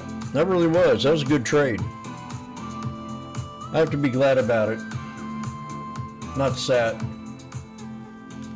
because I got out at the 123. Whether you're an experienced Boom. investor or just getting started, Charles Schwab offers a webcast that's right for you.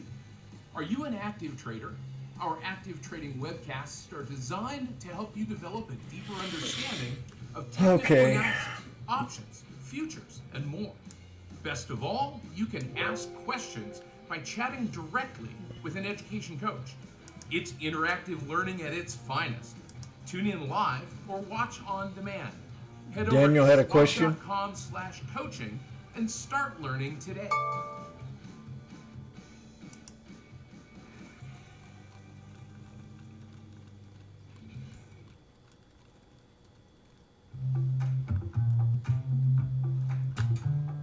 Sometimes, you know, you could have done. Can I post a SS of my $500 to $1,000 challenge? Yes.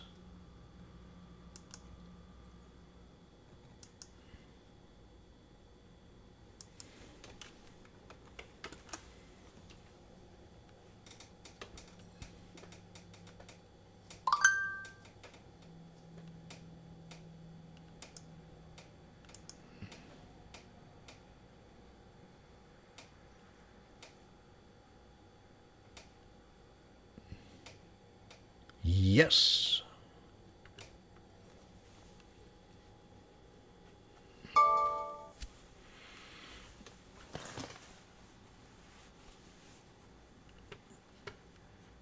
Oh, I'm going to go down and crack that door. About Apple, your fundamental take here. So Jeffries is a little more bearish, and I've heard some analysts recently, and some analysts have been believers of this cycle. Tom, I'm going to go to you first on your take on this, because I wonder if you share similar views as Jeffries go. Well, I mean, I think you take a look at it, you know, what we've seen from Apple over the last 3 years has been a spike when they released their product and sales, right? Super cycle has not taken place, no matter who you listen to. It still hasn't taken place. They've seen decelerating revenue besides last quarter with a tariff pull forward. So that you have to take that into consideration. I just look at this from an innovation and evaluation kind of basis. The forward PE above the 32, 33 level at this point. It's really expensive for a stock that has revenues that's been basically flat over the last 2 or 3 years. That's my concern with this. Now, I use every Apple product out there, so I'm not an Apple basher, but when you see valuations at historically high levels for a company that's basically seen flat growth over the last couple of years, that raises the red flags for me. This run-up that we've seen. Now, I think also this morning I've been playing that scalping trades for the first hour and a half of the day and doing very well. And today I didn't, you know, I kind of wasn't really into it. And once you form a habit,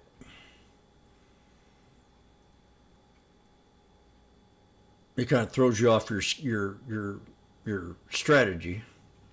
But I've noticed here lately, if I could just quit doing that and be patient and wait for the setups and trade the setups instead of trading the candlesticks first thing in the morning. That's what I do in the mornings, trade the candlestick patterns.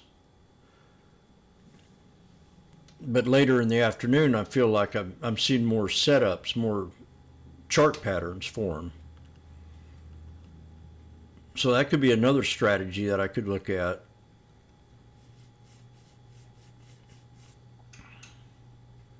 That's what I like about the market. You can, no matter how you look, like if you were come in and you were a graveyard person, you come in and trade the first part of the day and then sleep the second half, or if you work during trading hours, you get home and learn how to trade the market and set up trades for the next day, or trade the after hours. Maybe if you got home during power hour, you'd have time to trade for an hour and get that lotto trade in. Or you can swing trade wait for the swing trade setups and do your work at night and buy the trades, set orders.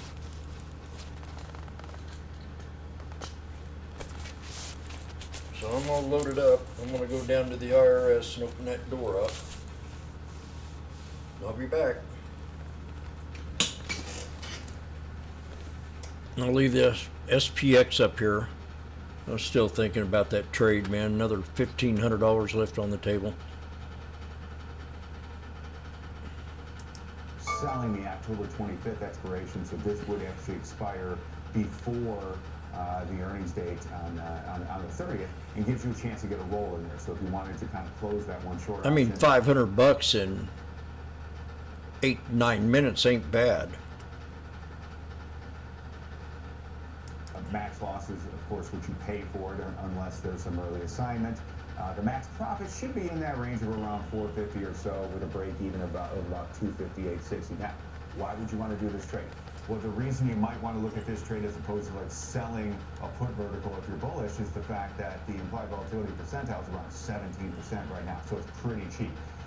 It's also helpful to kind of sometimes want to own not only either that, whether it's the earnings week. In this example, I'm actually going a week outside of the earnings, so a week behind the earnings. So that way, if there is a movement either way, you have the ability to participate in that, post that earnings event, because that earnings would be Thursday prior to expiration. And it's also just a cheaper way to participate in something that's very similar to a covered call, in that you're actually risking $890 on this type of trade, as opposed to buying a covered call, which would be somewhere in the lines of around $25,000 for every 100 shares. Yeah, Joe, I'm gonna take over for this because this is a bullish call diagonal, and it's got some duration on it. You're going out to November 7th on this one, so 35 days to expiration on Joe's position. You're gonna buy that slightly in the money 255 strike call. It's got the higher delta. It's got more Vega, right? This is a long Vega type strategy, because the further you go out, the higher the Vega on that. Buy that 255 call in the November 7th weekly options, selling in the November 17th monthly options, the 265 strike call. So a bullish $10 white call diagonal. You're paying less than the width of it. That's the positive about this type of diagonal, is that even if it goes above 259 or around that level, you're going to be profitable on this trade. You get some opportunities to roll, Joe, and I think that's one of the keys, because you can look at the risk profile here, Joe, and say, oh, okay, I can make $400, I can make maybe $500 on this type of position, but it all depends on where the stock is and how much credit you're collecting for those rolls, because that's the whole idea. When the market's open, you're rolling that short option as you get closer to expiration to the next weekly or 2 weeks out, or just close the trade, where you're going to get some expansion on those credits, and that could actually increase profitability on this bullish trade, right? Every time that you roll those options, and you're doing it for a credit, you're basically reducing the net debit that you paid for it. And by reducing the net debit, you're reducing your risk and giving yourself the potential, for higher return on that risk. So that is one of the reasons that we look at having this structured over a couple weeks, so you do get a couple of those rolls in there. The other thing I would add to this too, Tom, is that since it has basically a vertical spread kind of embedded in it, this is the way that I always kind of approach vertical spreads. Buy it where it's at and sell it where you think it's going. If it gets up to that 265 level, that puts it basically right around those all-time highs, which would be something of interest as we move into earnings. And then you have the ability to potentially roll it from that 265 down to the next week, or you can roll it up if you want. Now you're extending that vertical spread even further. Gives you a lot of flexibility, and no pun intended, but a lot of optionality as well too. Optionality, yeah, I like it, and the fact that when those rolls on a week-to-week basis can expand to over $2.50 each, and you get at least 3 opportunities, but positive time decay on this one, but you definitely need to move to the upside just ever so slightly, less than 1%, to get into that potential profitability zone. Got some assignment risk over the next 2 weeks on that short option on the 265 strike call. But we're going to flip the script, because that's a bullish view, right? So maybe we're going to get a little more dour with my example trade. Now remember, these are just example trades, folks. Ways to look at trading this. So Joe, I went out a little bit shorter duration to avoid earnings on this one. I went out to the October 24th weekly options. Earnings are tentatively scheduled right now for the 30th of October, so you're going to avoid that. But we're going to buy an in-the-money put in that October 24th weekly options. We're going to buy the 260 put, and then against it, we're going to sell the 245 strike put. So a bearish $15 wide put vertical to the downside that you're going to pay roughly, I've got 480 debit on here. It's trading closer to 460, so you can get a little bit cheaper on that. But the debit you pay is going to be your risk. So if you pay 480 bucks at risk, that can expand to $15 if we go below 245 at expiration. Joe, one of the key things that I mentioned on this one, on this trade, the vertical, is that you mentioned IV percentile rank, down at about 17%. So when you're buying directional verticals like this, in this example, it's bearish. It's going to cost you less money because implied volatility levels are lower. So you've got 480 of risk. You can make $1,020 on this if it goes below 245. But Joe, it also gives you that flexibility of maybe trade management before expiration over the next 3 weeks, right? It does, and kind of goes back to that idea we were just kind of talking about with buy where you're at, sell where you think you're going. And if you think you're going, if you think that the move that we had is extended, you might look at the RSI right around 70, 71. A pullback from that would not be good for the stock, good for the position, right? Good for the trading position.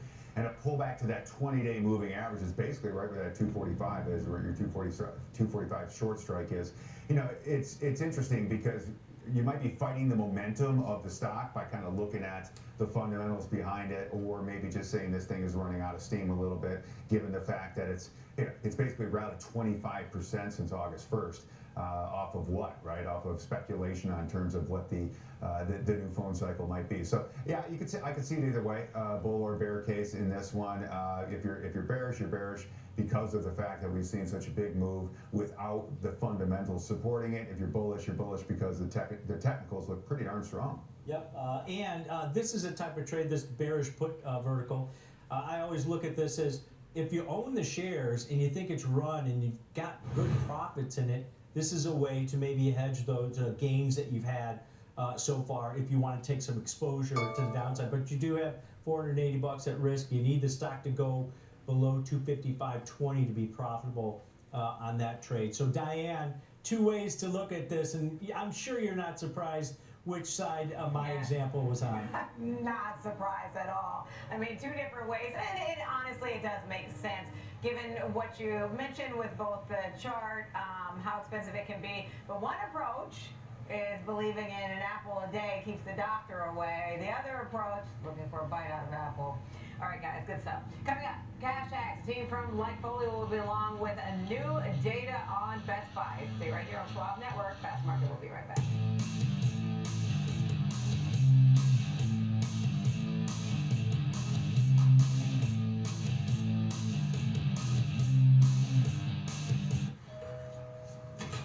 Hi, I'm Alex. I'm Jane. And I'm his mom. Sometimes you could have done better. Same goes for where you invest. Level up and invest smarter with Schwab. I'm Sam Vardis, live from the New York Stock Exchange. When the market moves, we're on it. Getting the reaction, the strategy, and sentiment in real time. Stream Schwab Network at schwabnetwork.com.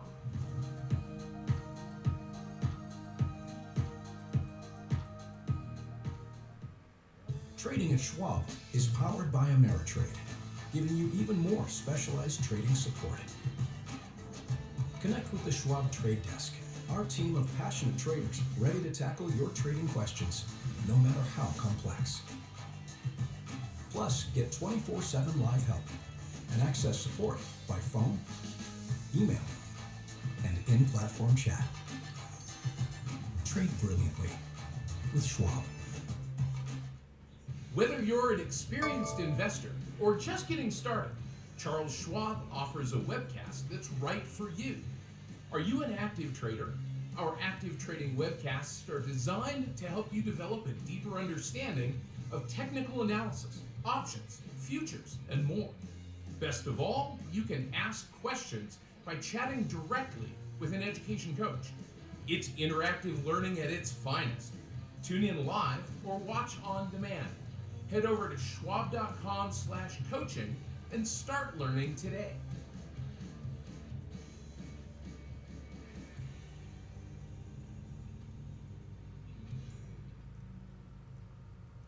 No politics, no spin, just the market from open to close and beyond. Streaming 24/7, any screen, anywhere at schwabnetwork.com.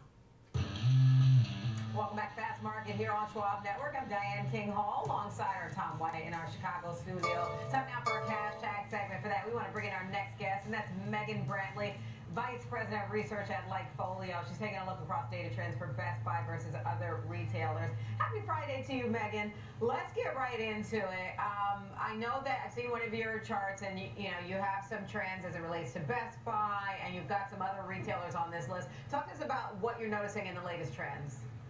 Yeah, so whenever we look at Best Buy, this is actually a really interesting one for us because we're setting up ahead of its critical and, its peak holiday season where we see some ramped up traffic. And when you look at this chart, it might be a little bit misleading at first glance because you see Best Buy versus peers, value peer like a Walmart versus a convenience peer like an Amazon, and it's trailing when it comes to digital traffic. When we look at those web visits, it's down about 4% year over year, but I'll place this with a caveat that this is actually an improvement from what we saw if we were to look at this a quarter ago.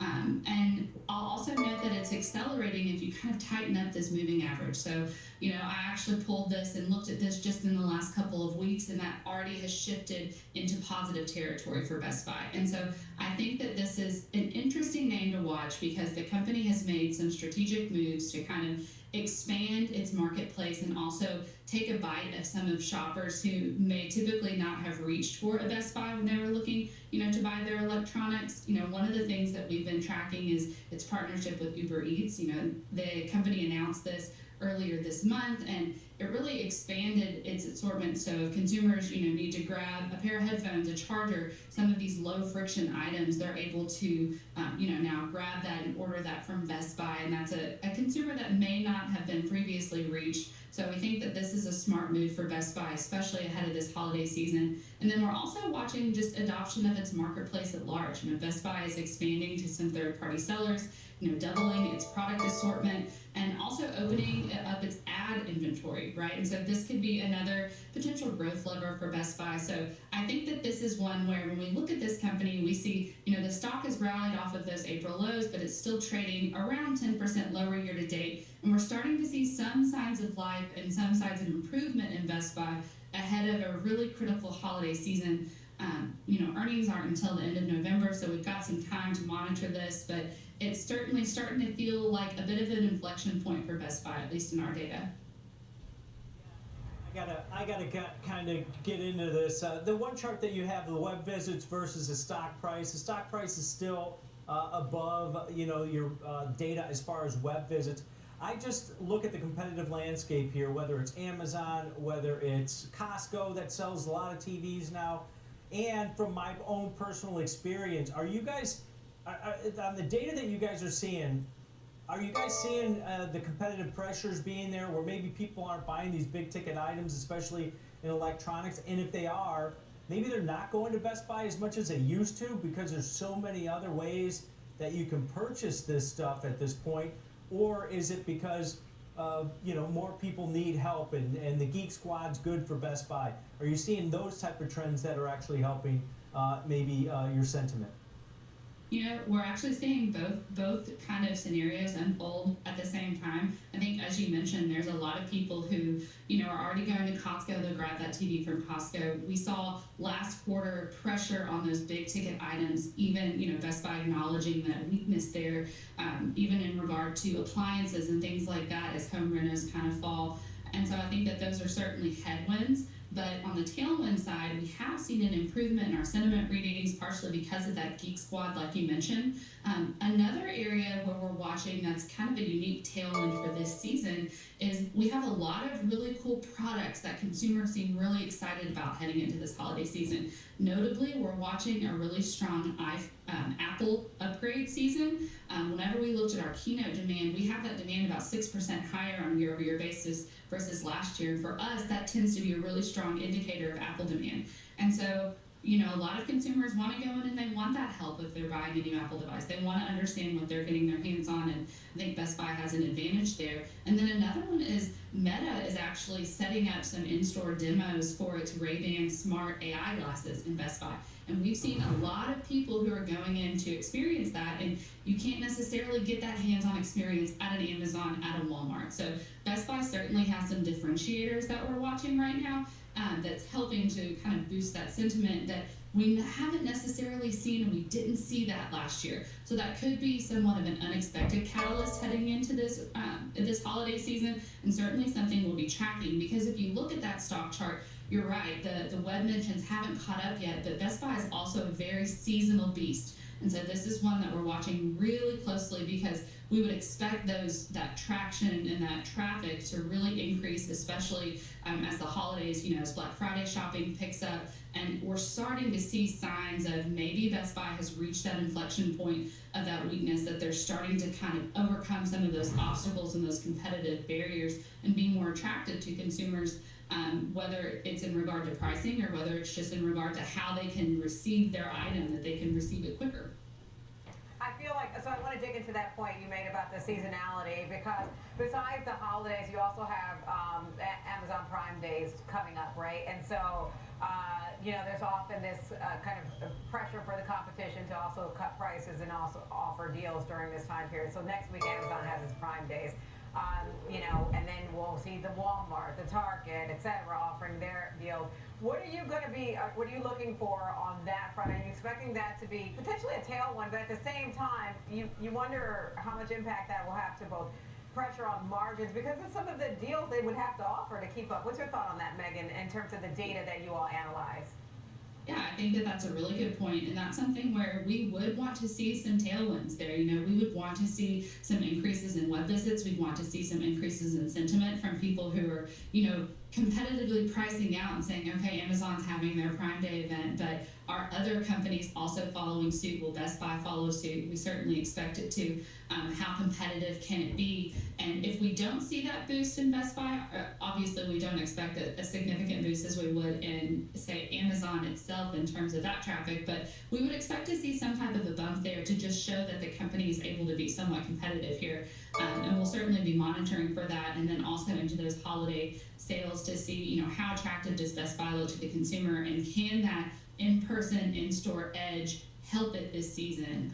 You know, we'll see, but it's certainly, you know, at least in our data, typically in the past couple of months, if I were to come on, I wouldn't have very many positive things to say about Best Buy. So this is the first time that we're starting to see that momentum and starting to see signs that there could be some tailwinds this season for Best Buy.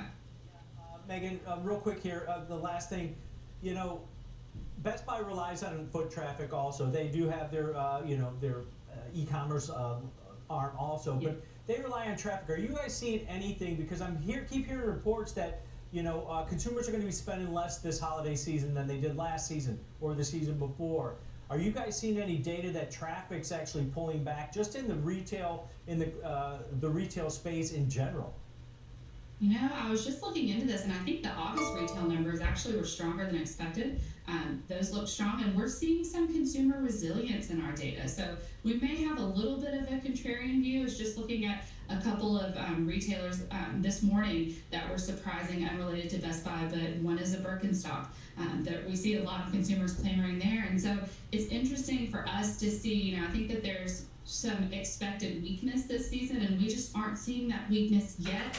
We'll see how the consumer holds up through the end of the holiday shopping season. If maybe they're just shopping earlier, you know, there certainly could be something at play there, the consumer trying to get ahead of those purchases. But at least for us, we see a strong consumer heading into this holiday season. So it'll be interesting to see how that all shakes out. It will be interesting. It sure will be. And where the consumer actually puts their dollars. Thank you, Megan. And that is Megan Brantley, Vice President of Research at Lightfolio. Have a great weekend, Megan. All right, for the trading perspective on all things Best Buy, this is all you, Tom. Take it away. What are you taking from the insights from the Lightfolio team, and in terms of your approach? Yeah, I was actually pretty surprised by their data, even though the one chart had Best Buy with their competitors down about 4%. So I looked at the technicals on this to create kind of an example trade here, where the stock has stopped out about the 78, 79 level repeatedly over the last month or so.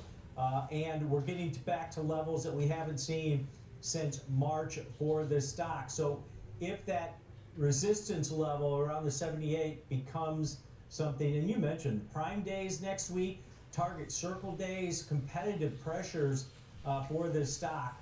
Maybe it's going to cap out again, but it has been an area of resistance for the last month. So I looked at a strategy that takes advantage of low implied volatility. The IV percentile rank about 40% at this point, so not too elevated at this point, but we're getting back to those levels that have failed as far as resistance goes. So went out to the October 31st weekly options. This will avoid earnings, which comes in November. So you don't want maybe that earnings event to cause some additional volatility or movement. But I looked at buying a bearish put vertical that's going to not cost me a lot of capital and have a pretty good risk reward setup. So buying the 78 strike put in Best Buy in that October 31st Okay, I'm back. options. Buy the 78 put, and then against that, sell the 73 put. So it's not Best Buy? Harshly bearish position. I haven't looked at Just Best Buy in a while. Back and maybe some resistance at that 78 level again. A $5 wide bearish put vertical, you're going to pay roughly about $1.75 debit for it. Probably get it a nickel cheaper right now. Stock has moved higher a little bit. But if you pay that $1.75 debit, there's going to be your risk, $175 per spread. And that vertical can expand to $5 if we go below 73 on this. In low volatility environments, when doing directional and biased trades, this example is bearish. If you're more bullish, you could buy, the 78 call and sell the 82, 83 strike call against it in that same option series to take a bullish stance. But this one, you need the stock to go below 76.25 on a percentage basis. It's only a couple percent below the current share price. But I always talk about when not buying me. directional verticals like this, you have that flexibility. I don't have to wait till the 31st, 28 days from today, to get out of this trade, right? If the stock goes down to 74, 73 prior to that, that gives me that optionality to close this early if the market's open, or at least close part of your position, Diane, on this. Kind of going against what Lightfolio came up with on their positive data, but resistance at 78 recently. Laying off the But Geek yes, Squad. in terms of the trends that you've seen in Best Buy. Okay. Reported September 17th, Best Buy teamed up to launch immersive in-store experience. Book your Meta Ray-Ban display demo now. Best Buy fires members of its Geek Squad team in latest layoff. Fires them. Fires them. Not lay them off.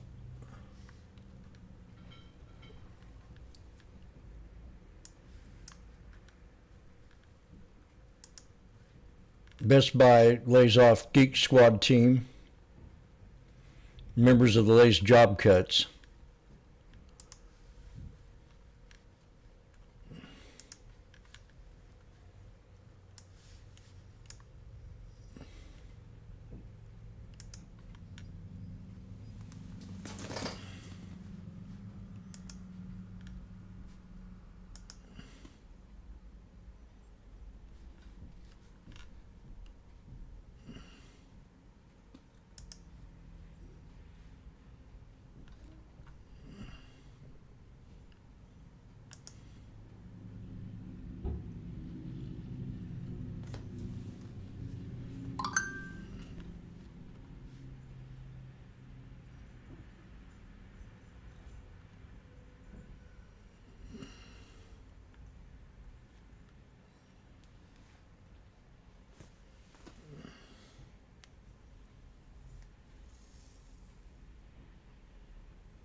Someone told me I was always right.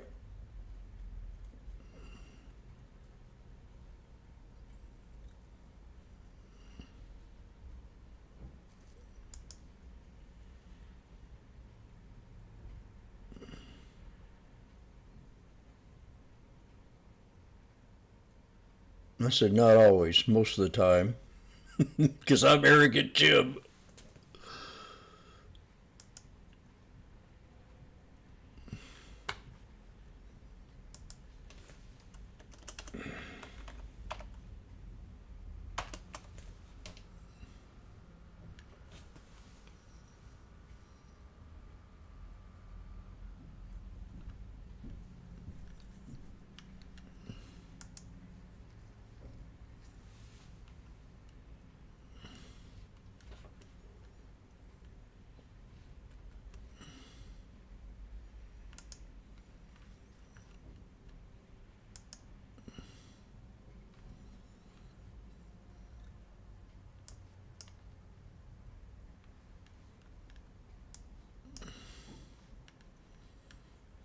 That looks like a mess.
There we go. We got the 200 down here.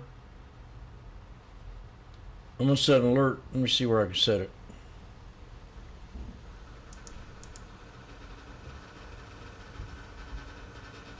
We're not too far from it right now.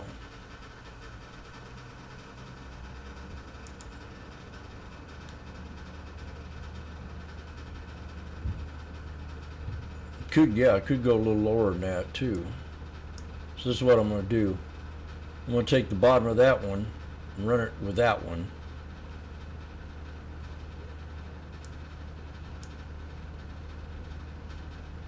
That'll take that one and run it with that one.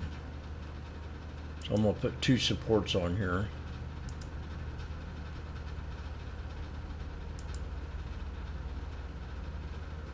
First one, I'm going to go right there. And the second one,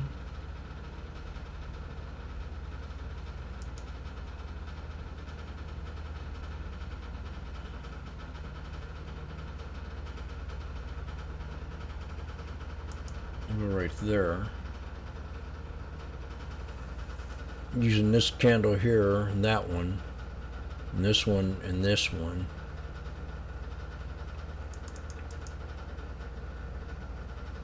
And we hit the first one, bounced up. So I missed that. Dadgummit. Okay.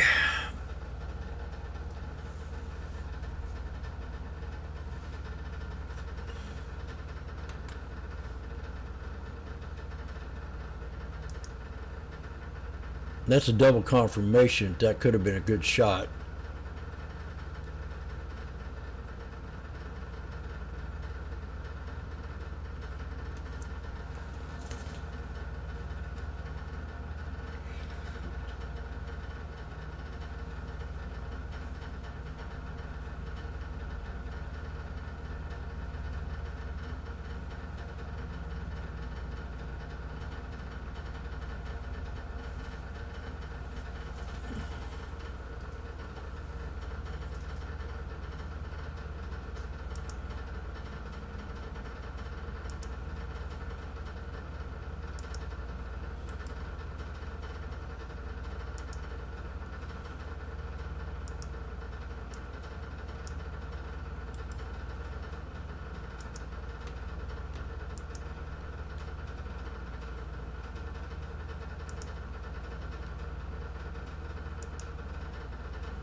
Randy.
We got a fallen wedge.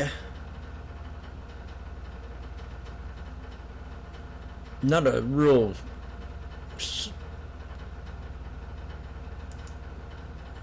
volatile one, but we do have one.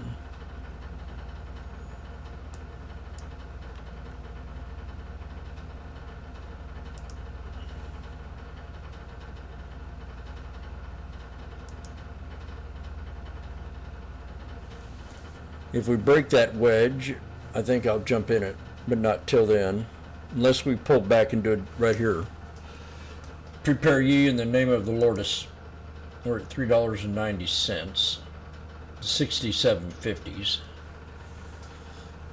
We've got the wedge and the 63, and it's really not much of a wedge, but it is. It is and it ain't.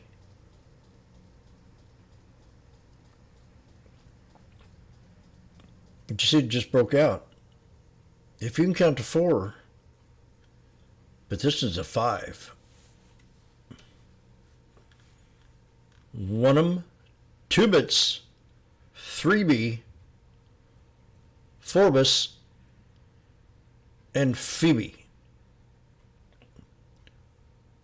1, 2, 3, 4, 5.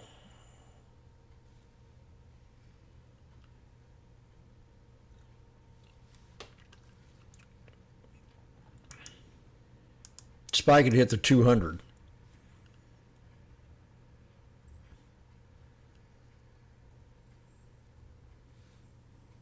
I don't know why I'm so hands off today. Damn, $3? Thing just knife on me? That's why. The double bottom.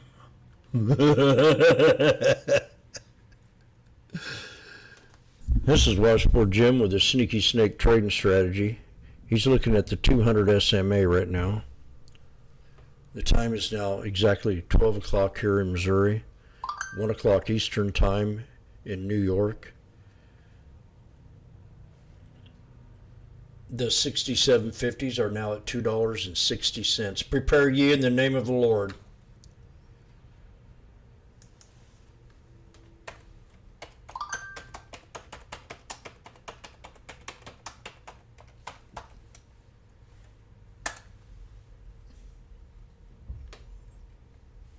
$2.60.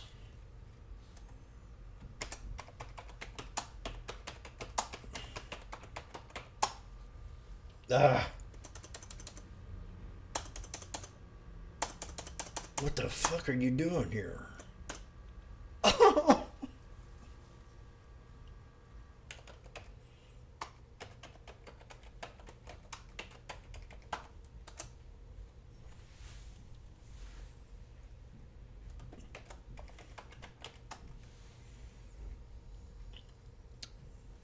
Well, we hold the orb. The question's been asked. Jimmy's getting ready to take the trade. It's the 67.50s. And could I have silence, please?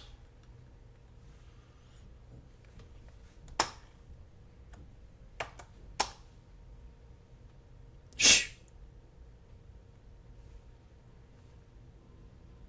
Hey, you in the back. Shut your mouth. I'm trying to take a trade.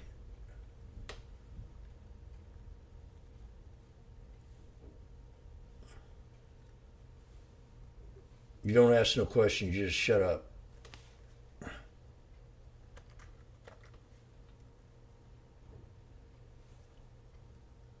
Okay, get ready. The crowd is going wild here at the sports arena. Jim's got some at $2.20, $2.15, $2.10, $2. Oh yeah. 3 black crows coming up. Oh. Okay, get ready. Now this looks a little risky, but I got in here at 195.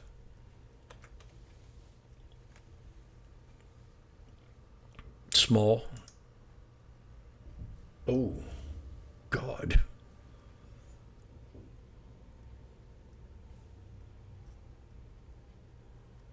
Mm.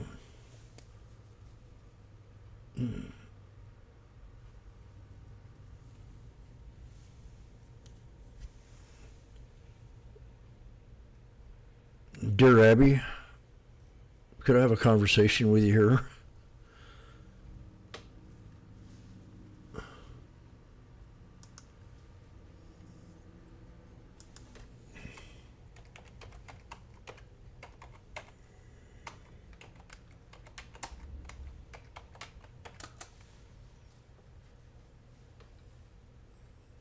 Paging Dear Abby.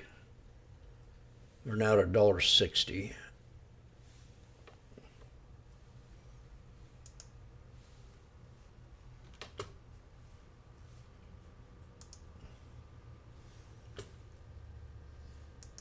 Oh, darn.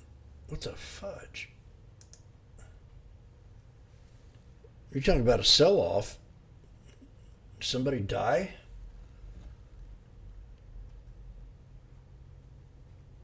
Now, I knew something was going on today.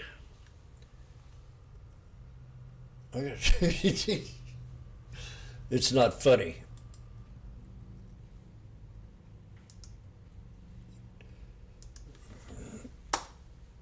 $135.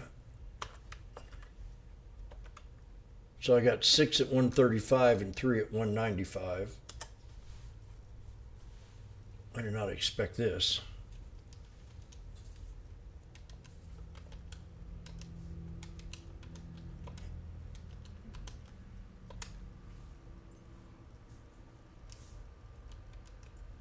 Oh.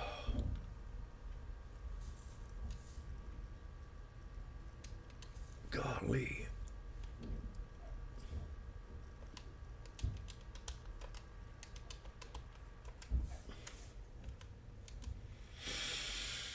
Okay.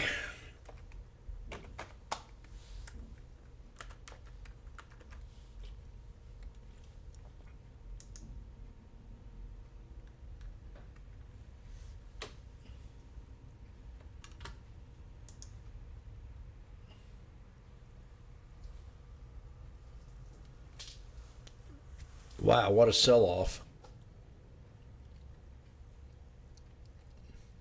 I don't see how that could happen, really.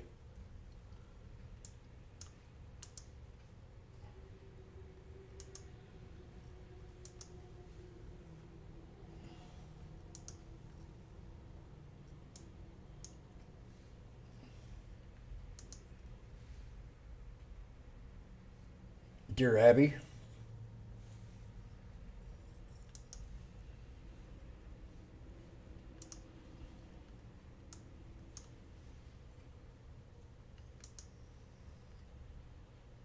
Target, but they do still expect compression in the company's take rate over time. We're in the bottom of that old channel, so if this holds, I got a chance, but if not, we're going to come down and hit this orb, and that just ain't no good.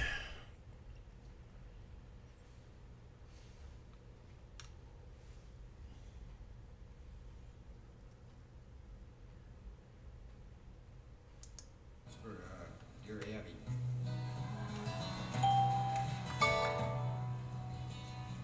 Dear Abby, my feet are too long. My hair's falling out and my rights are all wrong. My friends, they all tell me they're no friends at all. Won't you write me a letter? Won't you give me a call? Sign, bewildered. Bewildered, you have no complaint. You are what you are and you ain't what you ain't. So listen up, Buster, and listen up good. Stop wishing for bad luck and knocking on wood.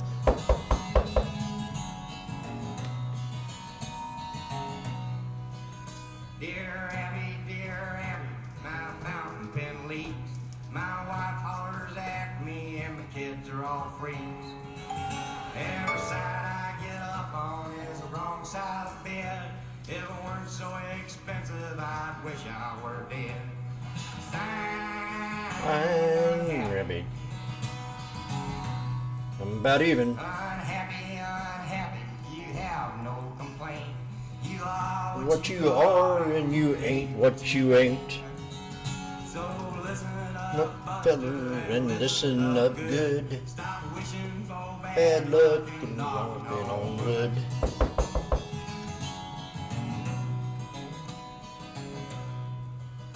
Dear Abby, dear Abby, dear Abby,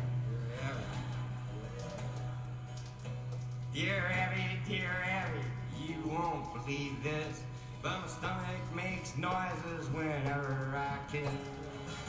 My girlfriend tells me it's all in my head, but my stomach tells me to write you instead. Sign, noisemaker. Noisemaker, you have no complaint. You are what you are, and you ain't what you ain't. So listen up, Buster, and listen up good. Stop wishing for bad luck and knock on wood.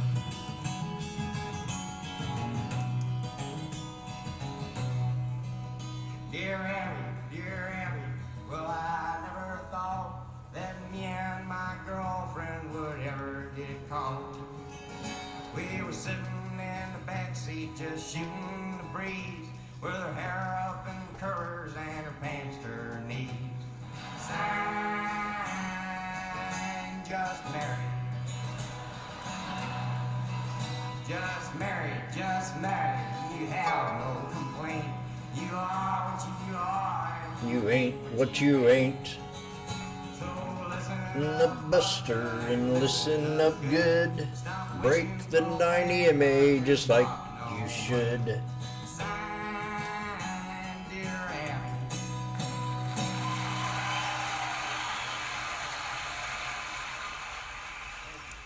Thank you very much.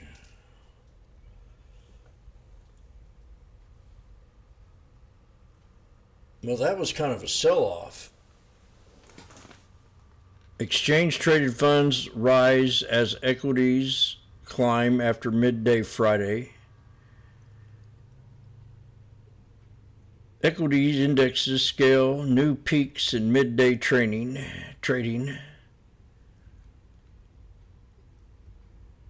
Some small caps really have some great potential to rally, says Bank of America. I'm almost at even. I am almost even. I am even as much as you can. Dear Abby, this is Washboardjim. I'm in the green and should I get out?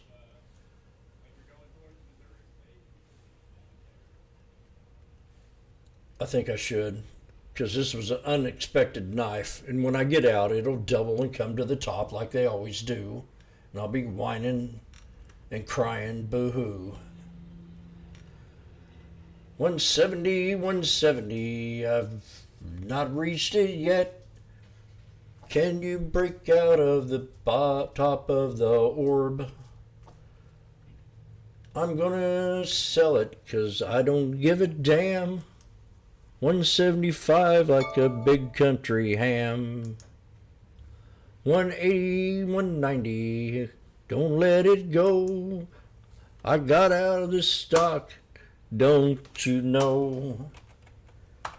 Thank you much, I'd rather sneeze. My girlfriend is down on her knees.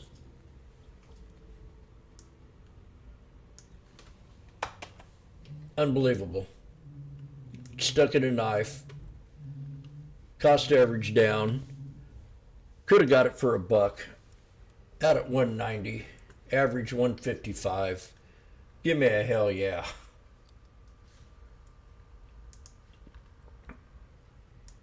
Unbelievable. That's what. Do anybody else take that knife?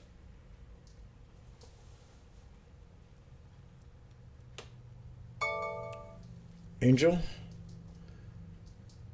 am I not one of the best singers you've ever heard in your entire life? Angel.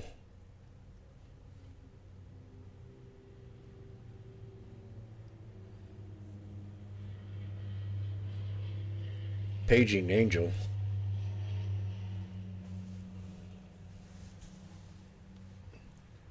She says yes.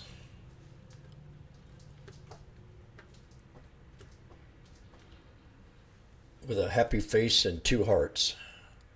I want everybody to see this.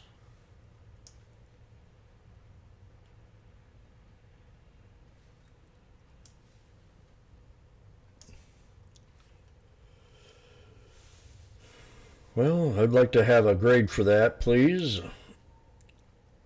Sheba, do you have your grade pen out? I mean, it's unbelievable. Someone used to say I was the luckiest cat in the world. Meow. Unbelievable. I'm sitting here sweating. Oh, damn, what did I do?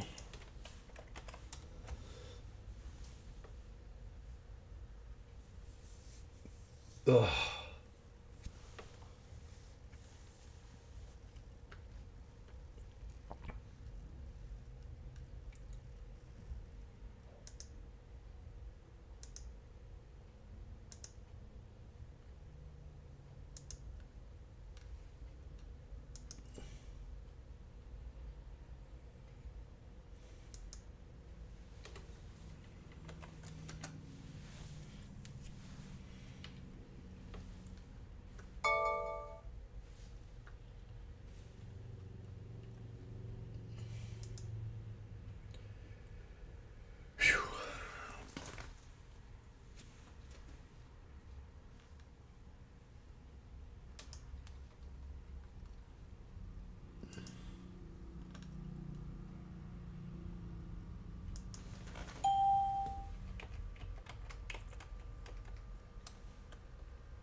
Okay, I'm back at 140. Now I don't see any support here. So what I'm going to do is I'm going to go back and look at the chart. Figure out, okay, this come from this. So I'm going to redraw this trend line. I'm going to get rid of all this other rigmarole. Well, I really don't need to. Yeah. I'm going to clean it up. Might see something different in that mess of hogwash. I'll go to this one. This is a descending flag, so we could get a double bottom. Or we could develop, what's this? What's on /ES? Okay.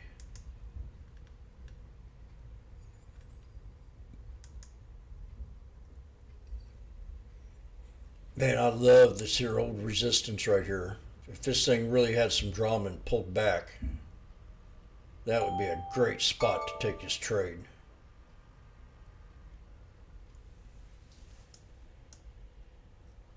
And look where we opened up to. See what I'm saying?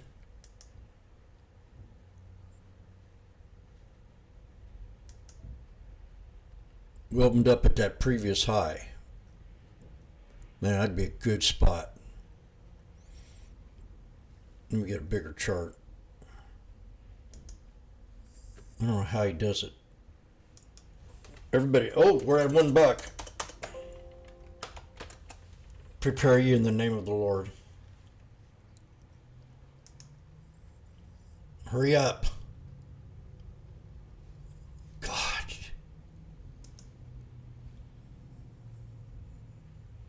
Come on. What the fudge?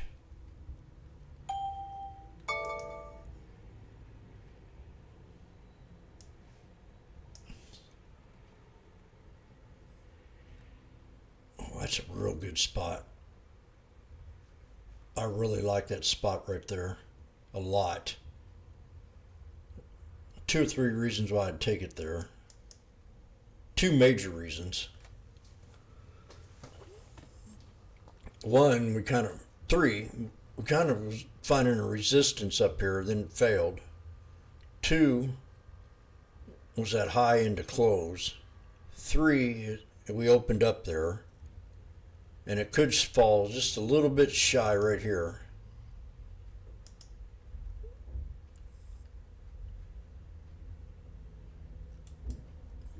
Prepare ye in the name of the Lord.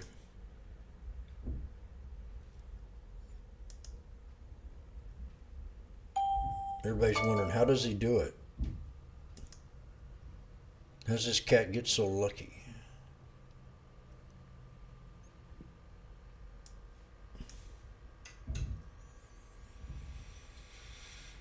Then we've got this here support.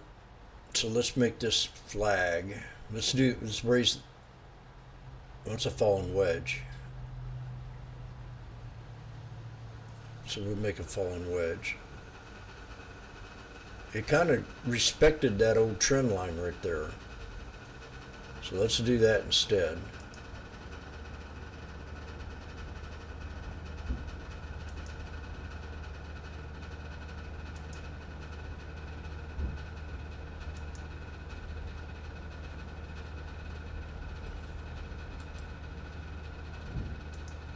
Okay, double bottom, get ready. 90 cents. Prepare ye in the name of the Lord. Oh God, come on.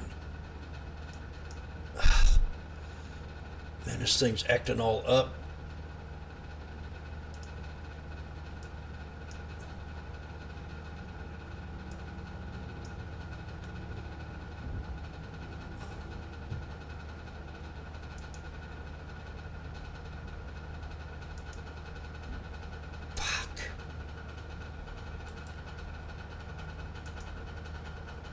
I need to shut this down.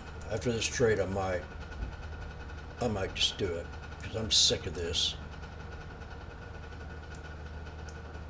I'm having a lot of trouble with this platform here lately. I don't know if it's my...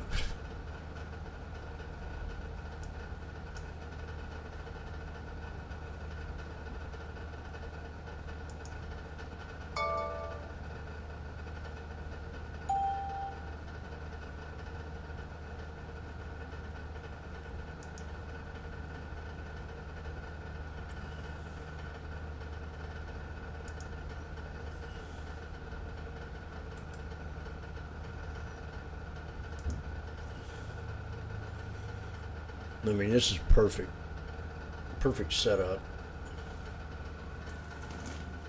snake breakout, pulled back, high or low. I think I'm going to go for it. I'm going to go small because I'm really kind of nervous today. My body's just telling me something.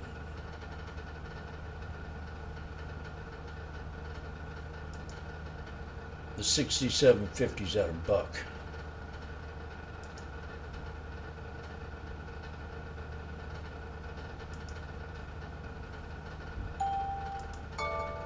This is really acting strange. It's been like this for a couple of days. It's kind of risky.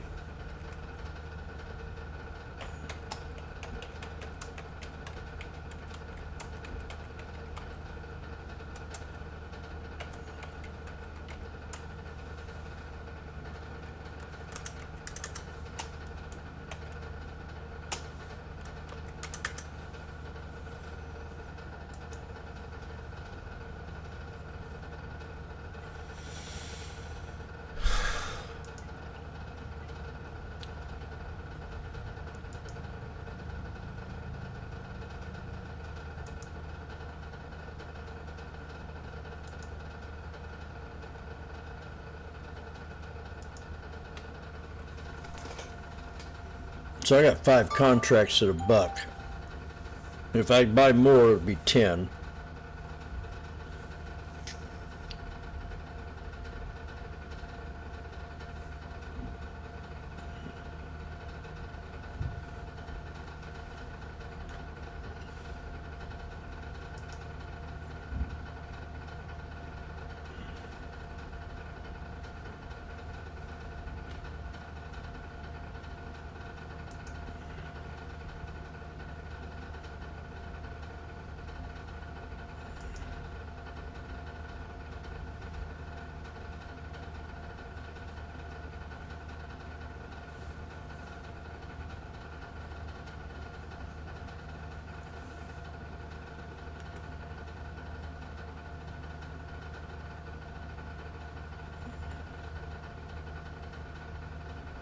Randy,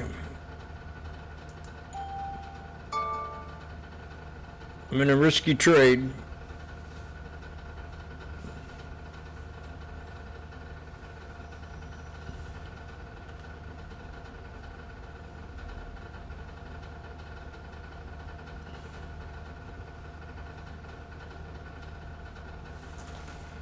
Sneaky snake trading strategy, where I talk about chart patterns, moving averages, and being in the now. And this is a strategy that comes up every once in a while, where we had a bull flag and the pullback settled in that bull flag that we had this morning. And we had to break out and we run it up. That's the one I whined about. I got out of it way too soon at the triple top, and I could have made quite a bit of dough on that trade right there. So she knifed and she created a snake. This is called a parabolic sell-off, where just candle after candle after candle after candle after candle after candle. We had a tweezer bottom and a bounce, and I took that trade and I got out of it. Now we pulled back to a double bottom out of the snake, and I jumped in at the higher low.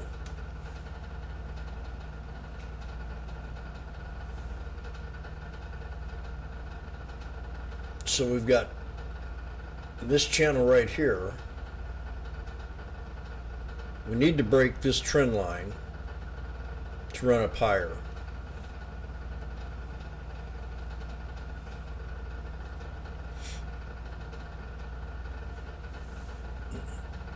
This is what I thought was going to happen today. It happened this morning, if I remember.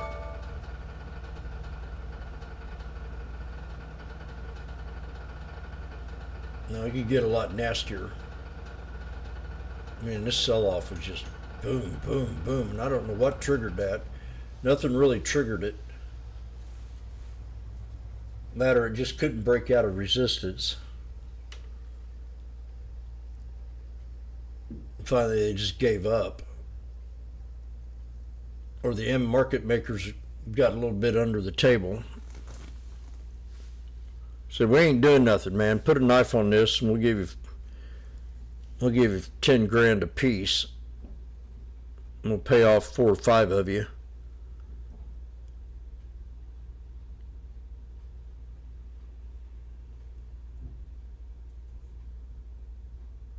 See, I don't trust market makers.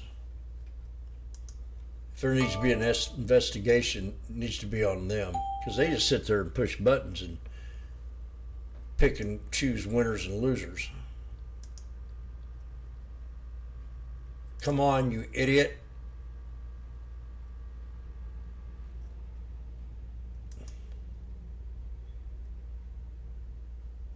We broke below support. 67.29.62. So we got to gain respect above it.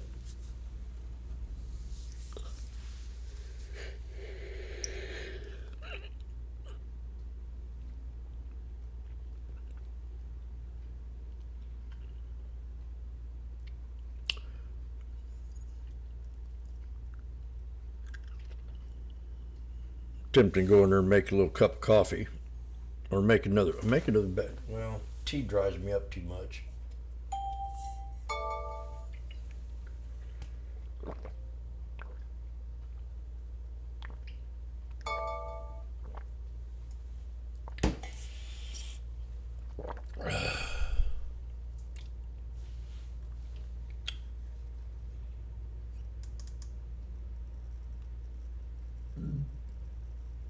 Double bottom.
Right back. Okay.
Sell-off in Equifax, TransUnion, Experian. Their plan for the shutdown.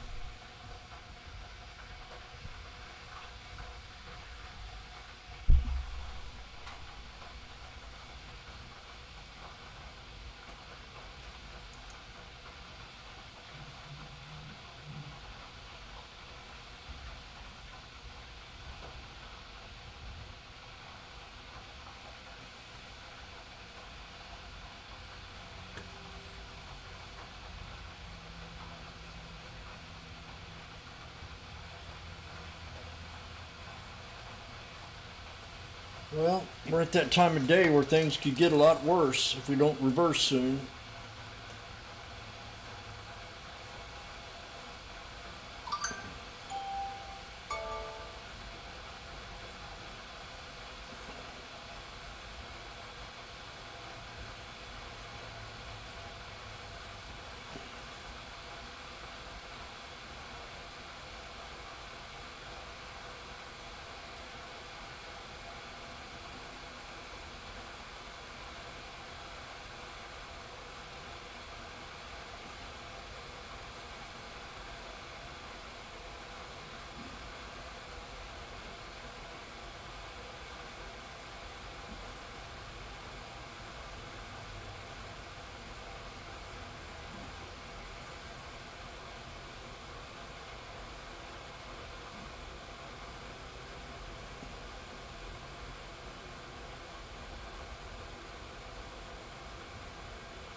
Come on, do something.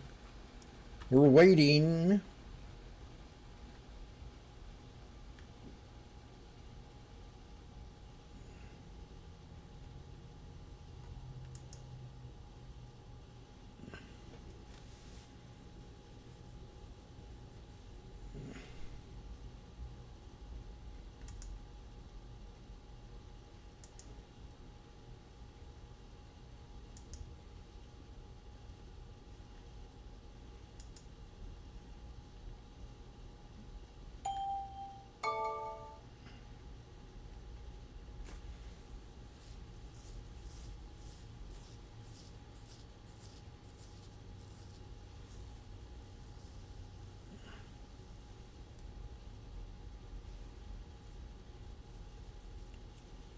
It's doing something.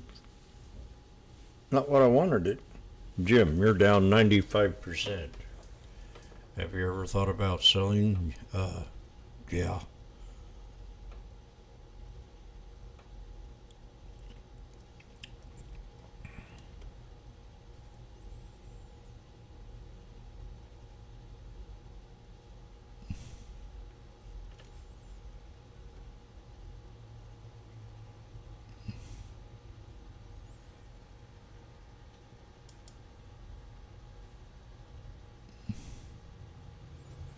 This is that bottom, double bottom right now.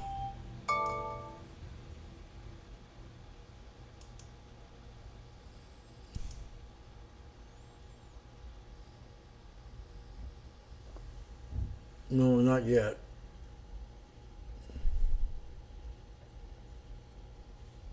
We drop more.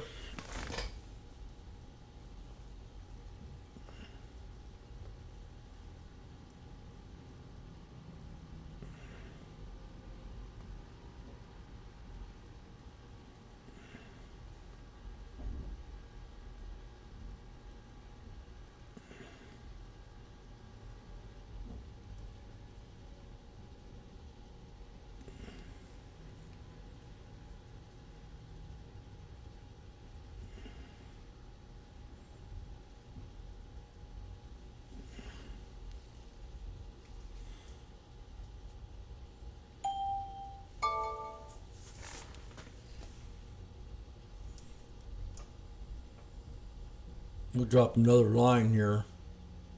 There we go.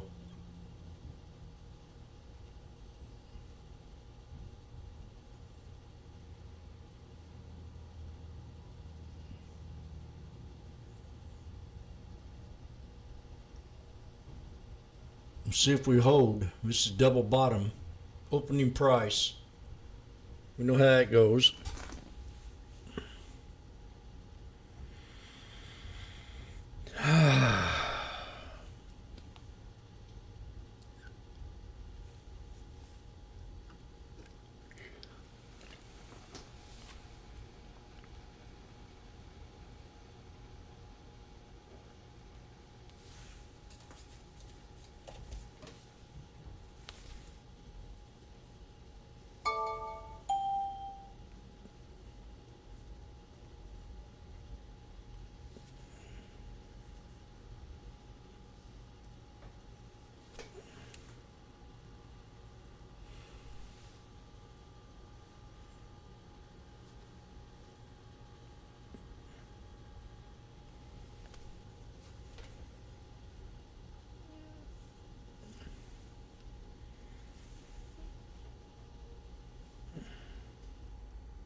We're about to hit it right now.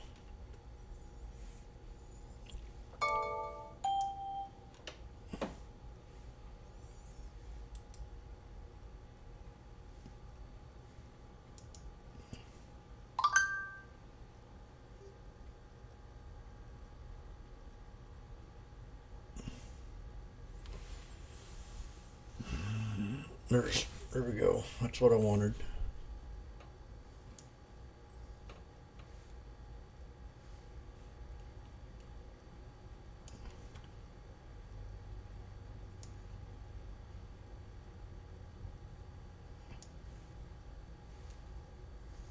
Boom.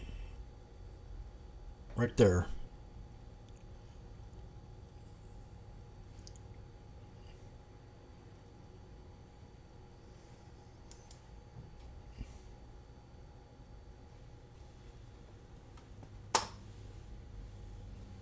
I didn't expect that.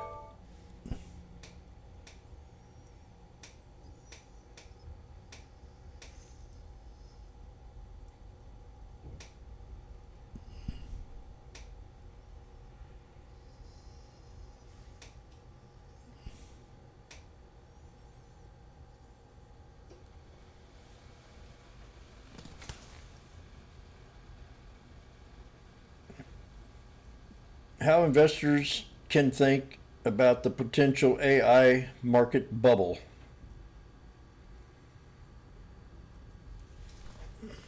$0.30. Okay.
Well, heck.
Jeez. Keeps wanting to go.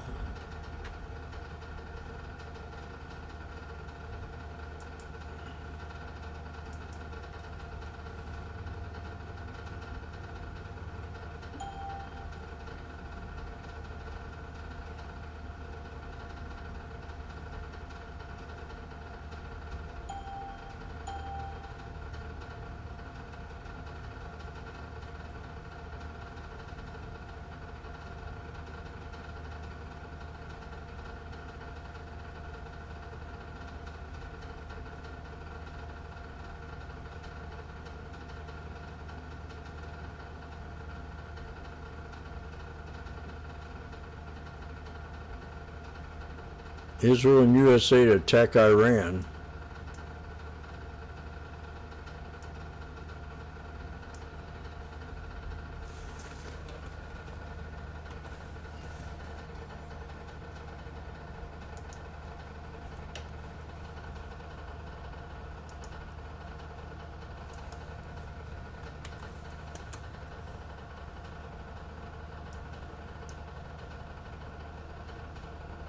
Big war alert. Israel to attack Iran anytime after. That was 1 day ago. Israel and U.S. strike Iran's nuclear program. Into YouTubers.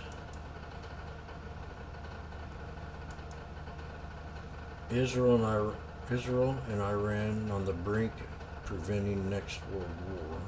Next war.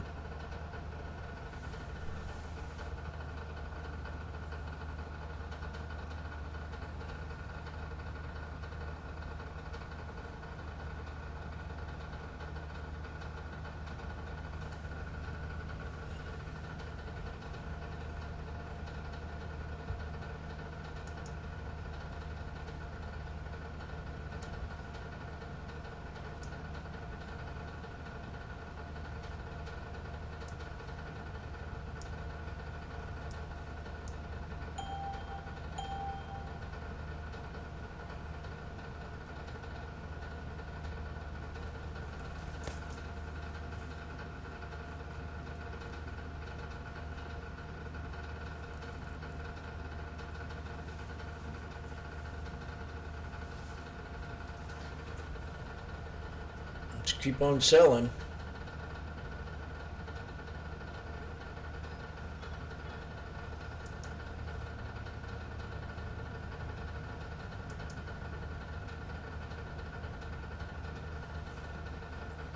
Better shut this platform down and reboot it because it's just not cooperating well. This will be 2 days in a row. We got another support coming up.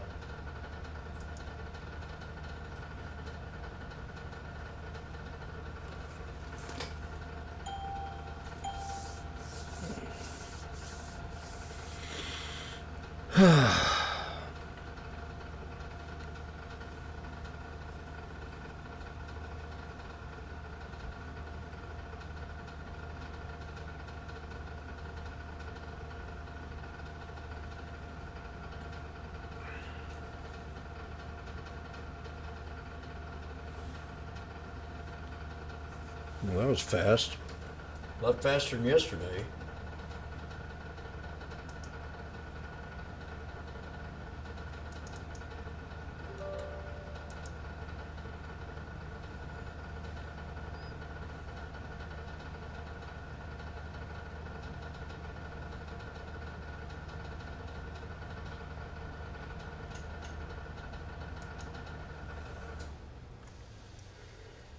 Yeah.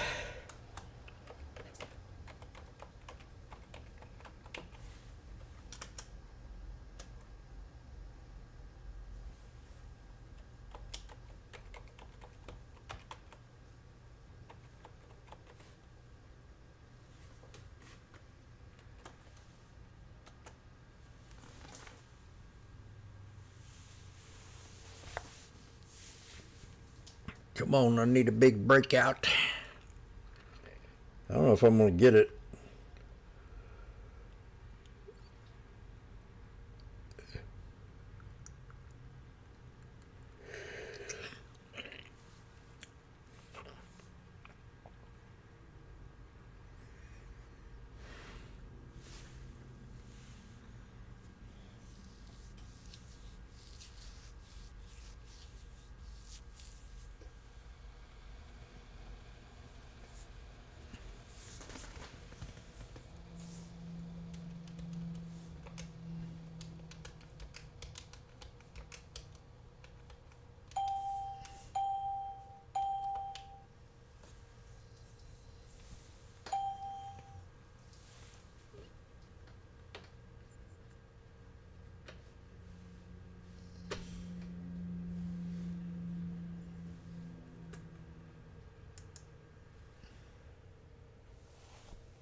tea going. I'll be right back.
Tesla's under 420.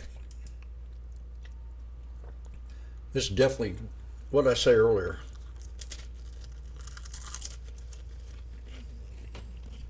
Definitely starting that up.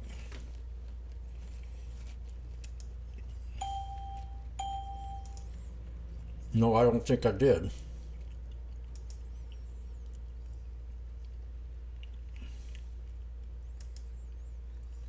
Yeah, I did.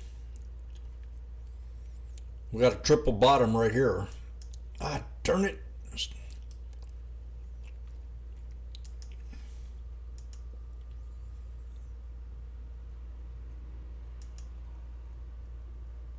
There's something wrong with my platform.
NVIDIA can drop more. Tesla's at a serious support,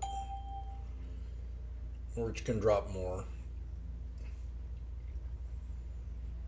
AMD down $6. Now it's at a support.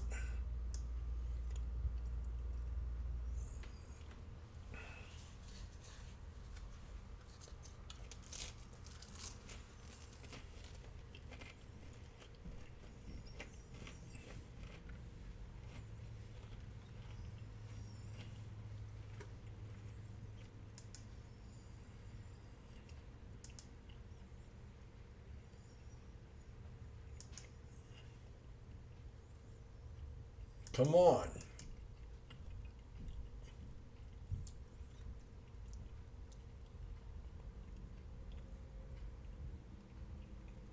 Shop is up $7 today.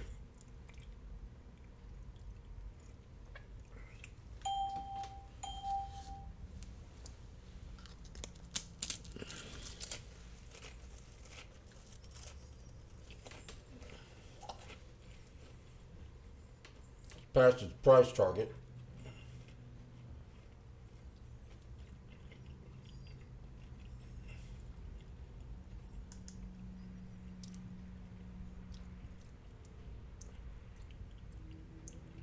I'd like to see the homosexual shoes back down to $68.60.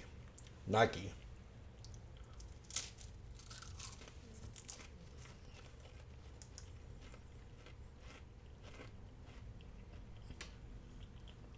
Meta's at a double bottom.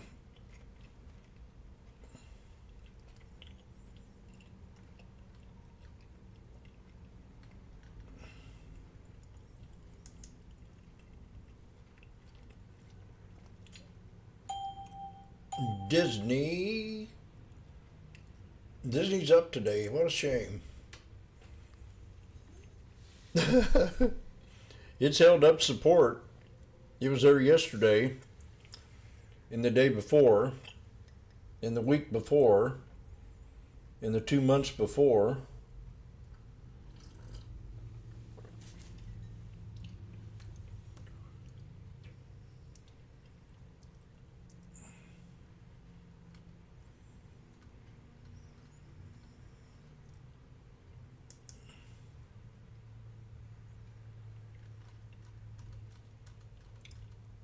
Hims is down 7%. Tesla's down 4%. Chewy is almost at support. I'm gonna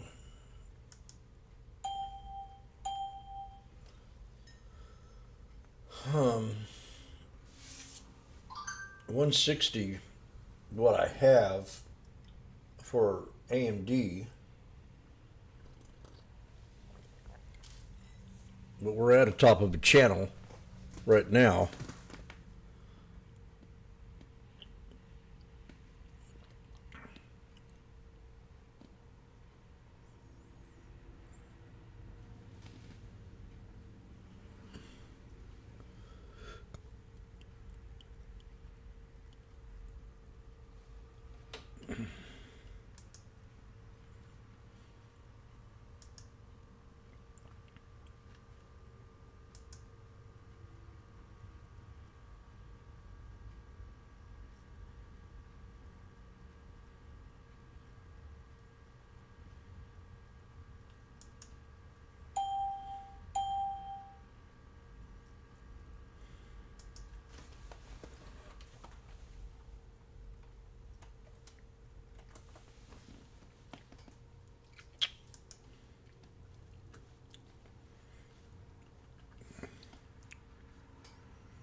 We're at the 200 here on the 1 hour on AMD, so I don't know.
don't have coin on here, I don't think.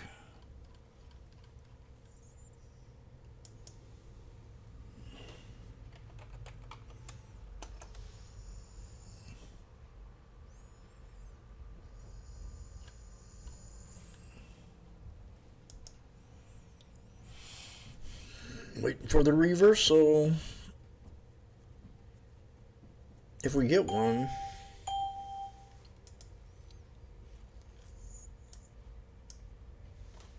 A little higher than the last one.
That's the 15-minute.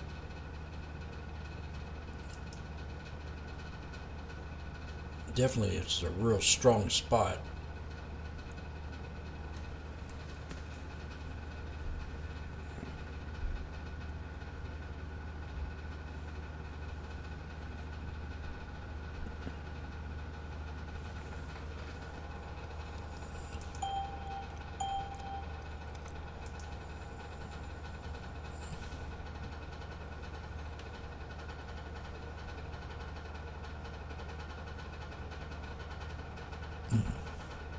I think I got that 364 on my chart too on Tesla. Might be a little bit higher. Let me see.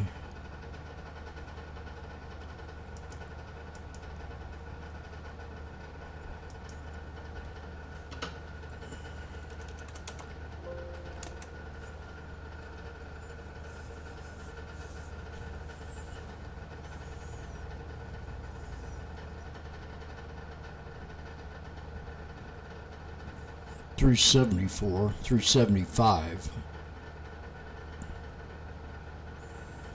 So $380. That'd be the lowest. If it doesn't hold 400.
Tesla got a double top here, called the bottom on it.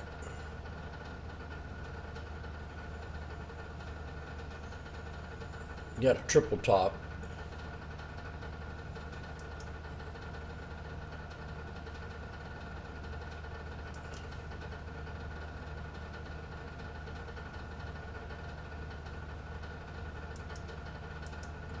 $422.87. That breaks, we go higher.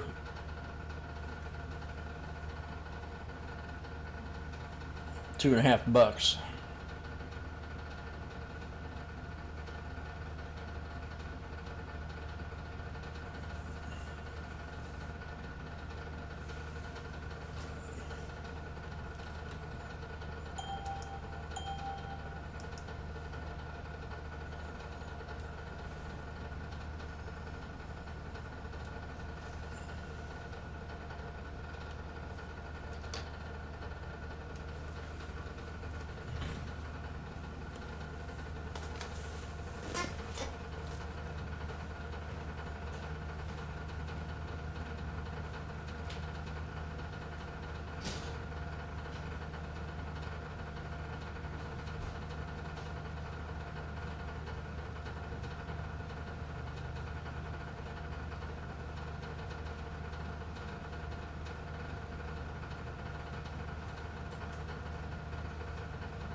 Need a rebound.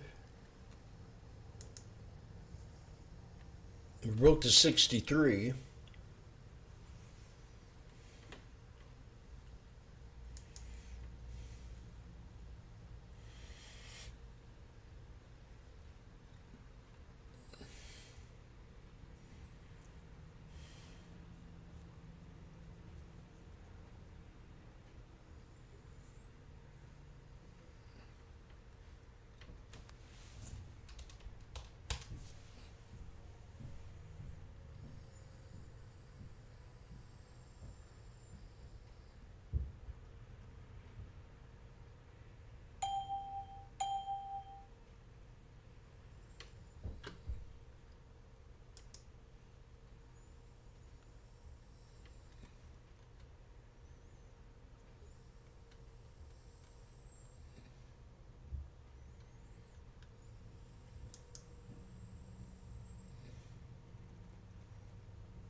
I'm at 35. Got. Let's do it.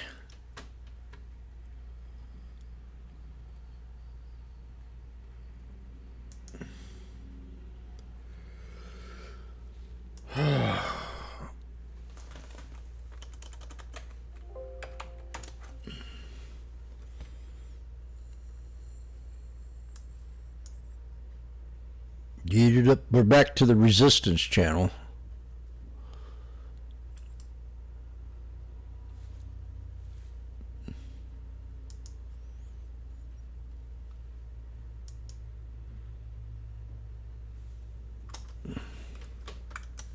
Oh boy, here we go. Time to rake it in.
I'm even right now on my SPXs.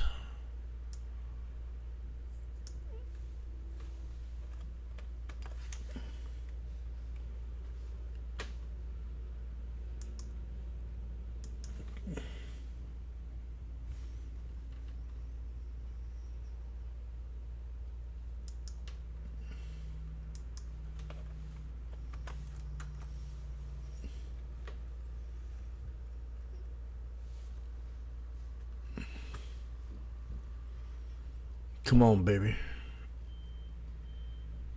Snake breakout, high or low. Boom! 50. Panic attack.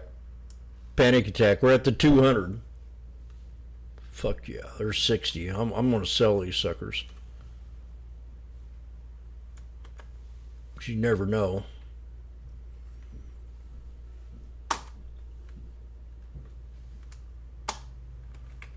Out at 50. It hit 60. I tried to get out of 60. Wouldn't let me. No, I'm truly blessed, Lord.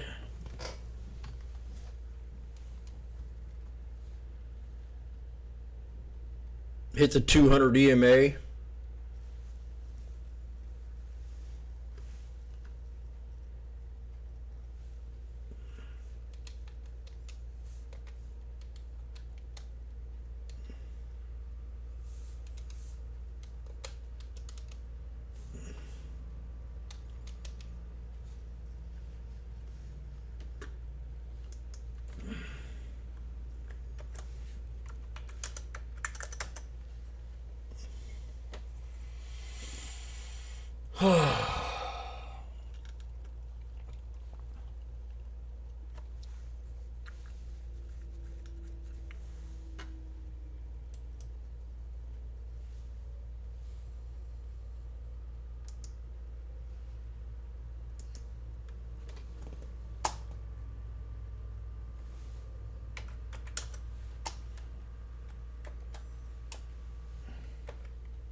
Zippity-doo-dah, zippity-day.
Okay, this is Tesla. So I charted that bottom up at 415.92, more or less 416. We hit 416.58. We bounced up and hit the 200 EMA and SMA, and that's a hard resistance to break.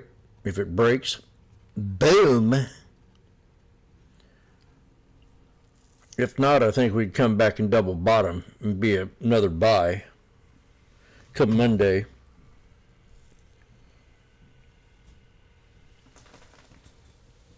Now, I'm glad I got out of the 67.50s because they're back at 15 right now. And it hit the 200, so I knew I should sell. That's the 200 EMA, snake breakout, pull back, higher low, boom.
So I'm definitely going to move these calls up. I ain't playing these same ones if I get back in them.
10% price appreciation over 18 to 24 month time God, frame. that went We think from Genie definitely fits in that. just a second ago. This thing was at 350. We think there's opportunity for this to continue to do well.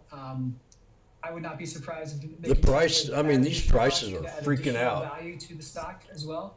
And so, from our perspective, we continue to Hardly evaluate ever. on a day-to-day Oh, I basis. see what happened. Right now, it feels really good to be an owner of Genie. Okay, we're at the orb for the second Now time. you also have Almonte Industries, and that ticker symbol here. SPX. ALM. Tell me about that one. So Almonte These are the is a 6730s. tungsten miner. Tungsten, I think the current administration, and maybe even additional administrations before this, they started to realize that tungsten was primarily coming out of China. Tungsten is used heavily in defense across various use cases, and so having access to that is going to be key. They have a mine currently in Portugal with another mine that they're opening up here in the second half of 2025 in Korea. They will be the largest tungsten miner in the world outside of China. And I think that those two things together with the fact that tungsten prices continue to hold strong, there's a lot of use cases for it going forward. And as they are able to expand their mine and provide additional high quality tungsten to the marketplace, we believe they're going to be rewarded, and there could even be a potential partnership or at least something with the US went down the road, or other NATO countries, if you will, as they are one of the few providers of tungsten outside of China. And when you think about, I know you had some smaller names in the international realm. Are there certain areas within international and small caps that you think are better, that you find value? And is it a sector? Is it a region? It's gal. Sure. So right now, we're a bottom-up fundamentalist shop. We're not God. we're macro-aware, but not macro-driven. We continue to look for obviously the best Things don't hold up too where well. we can find it. So that happens to be technology or industrials or consumer. These things ain't holding up at all. Almonte's a materials name, right? And so we've already talked about two of those. We do find opportunities across all different areas in all different sectors right now, and there's really not any specific one geography that we are, tied to or not, are against at this juncture. We are constantly though looking and evaluating these type of names across all the different areas, and we go over where we find the best opportunities. And just a final quick thought. I mean, if you were on the Federal Open Market Committee, what would you do in the next few meetings? I'd hire you. That's an interesting question. I'd put you as the lead. Yeah, I do not envy them right now. It's not a job that I necessarily aspire to either. I hope that they're able to do the right things there. I think there's a lot of different factors in play at this juncture. A lot of different data that they have to digest and look at. But my hope is that they're able to figure this out and do the right thing, because their guess is as good as my guess, I think, at this juncture.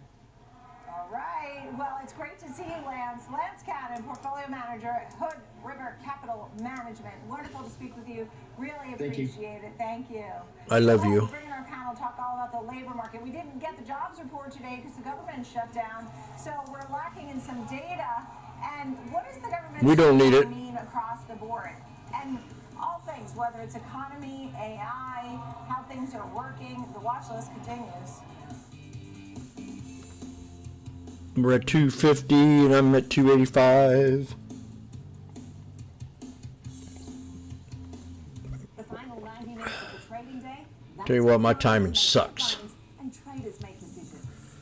From earnings shocks to sector rotations, we're tracking the catalysts that move markets right into the close. Here on the floor, I bring you real-time sentiment from traders driving the action. And in Chicago, we break down the data, technicals, and trades. 3 black crows, before the bell rings. bounce, Live pull coverage back, of the close higher low. every single day. This is Every Market single on Close, day. live weekdays 3 p.m. Eastern, only on Schwab Network.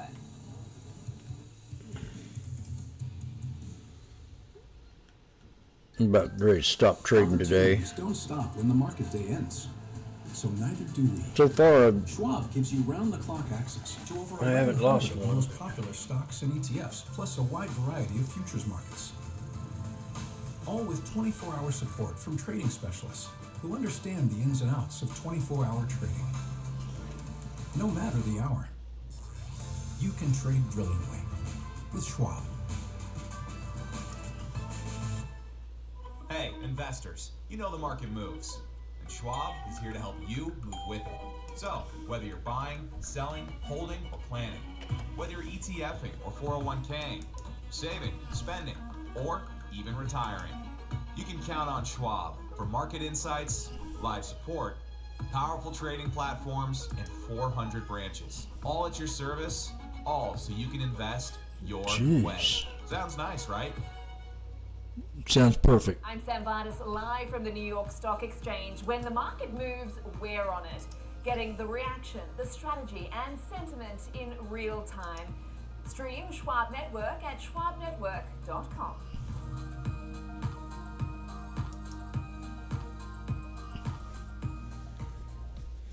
Trading at Schwab is powered by Ameritrade, giving you even more specialized trading support. Connect with the Schwab Trade Desk, our team of passionate traders ready to tackle your trading questions, no matter how complex. Plus, get 24/7 live help and access support by phone, email, and in-platform chat. Trade brilliantly with Schwab. What's up, Carl Nation? It's your #1 broker with the best full-service wealth management skills in the biz.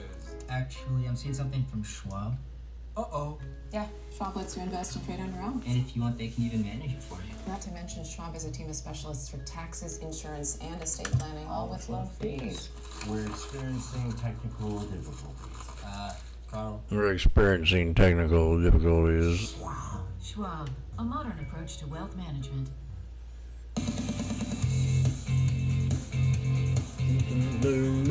Welcome back to the watch list. We want to bring in our panel to discuss the outlook for the labor market. Eric Packman, Chief Analytics Officer at Bank Creek Capital Advisors, and Harley Lipman, CEO, founder of Genesis 10. Thank you both for being with us. So, Harley, I'll start with you. What are you thinking here as far as what's going on in the big picture of the labor market? We did not get our jobs report. Everybody, of course, hangs on that. That would have been very important today. But we have gotten plenty of jobs reports in the past few months. Count me out of that, Nicole. What do you think we need to Don't speak for me, baby. Well, there is weakness, certainly in the manufacturing area, and mostly due to political uncertainty globally. That's really what's responsible for the weakness in the job market. And then to a lesser extent, AI is taking its role. But that is certainly, we think, being exaggerated by the country and CEOs. Certainly, we think AI is going to be transformational and have a huge impact on jobs in the next 4 to 10 years for sure. But in the next 1 to 3 years, I suspect that back office finance and accounting are going to be heavily hit. We got a report from a Fortune 20 executive who feels that 70% of back office jobs in finance and in accounting will be eliminated by AI in the next 3 years. And so what do you think, Eric? I mean, where do you see the jobs picture today? Obviously we had the revisions of the whole year. That surprised folks. And we've been, everybody was hoping for an average of 50,000 plus jobs a month. I don't know what we would have gotten today. What did you think? Yeah, I mean, we did see the ADP report a couple days ago, and that one was down 32,000. That's been diverging pretty substantially from the BLS's data up until they revised, but I have a slightly different take on that. I think that for the last year we've been writing about how the job market has been disproportionately driven by healthcare jobs, and I know we've talked about it on this program, Nicole. And so, healthcare jobs were really propping the market up. I think over the last 2 years, 66% of all new jobs were driven by healthcare and social assistance, according to the BLS's data. That's only 17% of the entire job market, though. So it was not a healthy situation. I mean, the way you could put it is it's like what's happening with the S&P, where so much is being concentrated in one theme. Well, our job market has been concentrated in one theme for the better part of the last 2 years, and that's starting to slow. I mean, the latest fiscal policy that's going to be kicking in 2027 to really kneecap Medicaid, you're already starting to hear reports of hospital networks across the country that are cutting administrative staff. And then you can add the impact of AI, but this is just the impact of cost cuts that are coming down the pike, and hospitals trying to get ahead of them. So I don't really see much to be excited about at all in the job market right now, and I haven't for the last year. Well, they said that graduates will have a hard time this spring when they graduate, spring, summer, to get a job. I mean, when also you heard from the Walmart CEO and other CEOs talking about how AI could really change the landscape. I mean, how might that really change things here, Harley? Well, I think first, to just give overall commentary, people aren't quitting as much as they used to. They're kind of hunkering down. They're not as confident. So there isn't as much. What was my support on the SPY this morning? You have that dynamic. I'm going to check that out real fast. But in terms of AI, the good news is that companies could look at it as job transformational instead of job loss. And that's done in terms of upskilling and training. So you have to be able to train your employees who have I had 66893 on the SPY. Environment in a business. And those good employees who have that value to bring, but you have to do the upskilling so you make them more a friend of AI. And what companies are looking for are people that have curiosity, that are adaptable, and that embrace AI, not that they're afraid of it. And so when you think about this, Eric, I mean, when we looked here, the pluses were education, health services, information, but a lot of minuses, finance, business services, leisure and hospitality. Do you see that dynamic changing at all? What's adding or what's losing jobs? No, I mean, I don't, and to be clear, like, I don't know how much the Fed cares about the ADP data. I mean, if they did care about the ADP data, they probably would have acted much sooner, because it's been flagging warning signs for quite a long time.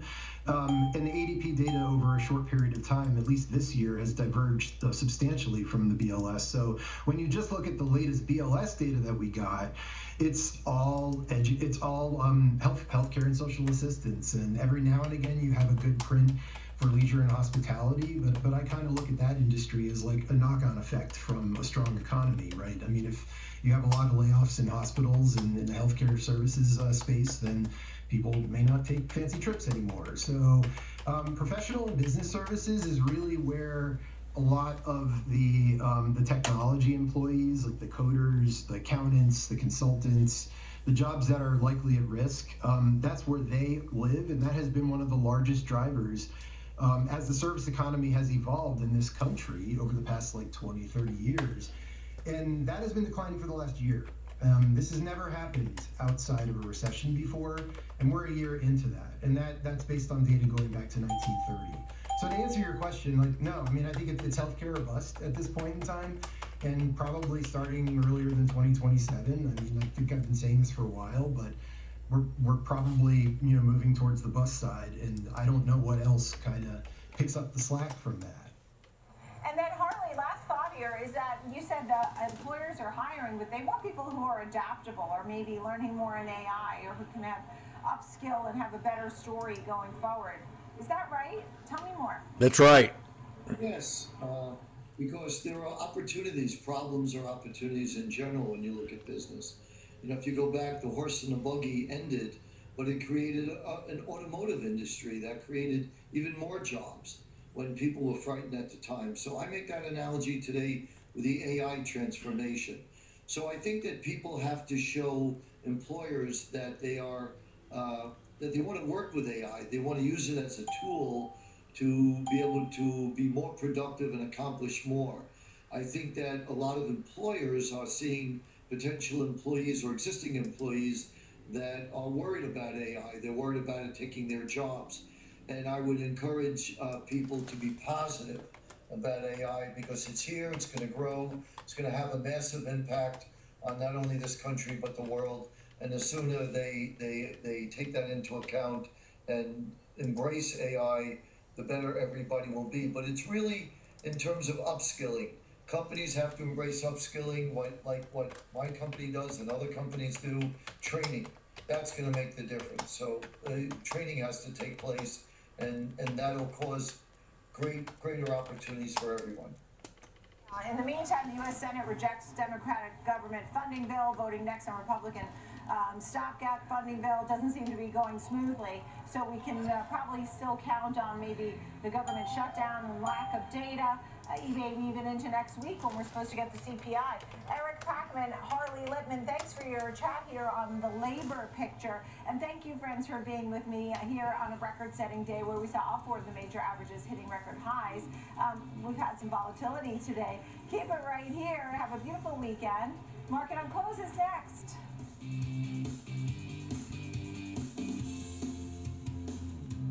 Jimmy's coming back strong. Schwab Bank Investor Checking, the checking account built for Let's have a breakout, named highest please. satisfaction by J.D. Power for 7 years in a row. With Investor Checking, you get the award-winning features. Dumbass was busy chit-chatting and should have bought the dip. Solutions, all designed for investors like you. With Oh, I feel dumb. ATM fee rebates for cash withdrawals worldwide, no overdraft fees, and enhanced security features to shut keep up. your money safe. Also, because your investor checking account is linked to your Schwab One brokerage account, you can manage your checking I and don't investing. care.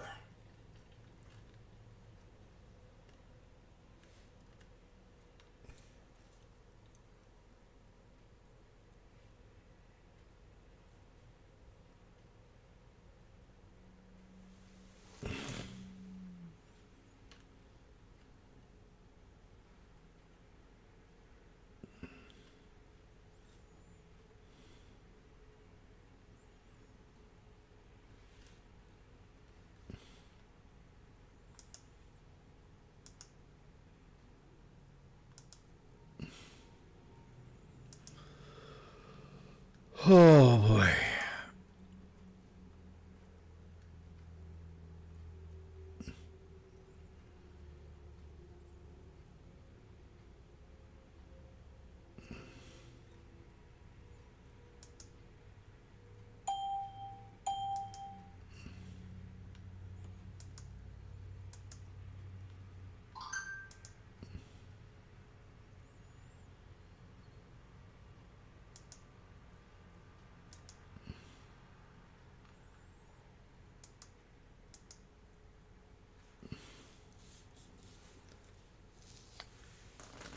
He might get a second chance to add on here. I could have really nailed that trade right there. So let's look at this. I think we're at the orb. We're at the orb. We're at the orb. We're at the orb. Oh man, I could have got it real cheap down there. And I don't know if I'd have took the trade in away. Maybe, because it consolidated. That's the only reason. The only reason.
Price target hikes.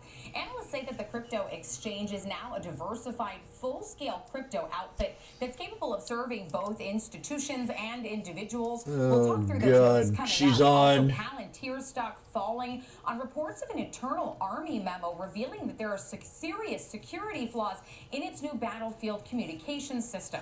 The memo was reportedly drafted by the Army's CTO, saying that the prototype is, quote, very high risk. We'll discuss that more in just a minute. And in the absence of jobs data this morning, I shifted to the ISM September services number. Now, the latest private reading on the labor market shows employment among business services came in at a contraction at 47.2%. That's the fourth straight month in contractionary territory. The headline September ISM services number fell at exactly 50, down from 52 in August. But the markets did not see a lasting reaction to these numbers. As we check in with where we stand as we near the close today, seeing quite a bit of green. The Nasdaq under some pressure, though. The S&P 500 down up about a 0.1% right now at 67.2445. The Nasdaq, like I mentioned, Dow Jones is up huge, trading at 24,804.12. As for the Dow, up 0.7 on the day right now at 46,846. And the Russell 2000 still our winner on the day for now, up 0.75% at 2477.27. As we check out some of our futures products, the market's in good shape. Today, the dollar still under some pressure, down 0.1% at 97.41. Gold Okay, we're at 140. Higher than it was even earlier today at 39.11. That's up more than 1%.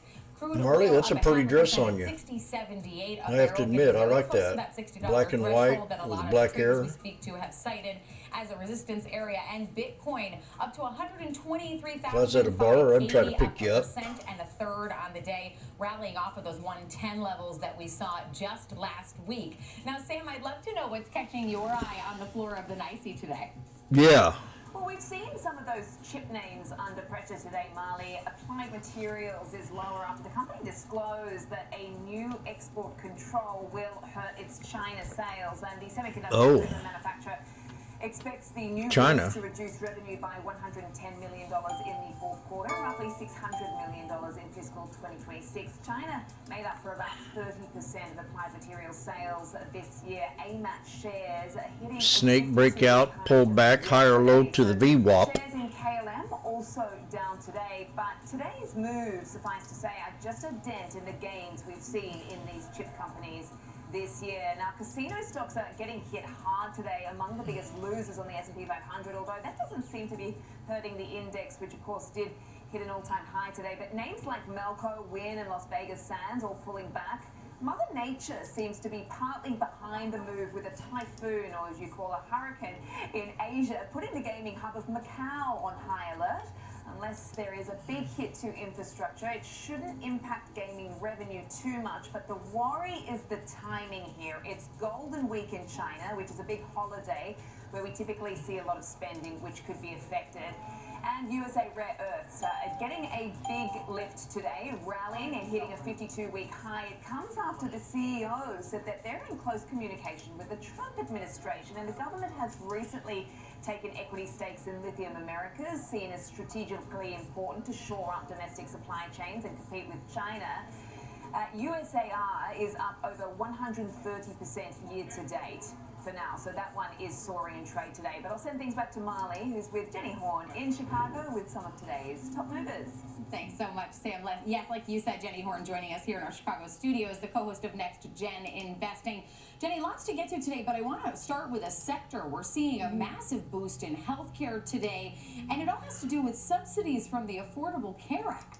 It does. And so this is actually really interesting because healthcare stocks, like you said, are tracking for their best week in years, yet even after this recent rally, right now a lot of these names actually still remain fairly cheap by market standards. So the healthcare sector this week is at 4.5%. That's facing for its strongest weekly performance since June of 2022.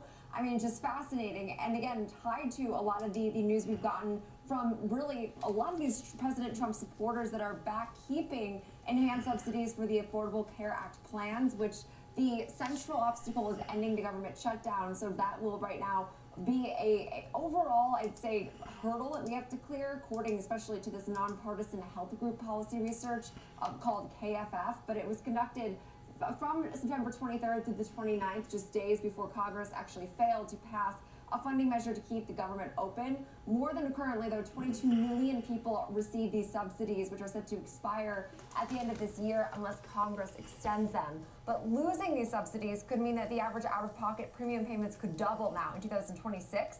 And per this report, I mean, many people are saying that they just can no longer afford to pay this. So we're talking like a good majority of that solid income that we're seeing from these subsidies could just start to dissipate here. So that is still a pretty major headwind. You look at the broader healthcare space for this week, and you can see there was also a positive response to a deal between Pfizer and the Trump administration, which the two committed to providing this most favored nations pricing, which essentially matches the lowest prices paid by other developed countries, but only for these Medicaid sales, which is a relatively small slice of the revenue.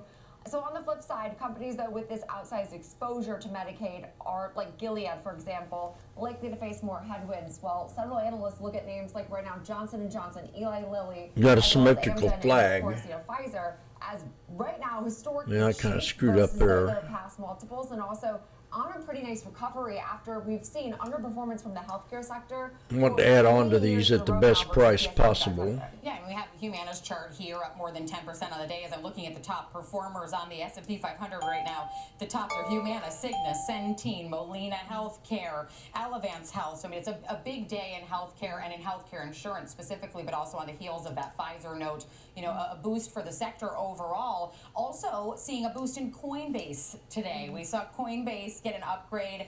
Shares higher, 2 upgrades actually, I think. Shares up 20% on the week though for Coinbase. Yeah, that's what I was thinking. I was like, this is remarkable. Not only it's moved today, it's moved for the week. Again, it just caught my attention really today as Rothschild and Redburn did upgrade shares to buy from neutral, raising their price target pretty substantially to 417 from 325.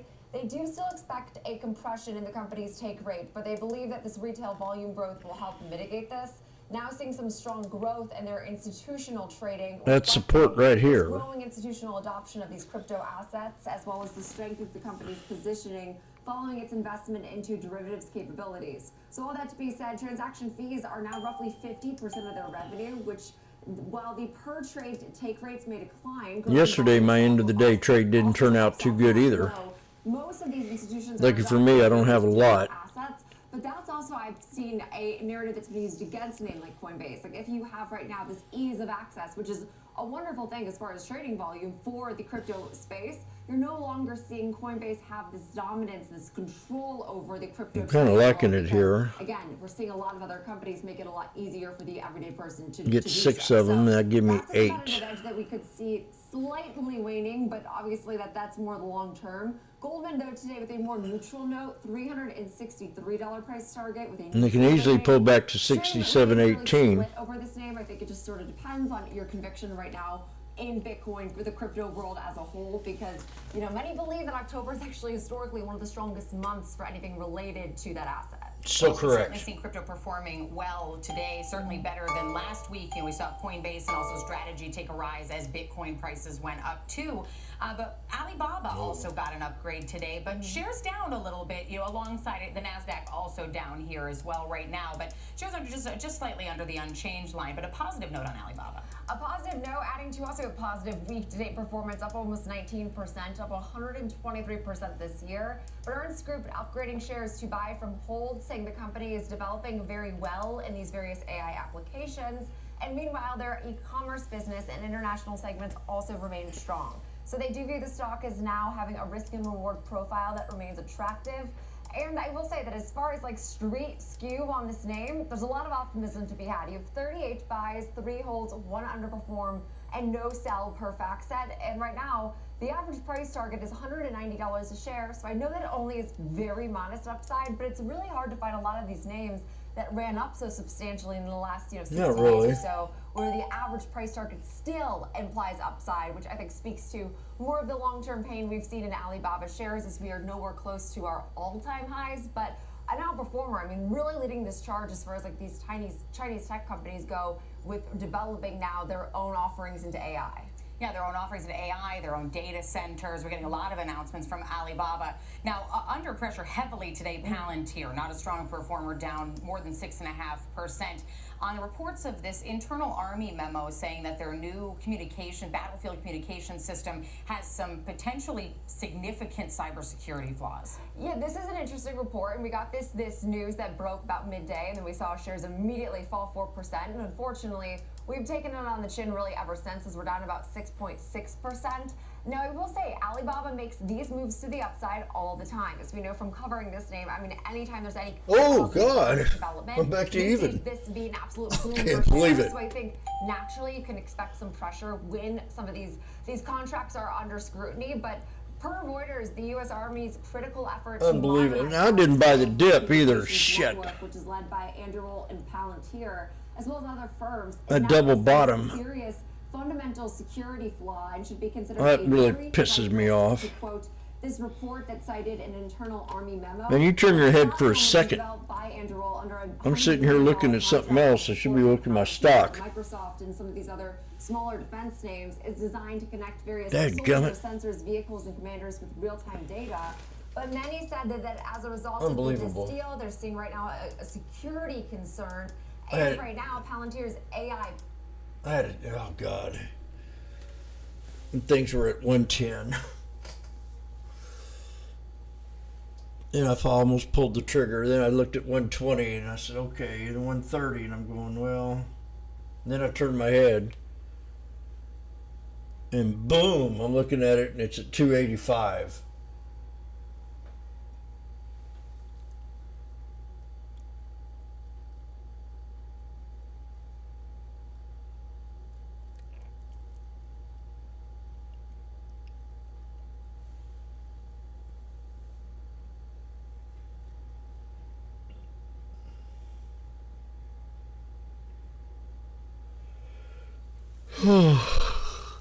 I was going to get 6 of them.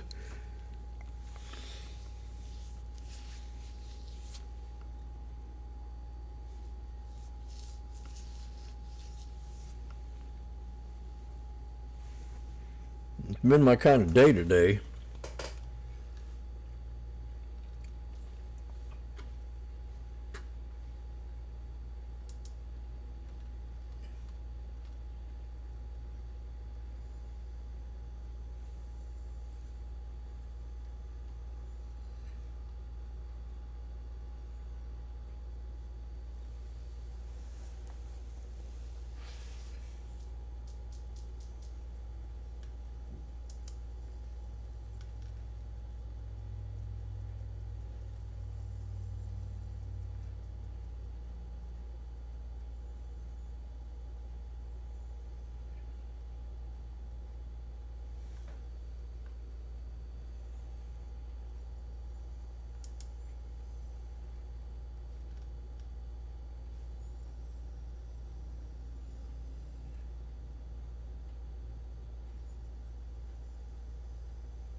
Real-time access, data-driven analysis, from U.S. equities to global macro matters. Schwab Network connects the dots. Watch live, subscribe free at Schwab. Connect the dots.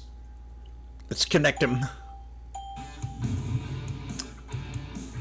Welcome back to Market close, I'm Sam Barnes on the floor of the New York Stock Exchange alongside Molly Caden in our Chicago headquarters with about 45 minutes or so to go in the trading session. Let's check out where things stand right now because we have seen continued records and all-time highs for the major indices, the S&P 500.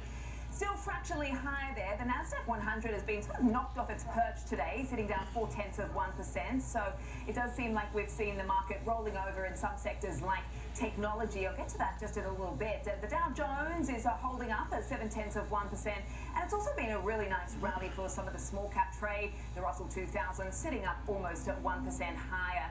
Let's check out what else is on the move as far as some of the major indices and also the 10-year yields, the dollar as well. Good idea, honey. Of course, the PMIs coming in at 50, the ISM services number, which has some thinking that could be dollar negative, 97 right now. Crude oil is ticking up higher, but we are heading for a losing week as far as oil prices are concerned. $60 a barrel. Bitcoin watching that space, sitting up at 1.5% right now within an arm's length of new record highs there. So keeping an eye on that one. And as I mentioned, the 10-year yield ticking up slightly at 4.12 right now. And let's take a look across the sectors today. As I mentioned, we've seen some softness in technology, 0.4% lower. Communication services just on the line with some downside buys at this stage. Discretionary 0.6%. There's a good charting right there. To do with names like Tesla today. Consumer staples, however, heading in the other direction, 0.2% higher. And the financials looking up for this Friday, 0.8%. Let's flip the boards and take a look at what else is on the move. And we have a green screen across the rest of these sectors with utilities higher by 1.5%, real estate also having a good day, and also energy, which has picked up after the softness we'd seen earlier in the week, despite, of course, the oil prices, but of course picking up today. Apple shares are higher today, 0.4%, so it seems to be shrugging off this sort of rare downgrade we'd seen from Jefferies. Amazon, Meta, and Alphabet are all lower today. Who had a downgrade? Marley back into the conversation and welcoming our next guest. A very pleased to say we are joined by Chris Wong, who is the Director of Research Runnymede Capital Management. What do you think of the market reaction right now, particularly as we head into day 3 of this government shutdown and the fourth quarter? Are you surprised by what we've seen as far as the market response, Chris? Yeah, I don't think it's that surprising. Markets tend to overlook brief shutdowns, and typically How do you know it's shutdowns brief? are brief, even though at the last Trump administration, you had the longest shutdown, which was 35 days. So we're in day 3. The market seems to be looking through it, looking more at macroeconomic factors. So that still look positive. He's thinking of the average shutdown, is why he said brief. The longest was 35 days. It felt like it was longer than that, but I guess it wasn't.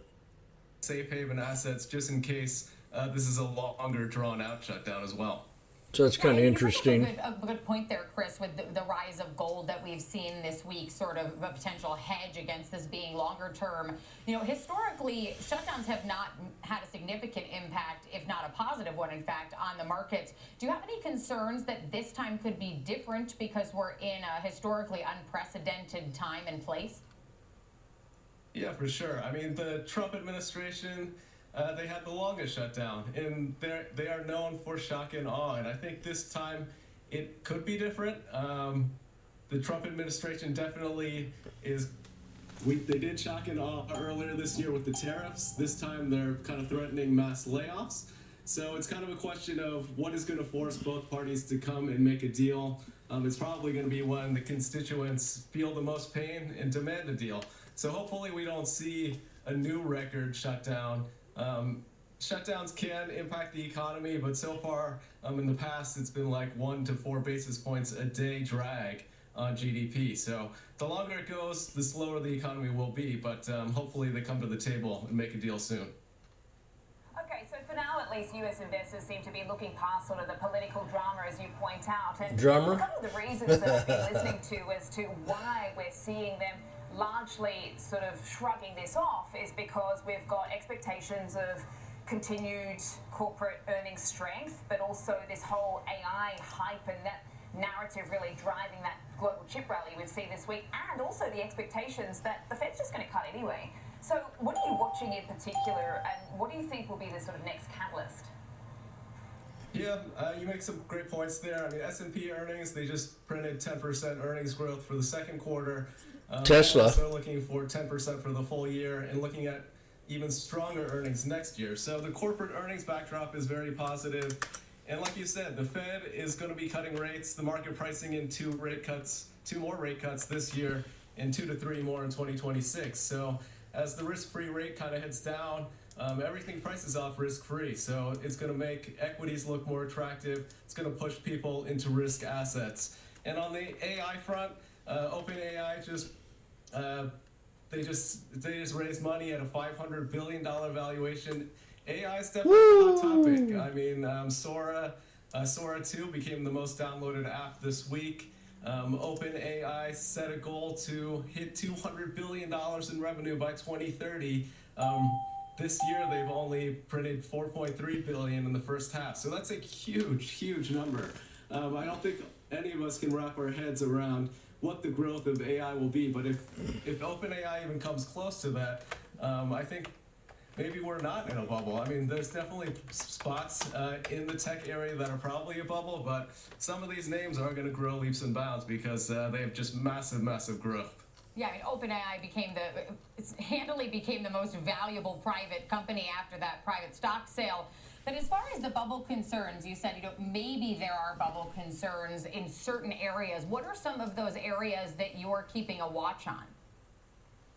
Yeah, I mean, there's definitely bubbly behavior out there. I mean, there's a lot of play in the options market. A lot of them, like on one-day options. I mean, this isn't your parents' generation market. There's definitely a lot of gambling going on. On the OpenAI, I mean, the AI front, I think there's going to be bubbles. I came up in the industry when it was the internet bubble. I mean, the story played out. It changed all of our lives, but it took longer than expected. Maybe this one will be much faster, but I think the growth projections are probably going to get pulled forward very quickly, and there's going to be some bubble valuations where companies will go bankrupt. We might not even know the big winners of the AI game until a few years from now. Chris, we've seen the markets responding with some rotation recently, certainly into sort of more defensive plays. I mean, we've seen last week it was all about energy. This week it's all been about utilities. It's all been about healthcare. I mean, I heard that healthcare typically does perform well, particularly as you look at a midterm year. So that's obviously important to keep in mind. But as we start to see this sort of broadening out, I mean, how would you be positioning now with all of the things in mind that you just laid out into Q4? Yeah, I mean, we're seeing that growth is accelerating in the overall market. Inflation is picking up a little bit, but we feel like with the dovish Fed, you do want to be in growth areas. I mean, I would lean away from the defensives that have won in the recent weeks, like utilities. I'd rather have high growth, high organic growth preferably, and some of that will be in the small cap space. I think that is an interesting place to look, because when you have growth accelerating, you really want to be in the small cap space. And I think they'll also be beneficiaries of the AI boom. It's not just going to be tech companies. Everyone will benefit. You see record profit margins just around the corner on the S&P. Can they continue to go beyond the record high in terms of profit margins? Probably, because I mean, there's going to be huge efficiency gains, and we're seeing it in coding. We're seeing it in all different sectors. So I think it is going to be a broadening of the rally, and a lot of people are going to benefit from the AI trends. That's right. Chris, Don't listen about this AI bubble as crap. A potential boost here as earnings have been revised upwards again, for the end of the year. All the Fed speakers today have cited. They've been talking AI bubble for 3 months.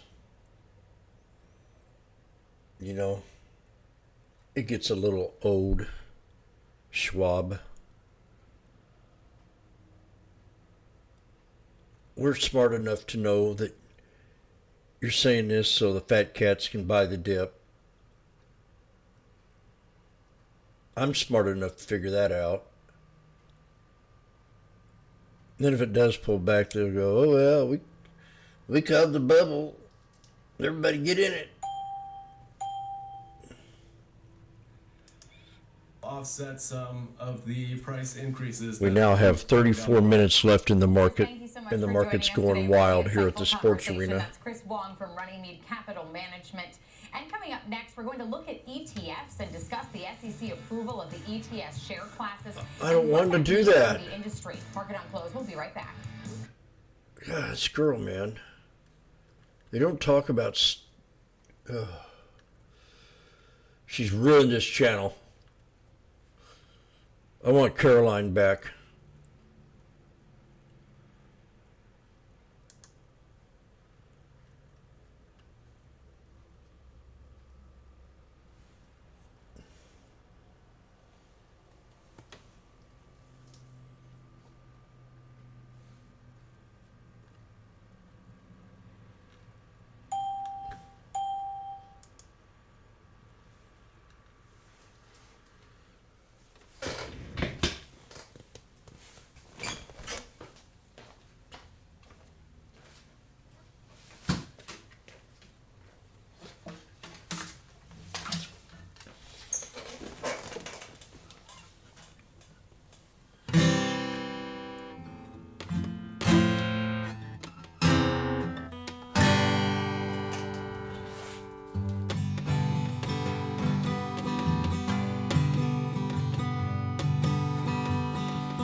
When Caroline walked out the door, my heart fell to the floor. All of a sudden, Marley showed up. She didn't have a chance to lift my heart up. I miss you, Caroline. I miss you all the time. You're gone, and my heart hit the floor.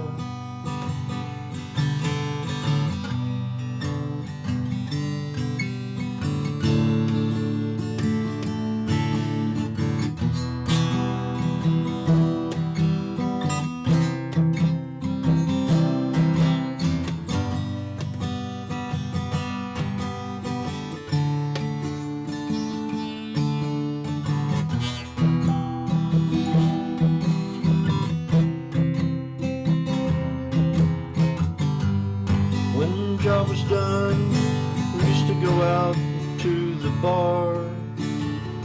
I remember the days, they weren't that long ago.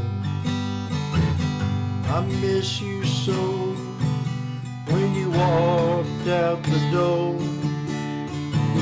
My heart fell, I couldn't breathe. Caroline, Caroline, Caroline, I miss you, darling, please come back. Marley wants to give me a heart attack.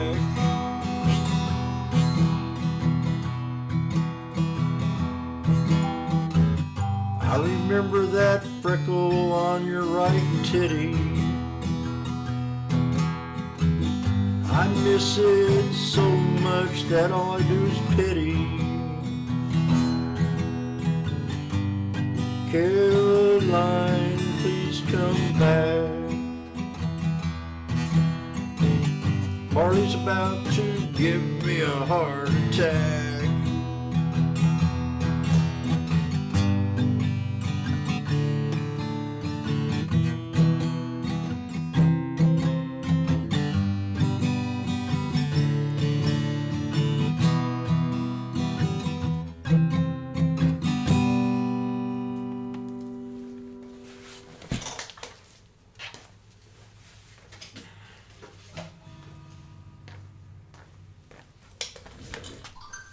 I'll never be the same trader ever again.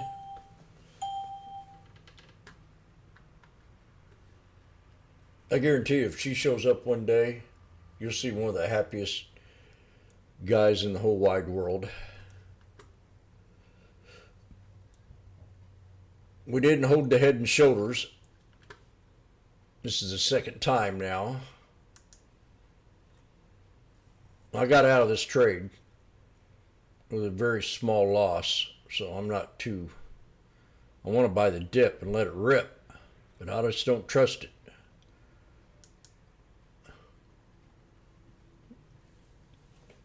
This thing is just acting very weird today. I hope this straightens up next week.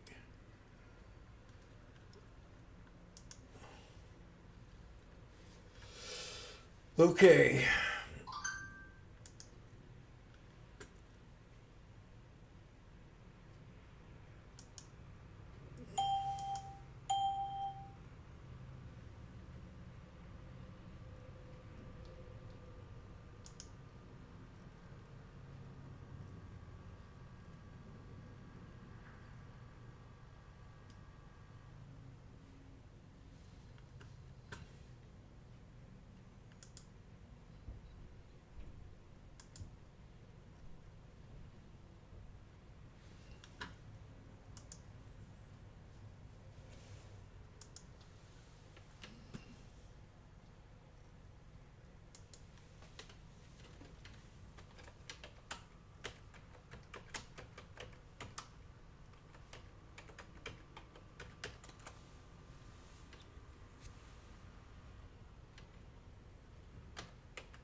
I wonder if we're going to expect more of this until the government shuts down. I mean, goes back together. More of these sell-offs. I mean, I like playing them, but I don't like getting stuck in them. /ES has a symmetrical flag out of a snake. It's going to be interesting here.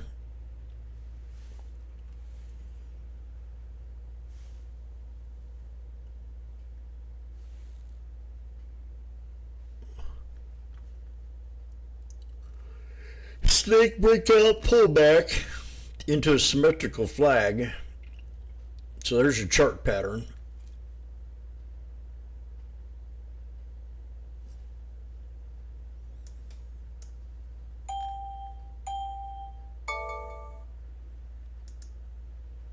God, this is really getting annoying.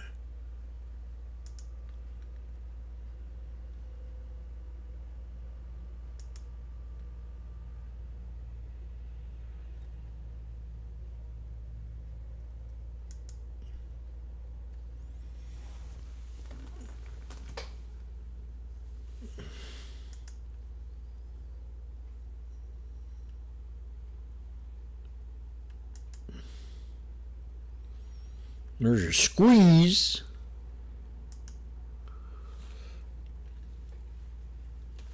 I wonder if it's the mouse. Needs a new battery.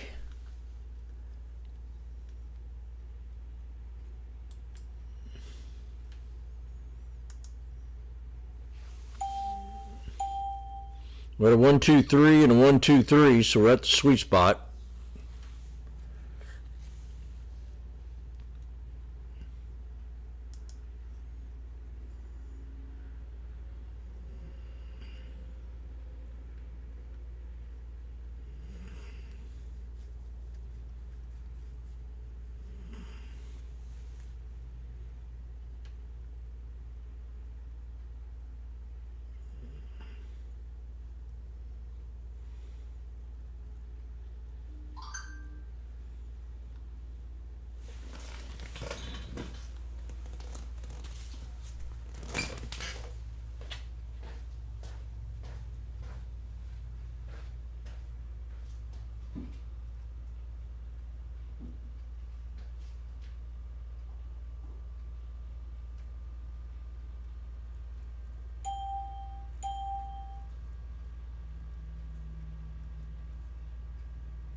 I'm not sure what to think.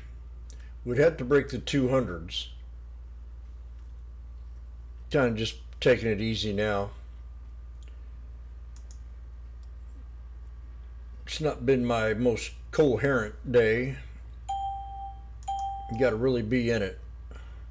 And I can tell that I'm kind of just not. It's hard to be in it every day. But there's a good head and shoulders on Tesla right there.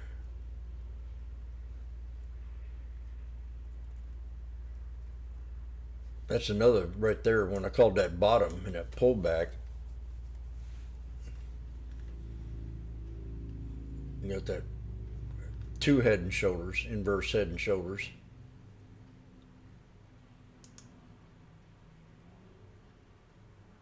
I think when I have like technical difficulties, this thing, you know, really sucks.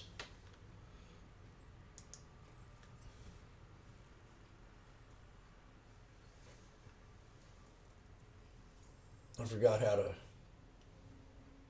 go in here and Schwab and clean it up. Like Think and Swim. Is it under tools? No.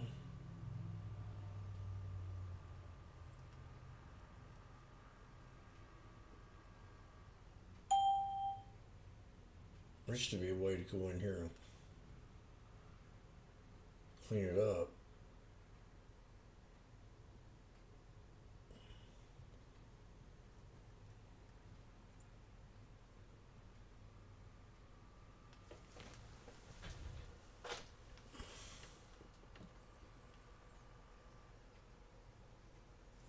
Let's see here.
Oh, God.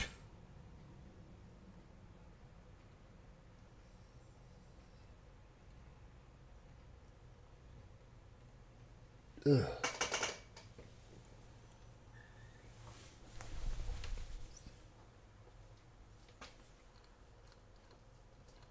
Gross. Woo.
Carl.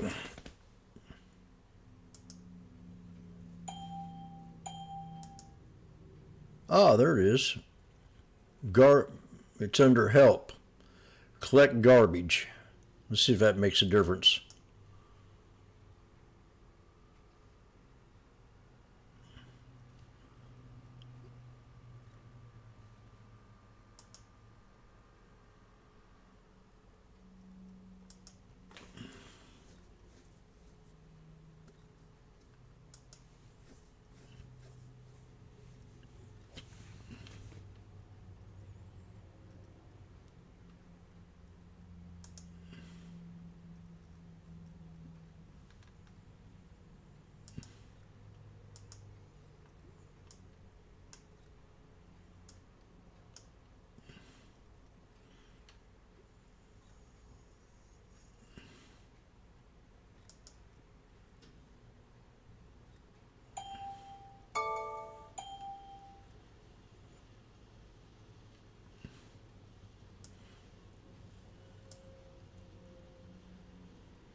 Fuck.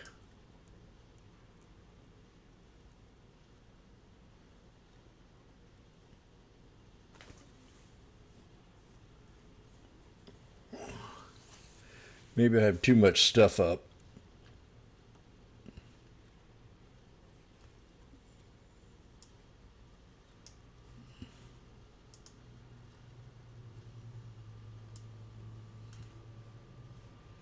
This is what I was talking about here.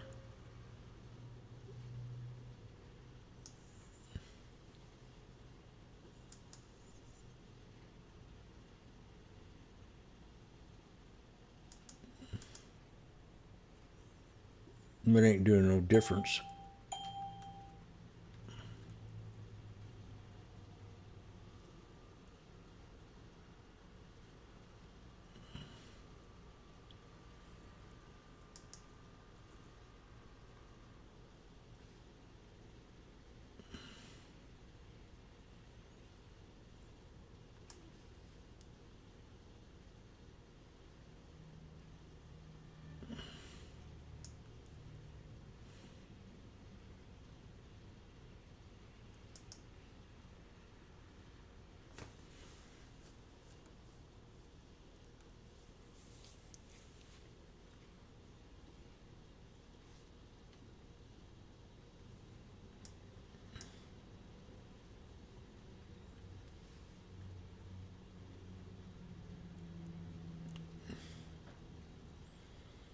Now 10 more minutes left, so this is the time to do it if it wants to do it, and it's not. See, it's knifes right there.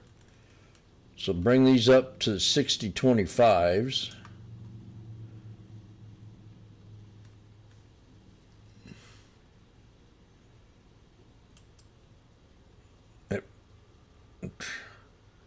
It's really got volatile all of a sudden.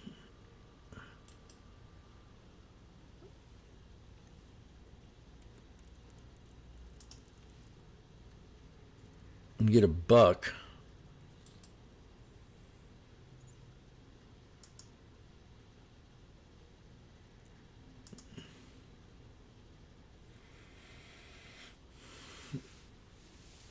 Right here, it's calmed down some.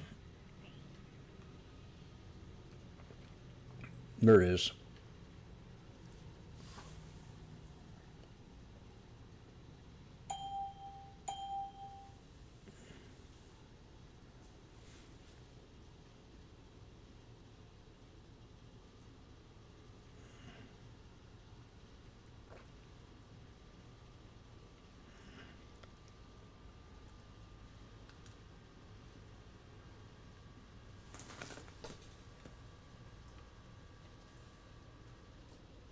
Yeah, I ain't playing it. Dip down to 70.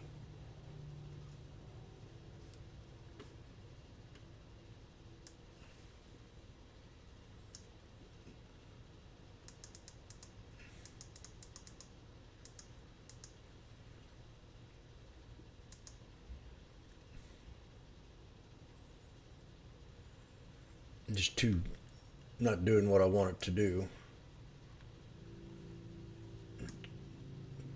it's hardly moving. George, why do you always tilt your head to the right? Sequential increase in top line sales. And when that occurs, the company gets closer and closer towards adjusted profitability. In many cases, when these things occur, the company will issue secondary shares, as they should, as they're financing using equity capital.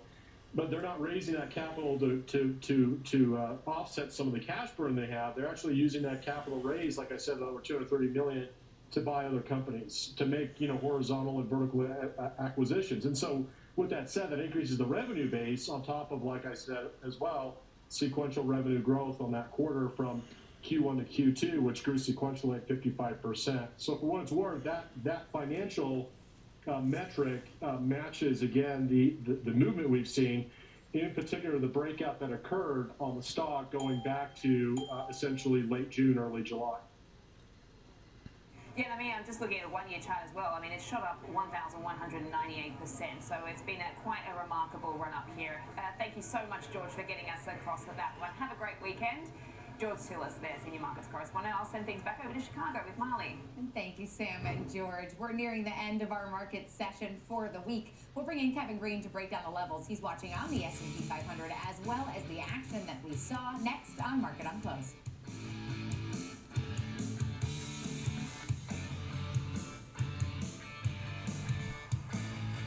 Real-time access, data-driven analysis from U.S. equities to global. Now they're 30 cents. Schwab Network connects the dots. Watch live. That'd have been another loser. Free at schwabnetwork.com.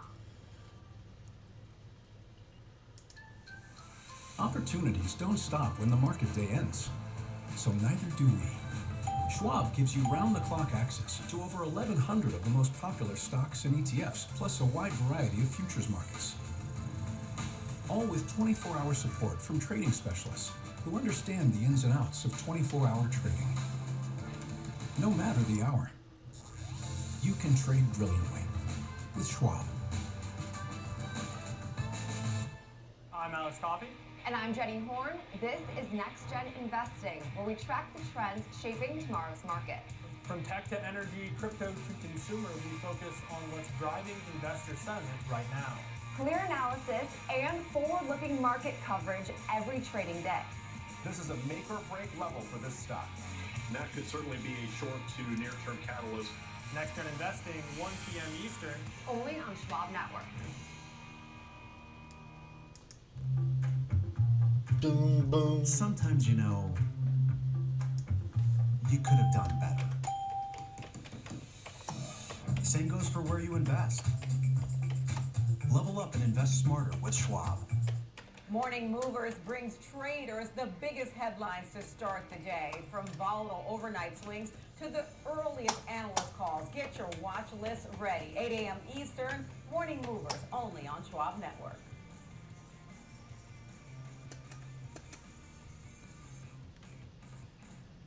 Stay connected to what moves markets. Download the Schwab Network app and stream live coverage wherever you are. Believe me, when it comes to investing, you'll love Carl's Way. Take a left here, please. But there's a... Carl's Way is the best way. Is it? At Schwab, how I choose to invest is up to me. Exactly. That's I can true. invest and trade on my own. Yes, and I let them manage some investments for me too. Let's move on, shall we? No can do. I'll get out here. Where are you going? Schwab. Schwab, a modern approach to wealth management. Opportunities don't stop when the market day ends. So neither do we. Schwab gives you round-the-clock access to over 1,100 of the most popular stocks and ETFs, plus a wide variety of futures markets.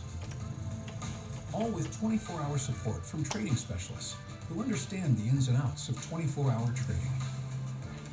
No matter the hour, you can trade brilliantly with Schwab.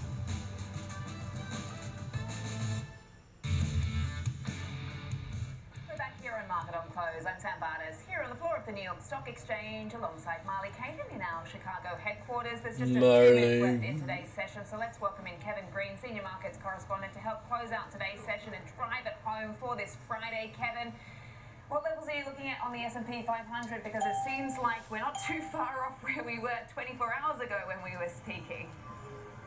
Yeah, we are seeing a little bit of weakness here, kind of going into the close. What you really want to do is try to hold the 67.20 level. We're trading around 67.16 at this point in time. So what we really want to do? A little bit of selling pressure after the market on close order. I disagree. Sell side imbalance. So overall, when you're kind of looking at the performance of the S&P 500 for today, and what we kind of highlighted this morning was the fact that 67.60 was going to be the area of potential resistance. We got to 67.50, kind of a whole number when you're looking at strikes for on the call side here. Saw a little bit of a rejection. Did see a sell-off. We tried to bounce, had a decent hammer candle, but now we are once again moving to the downside. And what you want to be able to do is hold 67.20 if we're able to. If not, we do have some pen risk at 6,700 based on the open interest on the call and we have less than 3 minutes left on the volume today. Right now, we have around 12 contracts for the 0 DTE options that are expiring today, obviously, that are trading over 100,000. So every day, day by day, we get to see more volume on the 0 DTE options, and that is also once again a mechanism for short-term traders to place bets in the market, if you will, but also could actually drive some of this price action. We did see some weakness when it came to Tesla, as well as some other companies that are out there, which is why the NDX, for the most part, is actually in the red for today. But overall participation, 66% of the stocks in the green, but it's a little bit more defensive positioning, as well as sectors that are a little bit more sensitive to interest rates.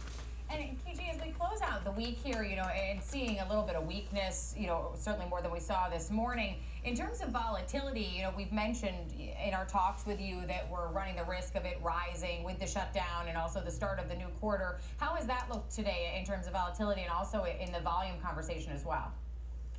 Yeah, so from a volatility standpoint, we actually did see it, let's just say it kind of stayed at around the same levels that we started off the day with, but you are still seeing elevated volatility if you're kind of matching that or comparing that to high yield credit spreads, and those are actually really good indicators that we could see markets moving potentially to the downside and or hedges being placed in the market in order to protect from some downside risk over the near term here. And from a volume standpoint, if you're looking at it from an options view, we actually are seeing elevated volume on options trades. Now what's this here chart? Somewhat mixed at this point in time. This is interesting. What the heck is this? New all-time highs. That volume does come in a little bit light, but what you'd like to see is a little bit of a backfill next 2 to 3 days in order for us to really confirm this price action. And what do I got here? I've never noticed this before. Moving forward here, but the technicals on the S&P 500 making higher highs, higher lows, holding a really key channel here since May. All of that still points towards bullish conditions for the market until we get a black swan event or we get a reversal in Fed policy. I think that you still have to look to the upside for more action here over the next couple of weeks and even months. Yeah, as you say, perhaps a bit of more defensive positioning here. Where'd that chart come? Now it's gone! Sensitive areas of the market catching a bid. Anything else stand out to you as we're just sort of seconds away now? What the heck? No, I mean, if you kind of look at the power plays today, what was actually very interesting on the utility front was the traditional utilities actually did catch a pretty decent bid. So the Nexteras of the world had a really nice move to the upside. Humana also, I think it had some... What the heck was that? United Health. Was I seeing things? Push the healthcare sector higher, and I think that was really the story for this week. If you're looking for a sector to talk about, healthcare was definitely... I had to have been. That outperformed. Yeah, I had 2 lines down here. Certainly the story of the week as far as the sectors are concerned, but we are just seeing a flat. Oh, shut up.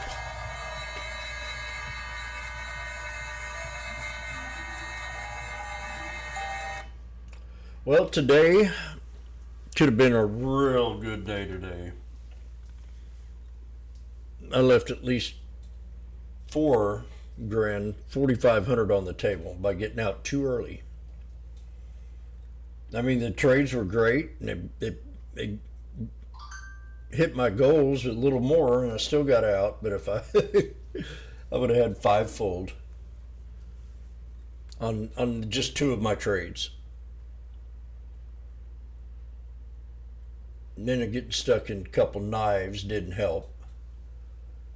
And I was able to get out of them green all but 1.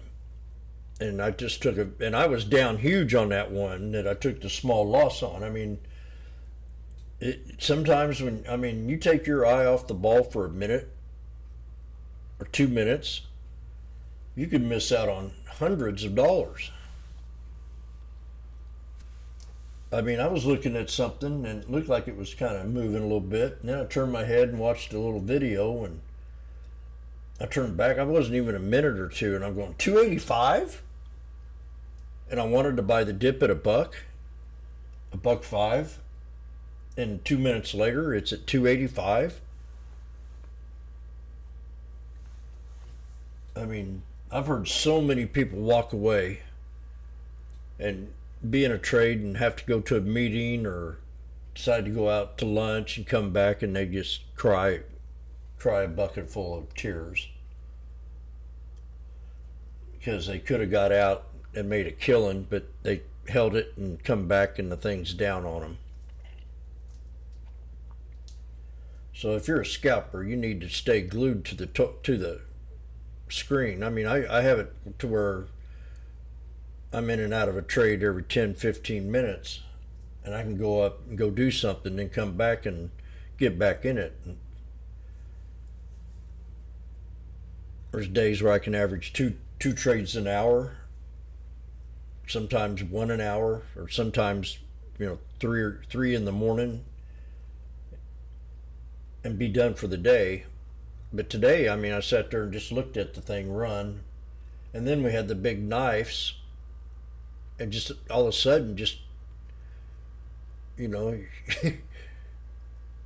knifing and you've lost everything. Lucky for me, I wasn't in them trades where it knifed today. I mean, geez. And then I bought the dip, and it knifed more, and I had to add on and do my thing. But I go in small, so when I go in the next entry, I can sometimes double or triple down, and cost me just as much as my first entry. And I buy 2 and then dip and buy 6 and have 8 contracts, and you can really bring that price down if you go in small. And that was today's strategy. And I felt very like we were going to get this pullback. I felt it in my blood. I felt it in my gut. And I was lenient to take any kind of trades. And it cost me this morning.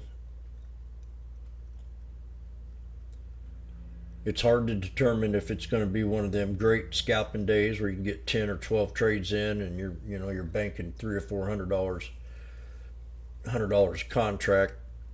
You do that 6 or 7 times, or if it's one of them days where you just need to kind of wait for the setups. And I think you can wait for the setups every single day.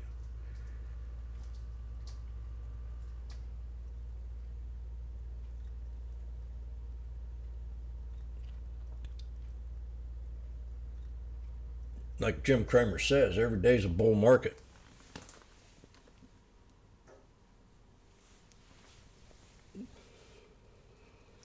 And I'm boasting about the market doesn't care about the jobs report, but the fat cats rely on it, and because they're fundamental traders, they got to have something to go on.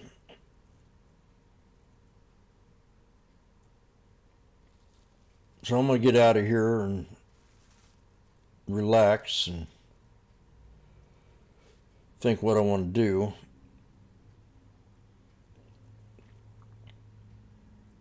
Kind of just want to relax, clean up a little bit, clean the kitchen, watch some videos. I like watching YouTube. I got this new chick I love watching. She's really sparky. I mean, there's some good people out there. I'm going to see if she's up here. I'll share it with the room. Or I might have. Let me see.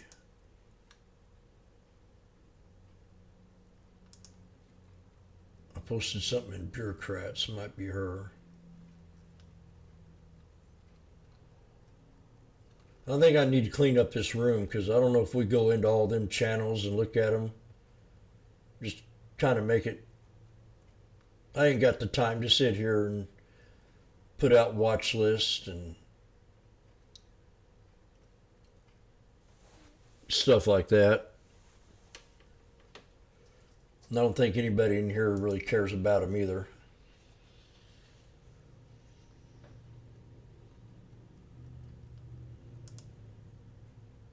Yeah, there she is. I just love this chick.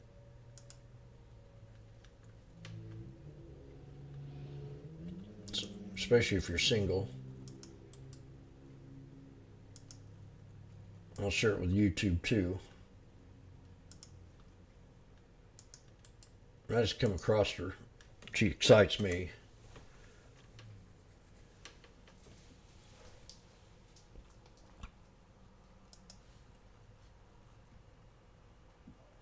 Everybody on YouTube, have a great weekend.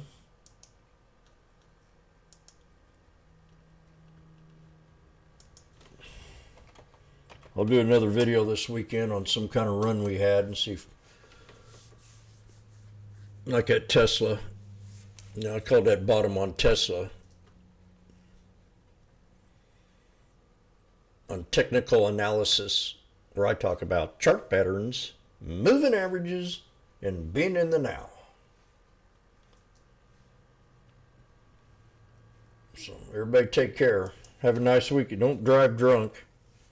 I hope y'all did what I asked you to do yesterday. Do something nice for somebody. If you ain't told your woman I love you or I care for you, and is there anything I can do to make our relationship better? Or a family member that you're not getting along with, is there anything I can do to kind of hinge the divide?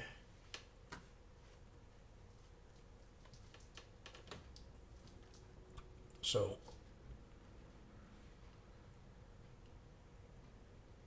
pay attention to my videos, and if I have any, hit that like button when I do them.